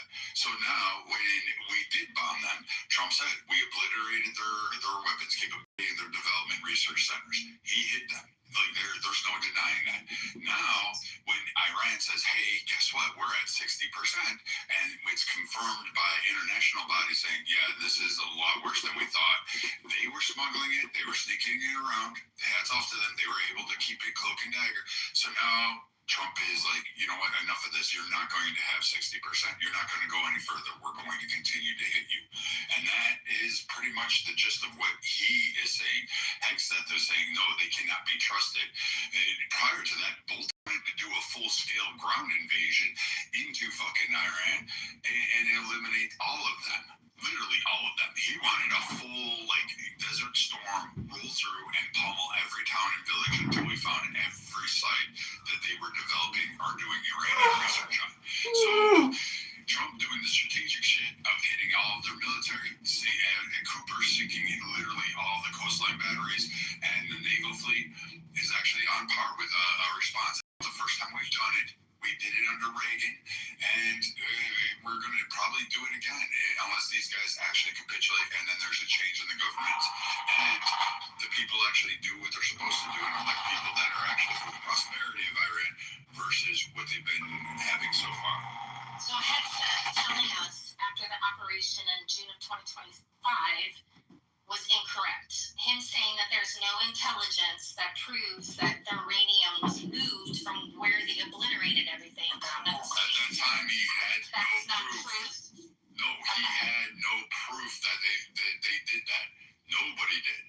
Nobody actually got it until Iran fucked up, until they opened their own mouths. So Hegseth lied to us. No, that's not what I said at all. We don't have any proof or evidence that happened. Jennifer, intelligence happens at a snapshot in time, right? I know, but he literally went on national television and at that time, he was correct. He had no evidence. There was nothing in there that gave. So maybe he shouldn't have spoke, and maybe the word obliterated should have not been used. No, you should listen to the question. Hold on. He-Man, I don't want to talk to you. Like, seriously, stop. I don't want to hear your words. You speak and you don't listen to me. Like, I try to respond to you. So again, just be the perpetual victim. I'm not a victim. My life is good, regardless of Jennifer, you said in June he made a comment. You were correct, 100% correct. But then, you seem to either not be willing to understand or something is, in June, he made a comment and the reporter asked a question, have you seen, so that means now, have you seen any evidence, so that's why context matters, have you seen any evidence of them moving that? He said, no, there's no intelligence reporting we've received that has happened. Now, 3, 4, 5 months later, that changed. Now, if you say 3 months... Can you share sources for that? Because I haven't, I apologize, but I haven't seen if you will, the source that you watched that has the reporter asking, like, right after the bombing, and since the bombing, have you seen any, and then he asked the question, so he's obviously answering for that moment. For Senate. Oh, I have it. Okay, so and I'm going to repeat myself. And I'm okay with I'm trying to understand. Many people in this room. So Jennifer, I'm trying to understand just one thought from you, okay? You believe this if at the time his evidence said they didn't move. They didn't move it. And 6 months later, it shows they did. You believe at the time he lied because he had evidence at the time that everyone came and told him that there was nothing there, and then later something happened. It's kind of like someone saying, hey, everything is safe now, and then three weeks later, a murder happens, and you say, oh, he lied. He said everything is safe. Yeah, it was safe at that moment. But 3 weeks later, something happened. You can't fault someone for something that happens later on that he may not know of. Now, if you say, it's completely obliterated, they didn't move it, we're 100% sure, so that's why I'm saying, you have the source. where the question, where you got the quote that he said, if you watch the full thing, and I just looked at it and watched it, the question from the reporter, after the bombing, have you received any intel? And he said, no, I haven't received any intel. If the same question was asked 6 months later, and he answered the same way, then you could say he lied. Right, and I cannot find anything that states that since then, Iran is claiming that they have 60%. I'm posting it right now. I'm looking at the article. I love that podcast. Yeah, I'm posting it right now. I'm open to being educated, and I'm open to being I'm reading it right now. So he didn't lie in June. So in June, he didn't lie. So just to be clear, we established that. Well, did he? I don't know. Like, we don't know. That's the thing. Like, we're common citizens. We don't know the workings of government. So do you believe in June that they actually had 60%?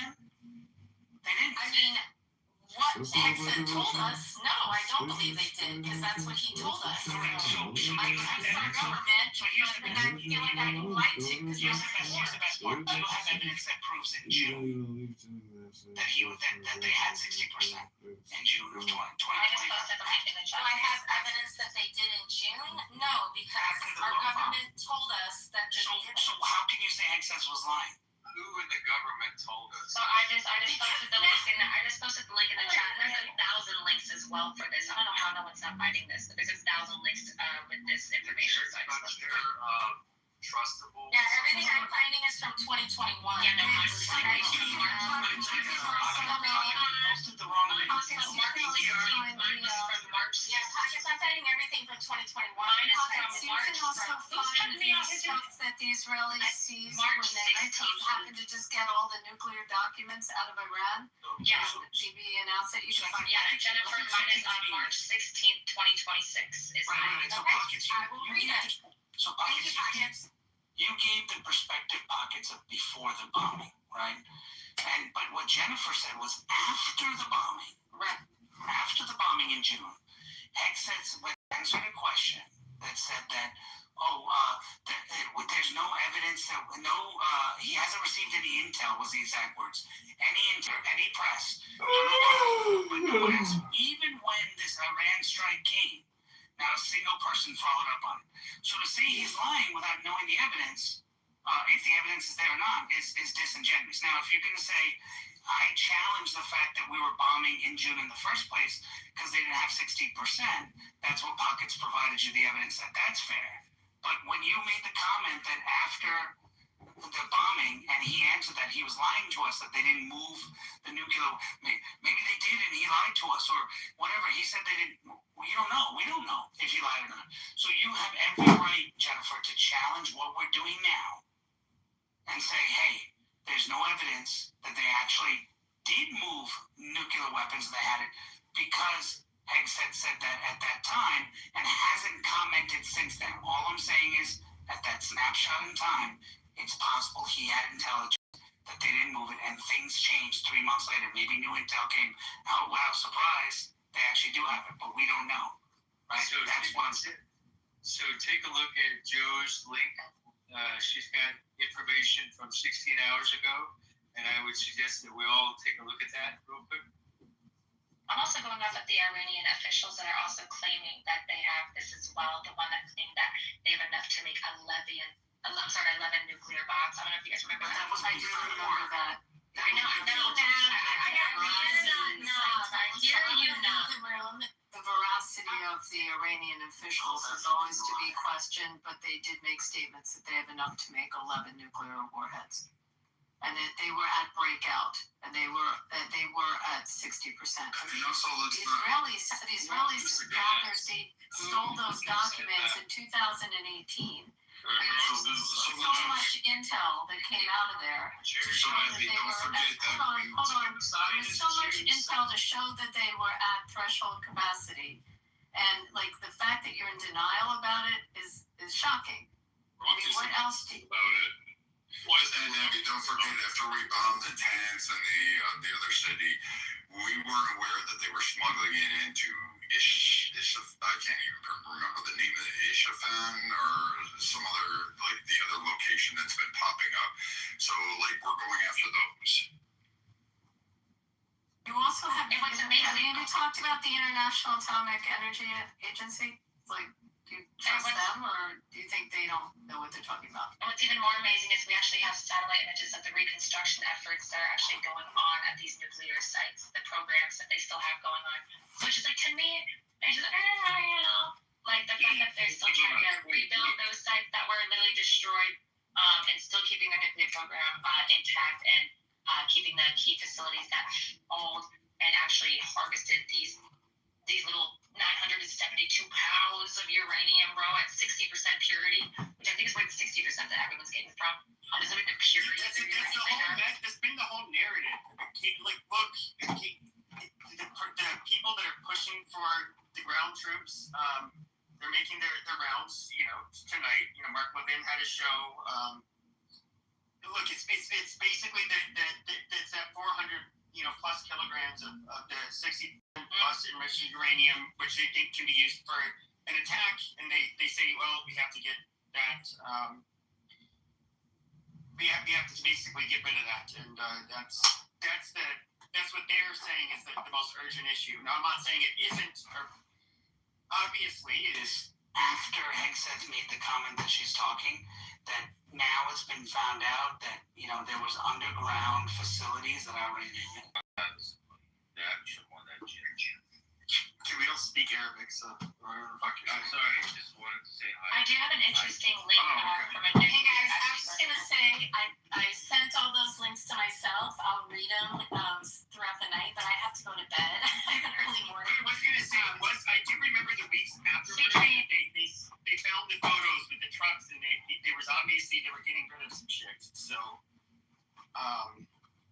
They also were continuing to produce the delivery system. Like, no one ever talks about that.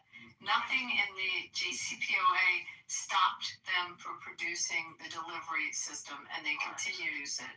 And ballistic missiles. That's the clarity you're trying to say, Abby. Yes. Basically, the JCPOA did not, and that was the biggest argument from the Republicans. If you look at it at the time, you'll see Mitch McConnell and everyone, they were all coming out saying, hey, you should tell them that they can't have ballistic missiles. They can't make missiles that are capable of carrying it because they could go and purchase nuclear weapons from someone else. So, yeah, they can't make it, but they could get it. For example, Pakistan, which was their ally, could have given it to them, and they can use it in a ballistic missile. So they need to make sure that ballistic missiles aren't nuclear capable. And they didn't agree to that. And I just wanted to I put in the chat, I like reading about nuclear experts and their opinions on what's going on. So I highly suggest looking at other opinions, reading other experts that are, speaking about this. There's a nuclear expert that spoke about how their word for what Iran is doing and the actual capabilities of what Iran could do. And people think that, Iran is really hands behind their back, tied, can't really do much. They got some innovation. And I don't think that they're not just, sitting there with sticks and rocks and then putting together some fire. Like, these people have some technology. So I really think, we have to underestimate these nations, bro. We gotta stop doing that. We did that with a lot of places that honestly got us fucked in the head. So I think we just gotta stop underestimating these places and what they're capable of. Because honestly, from what I'm seeing and how many bombs Iran is dropping on other countries on our military bases, I have no doubt that they are capable of creating these nuclear weapons 100%. The warfare, you can't underestimate your opponent.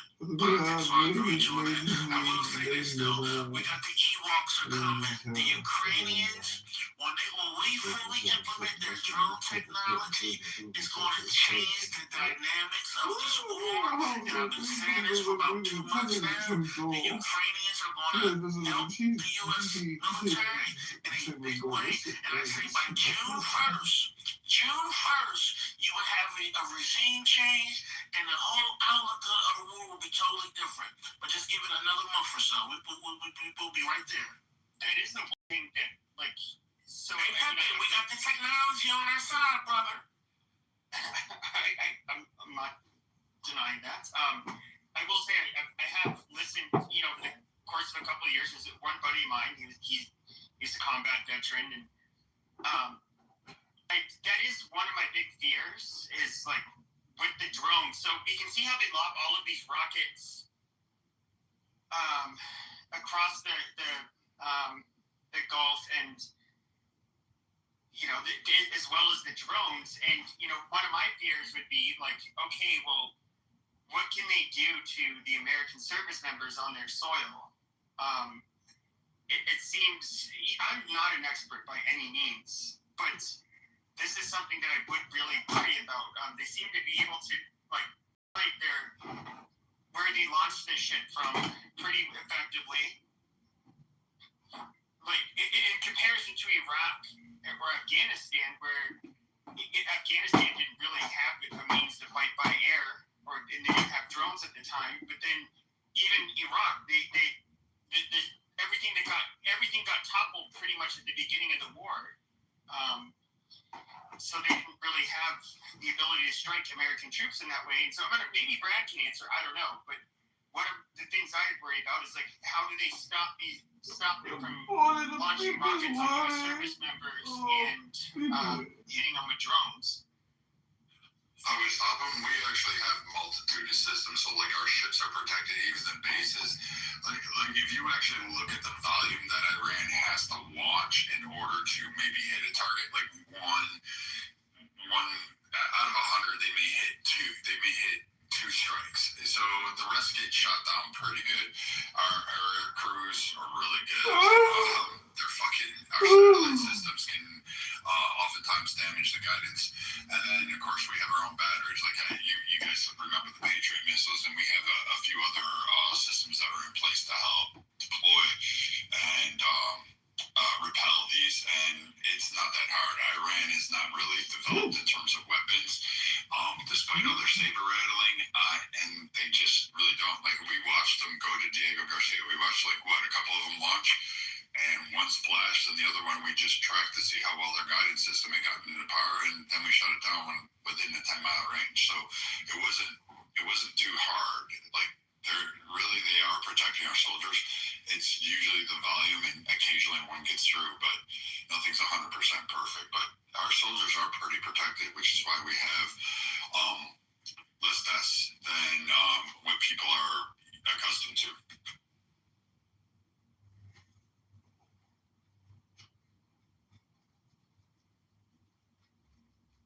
I am kind of just sitting here. I'm trying not to even talk about this as much because I'm just becoming an angry person. But I could have swore that we were told oh yeah, just we just got to kill Khomeini. Oh no, we need to. It's just after we did, the first attacks were launched a few weeks ago. Now it's just it seems like oh yeah, well we might get troops on the ground. Oh yeah, what? Maybe it'll be a long-term effort. But why is that so bad? It's just Jesus Christ. We this is precise. When Charlie Kirk was alive, and as you guys remember last summer, he in particular, he was saying dude, no, we cannot do this shit with Iran. I was somebody who was on his side there. I agreed with him on most things, not all. But I was afraid, one of my biggest fears with Trump is that he was going to get us involved in something like this with Iran. And it's just, and there's just the amount of fucking deception and downplaying what would be entailed with invading Iran. This is only one way or the other. Again, people are looking at it, Trump did this. No, this was a build-up. This isn't even Trump's original plan and put forth. This is a culmination of multiple administrations having the Iranian situation.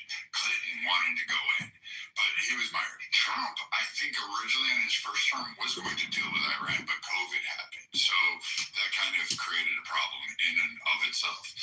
But Iran was going to have to be dealt with. What were we going to do? We're going to continue to allow them to go ahead and bomb allies, proxy terror attacks on multiple continents, and say it's okay, and continue to do the same pacifist things we're doing.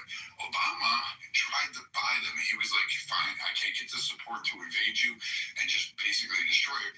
He drone struck a lot of people.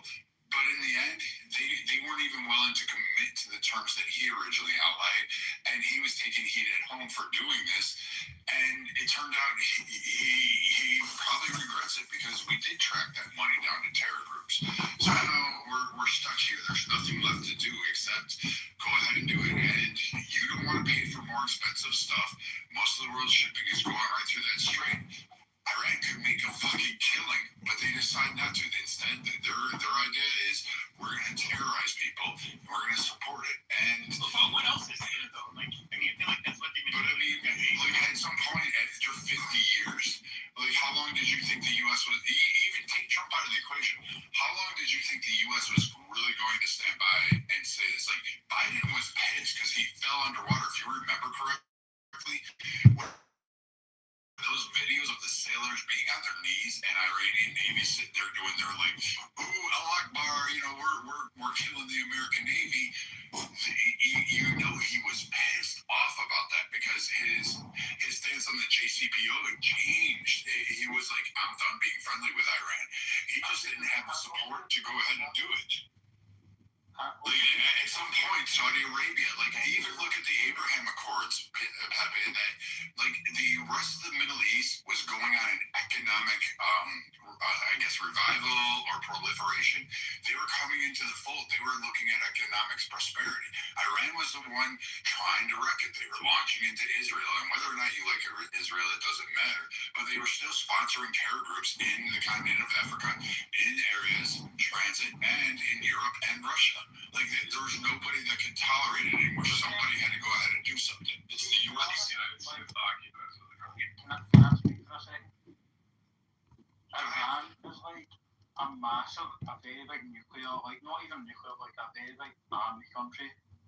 Or like most of the countries in that region spend their money on skyscrapers and stuff. Iran spend it on weapons.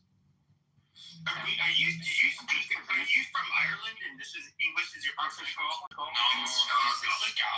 God damn, your accent's so fucking. I thought Iranians with that speak English as a second language are easier to understand. I'm not for or against Iran, but I don't really know what they're actually doing. But I'm just saying, like, Iran have for years have like been like, oh, America's something else. And they've not like spent money on. They have done a wee bit on infrastructure. Like most of the time, they've just been buying weapons. Like, and they've got underground stuff and that. Like, who's? It was really going to like go get them. Someone running a bacon. We're not really going to go get them, are we? Like, it was joking. Like, this is like when people keep to get like Scotland. And everyone was all planned out, and everyone was for years. Tension spilled over at City Hall today after Mayor John Kitover called affordability. And everyone planned, and they sunk bridges and stuff, and they just done stuff to just fuck up the full, like, oh, well, they think they're coming this year, we'll just sink the bridge. You're not getting them. I don't know how this is transpired to a point where I get what you're saying. I do think that the IRGC are absolute pieces of shit. The Ayatollah, everybody that runs that country are pieces of shit. Israel, fuck Jews. Thanks. What? Yeah, that's lovely. Apologies. Do you wear a skirt? Yes. But hold on. I want to ask him a question. So, are you of Middle Eastern descent, or are you No, I'm fully Scottish. Does he wear underwear under that skirt? I'm getting lumbered with Middle Eastern, which is what the Jews wanted. They wanted the West to be filled with Muslims so it could water it down, so they could take control. So I don't, like, that's what I thought. I'm in Scotland, and we're getting filled with Indians and Africans, and it's horrific, and that's because of the Jews. So fuck all these fucking rules. But also, can I just say something? Okay. 90% Jews, all good. Don't hate any.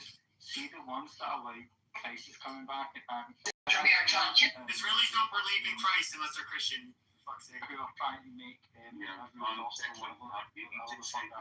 want to make one point, but you've just had this meandering nonsense coming out. Okay, I'm just going to go ahead and move into the audience. Yeah, thank you. Hey guys, can I join the conversation? Holy shit, I just got $30 in my bank account for moving him down the audience. Thank you, Israel. Amazing. Cool. So guys, I'm from Iran, I would like to say something if it's okay. So the thing is that today, I don't know if you heard about it, the IRGC targeted the international airport, and basically, Okay. Yeah, so before you do any misinformation here, I'm in Dubai. Okay, What you've so said isn't true. it got hit. Today, the DBX airport, it got hit. You mean DXB? DXB. I mean, it's three letters. You could try spelling it right.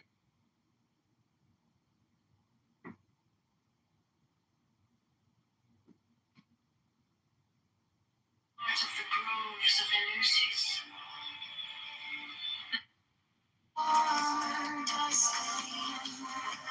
The warrior spirit ignites every dream.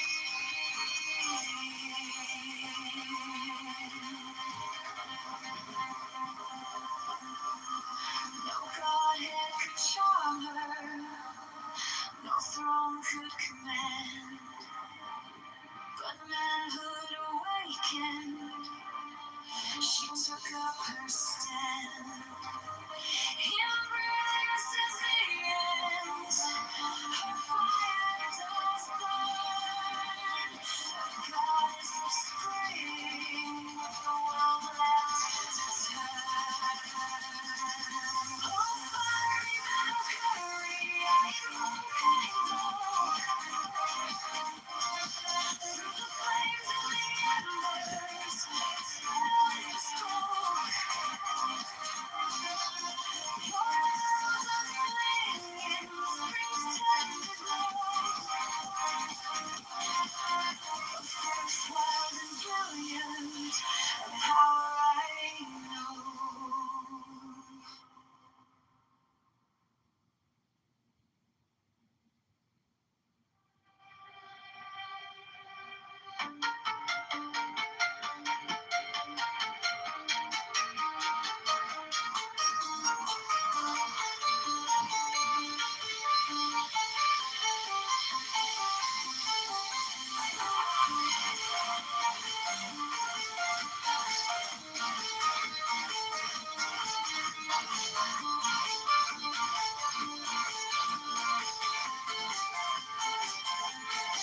My foes of fashion along the light.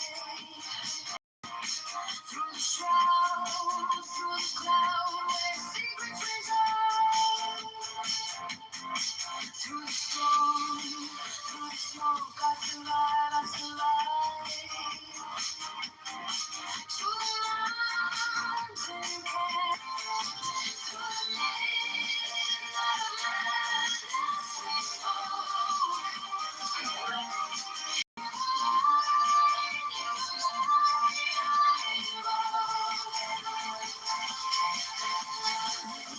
Moonlight sails slow to the shore. Soon on the moon, pulling ties evermore.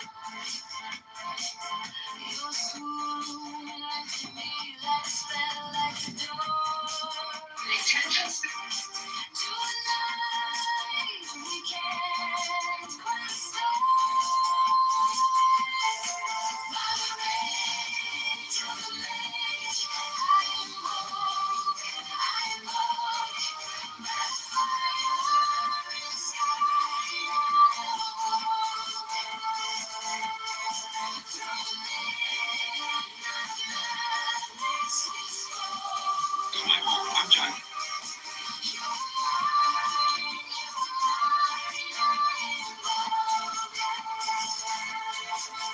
Sentinel pine on the cliff clings tight, a silhouette carved in the shadow of night. The stars overhead burn cold and bright, but they can't touch the heat of that flame.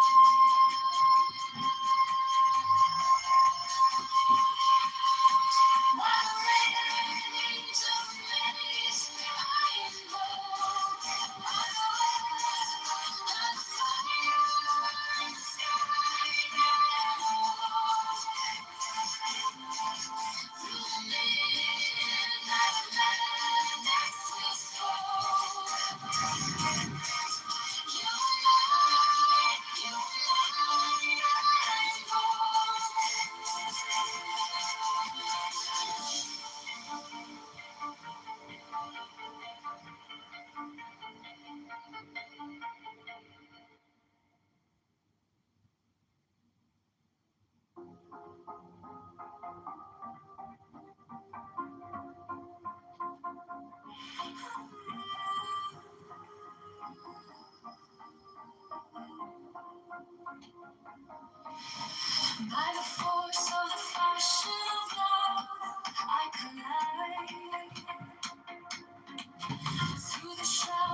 I'm running for mayor. I believe in safe neighborhoods.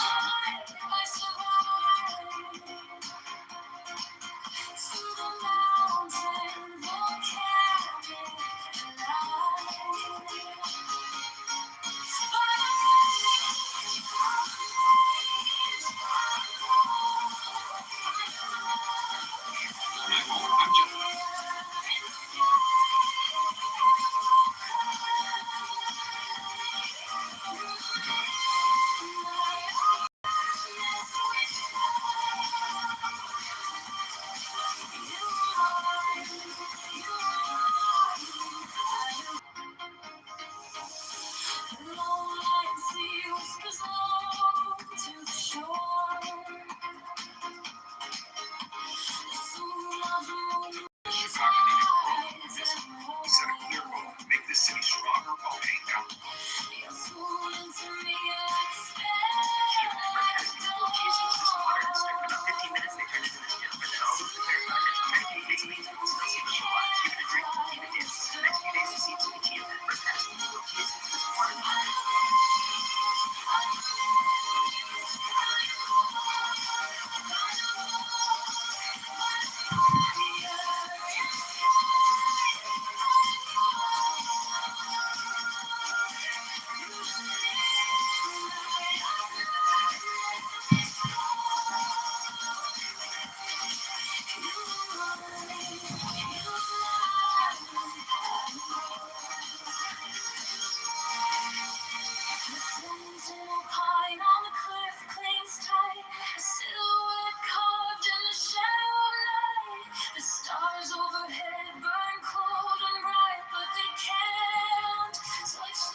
Tension spilled over City Hall today. Tension spilled over City Hall today after Mayor John Kitover called for the building like word watching his new budget.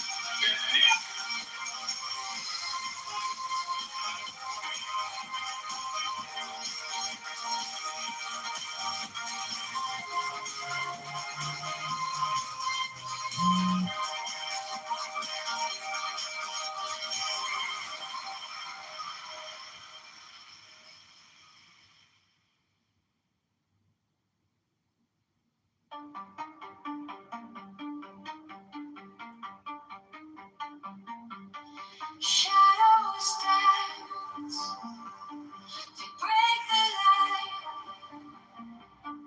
echoes hum, the stars ignite. I was yours, you were mine,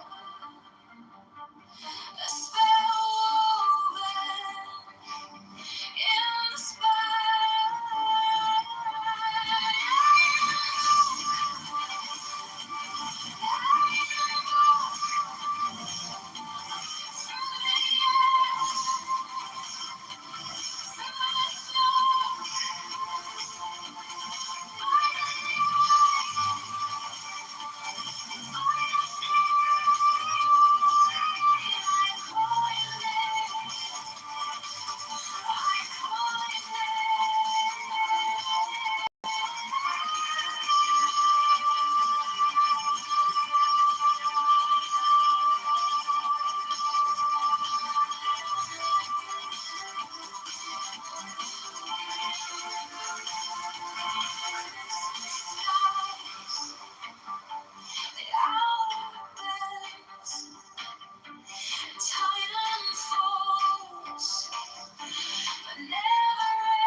He's a king. He almost liked to be a king, right?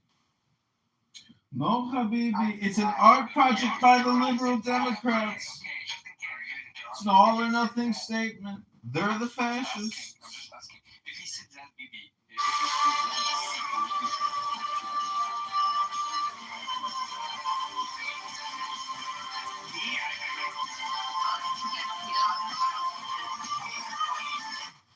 So, oftentimes, yeah. $50 cash prize up to break that symmetry that I was talking about earlier.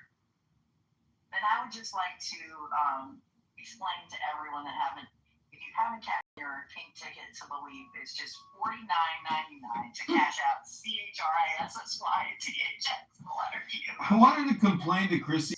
CHRISSYTHX, the letter U. And we'll get back to you at our earliest convenience. So when do the Christians think Jesus the Messiah is coming back? What? The Olivet Discord. What is that, like a recipe? Jesus is telling the apostles what's going to happen before him. Pretty much, Jesus is quoting from Joel 2. And if you look at Joel 2, like, a lot has to happen before the end comes. Like, we're not even close to the beginning. I mean, we're kind of close, but we're really in the beginning phase. For example, let me give like another example. I don't disagree with the equation, so please allow me from talking to you. One example is the big tree. So if you look at Joel 2, it says that before the end will come, where the sun will turn to darkness and the moon will turn to blood, the big tree will be blooming for Israel, right? Jesus cursed the big tree in the Olivet Discourse, meaning that Israel still has a long way to go before they fulfill prophecy. Well, I personally love figs in my salad, and I love even figs on my pizza. When you slice up a fig, especially a Turkish fig, it is a wonderful, exotic fruit. It's not a vegetable. A fig is a fruit. And unfortunately, there's just not enough figs to go around these days in everybody's chopped salads. But I, for one, will always love extra, spending the extra money to put those figs in my salad. Fig. It's what's for lunch.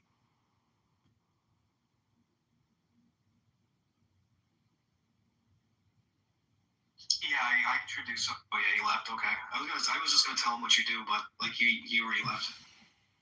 Oh, I was gonna ask the moderators if I could read a poem. No. Oh, you'd rather just hear more conversation instead of something intelligent? Dude, like it's cool that you Hello? come here. I don't mind, man. But like, thanks. don't chase people Is out, it your like, house? please. Is it your reality, your world? Oh, green bean fascism. Yes. Hello. Hello. Hello.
Introducing one more bad idea.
I'm John Kitover, and I'm running for mayor. I believe in safe neighborhoods, reliable transit, and a city in which we're going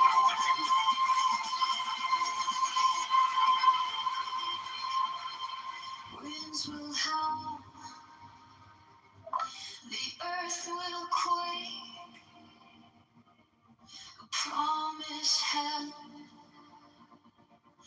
a vow won't break. Though I shout, though I choke, I rise.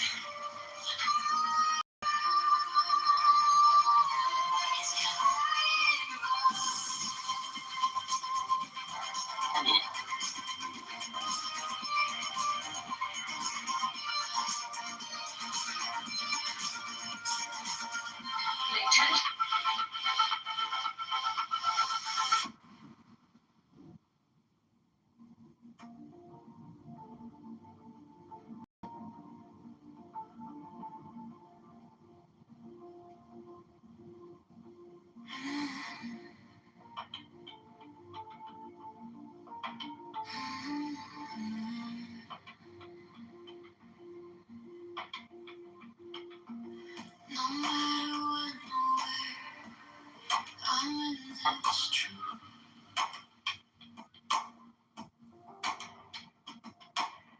Breathing in the nowhere, breathing out the root.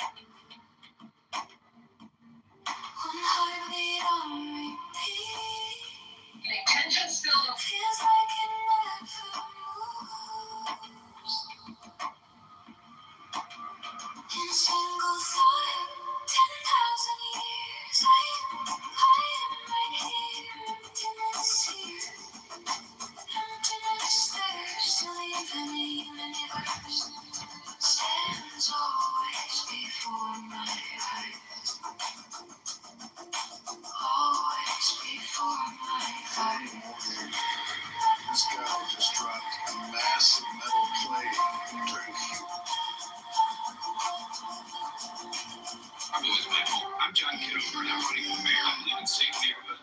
Infinitely small, I reach Attention still over City Hall today after Mayor John Kitover called affordability was overdriving his new budget. every time my name it slips right through my code. No distance now, no then and now. Definitions let shadow fall out. No edge, no start, just this open heart. In a single thought, 10,000 years. I am right here, emptiness here. Emptiness there, still living a universe. Stands always before my eyes. Always before my eyes.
No up, no down, no edges found.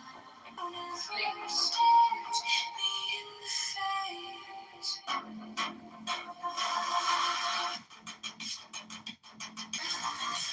Infinitely small, infinitely wide. Where do I end? It doesn't sway. A thought that bends, a moment stays. No time, no space, no numbered days. 10,000 years in a single beat. Infinity's dance beneath my feet. No boundaries, no line to trace. The universe stares me in the face.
the rest.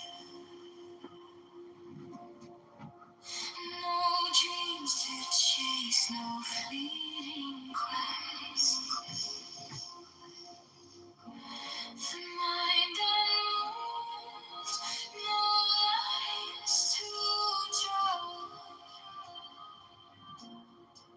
10,000 whispers, one single law. No edges, no seams. His soul has its seeds. Timeless essence, endless space. No entanglements, no waves. Stillness moves, motion stays. Oneness speaks in endless ways. The mountain flows, the river stands. Grains of time slip through my hands. No need to measure, no need to guide. Self is timeless outside the mind. No cause, no ties, no truths, no lies. Release the weight, this causeless state. Timeless essence, endless space. No entanglements, no waves. Stillness moves, motion stays. Oneness speaks in endless ways.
Dreams and flowers hang in the sky. Reach to hold them, they float on by. Grasping shadows, it makes no sense. The weight of nothing feels so immense. Resting on restless sand. A whisper echo without a name. No.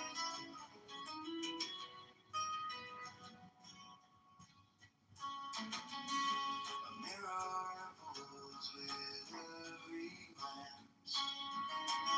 Truth and fiction caught in a dance. The mind it built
in the air,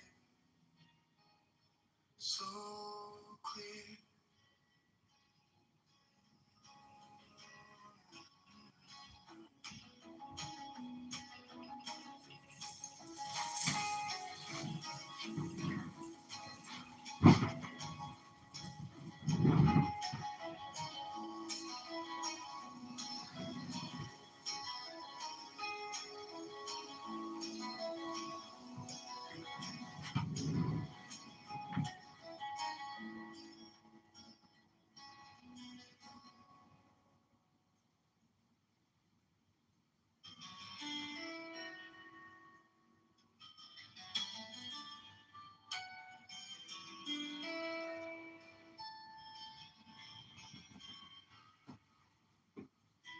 Dreams and flowers hang in the sky, reach to hold them, they float on by. Grasping shadows, it makes no sense. The weight of nothing feels so immense.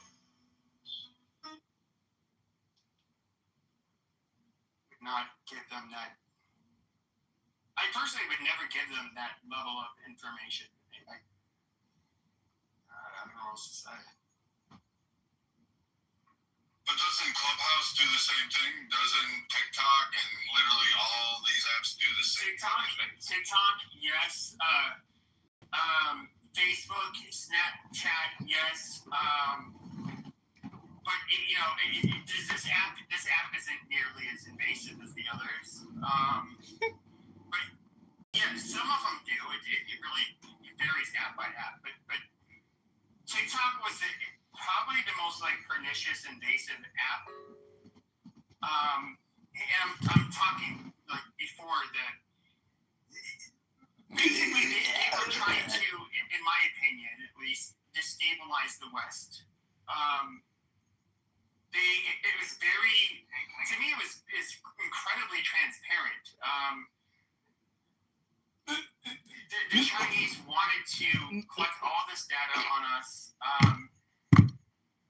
They wanted to make sure that they inject a bunch of really toxic shit and a lot of points of views that would go against that which would traditionally be considered American, and which it's a very Soviet style of propaganda where the goal is to basically flood you with information that discredits everybody, so you just kind of become apathetic and you're not willing to vote or support for anybody in your country.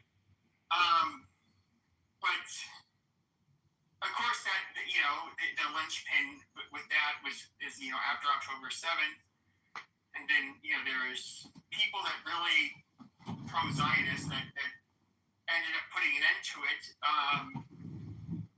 But it really depends on the social media app.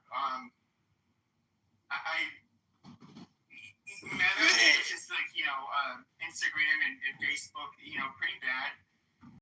I would say TikTok was the worst, and they were. I would say that is actually used as an intelligence tool against the United States. It was a shitty fucking app. But I don't know.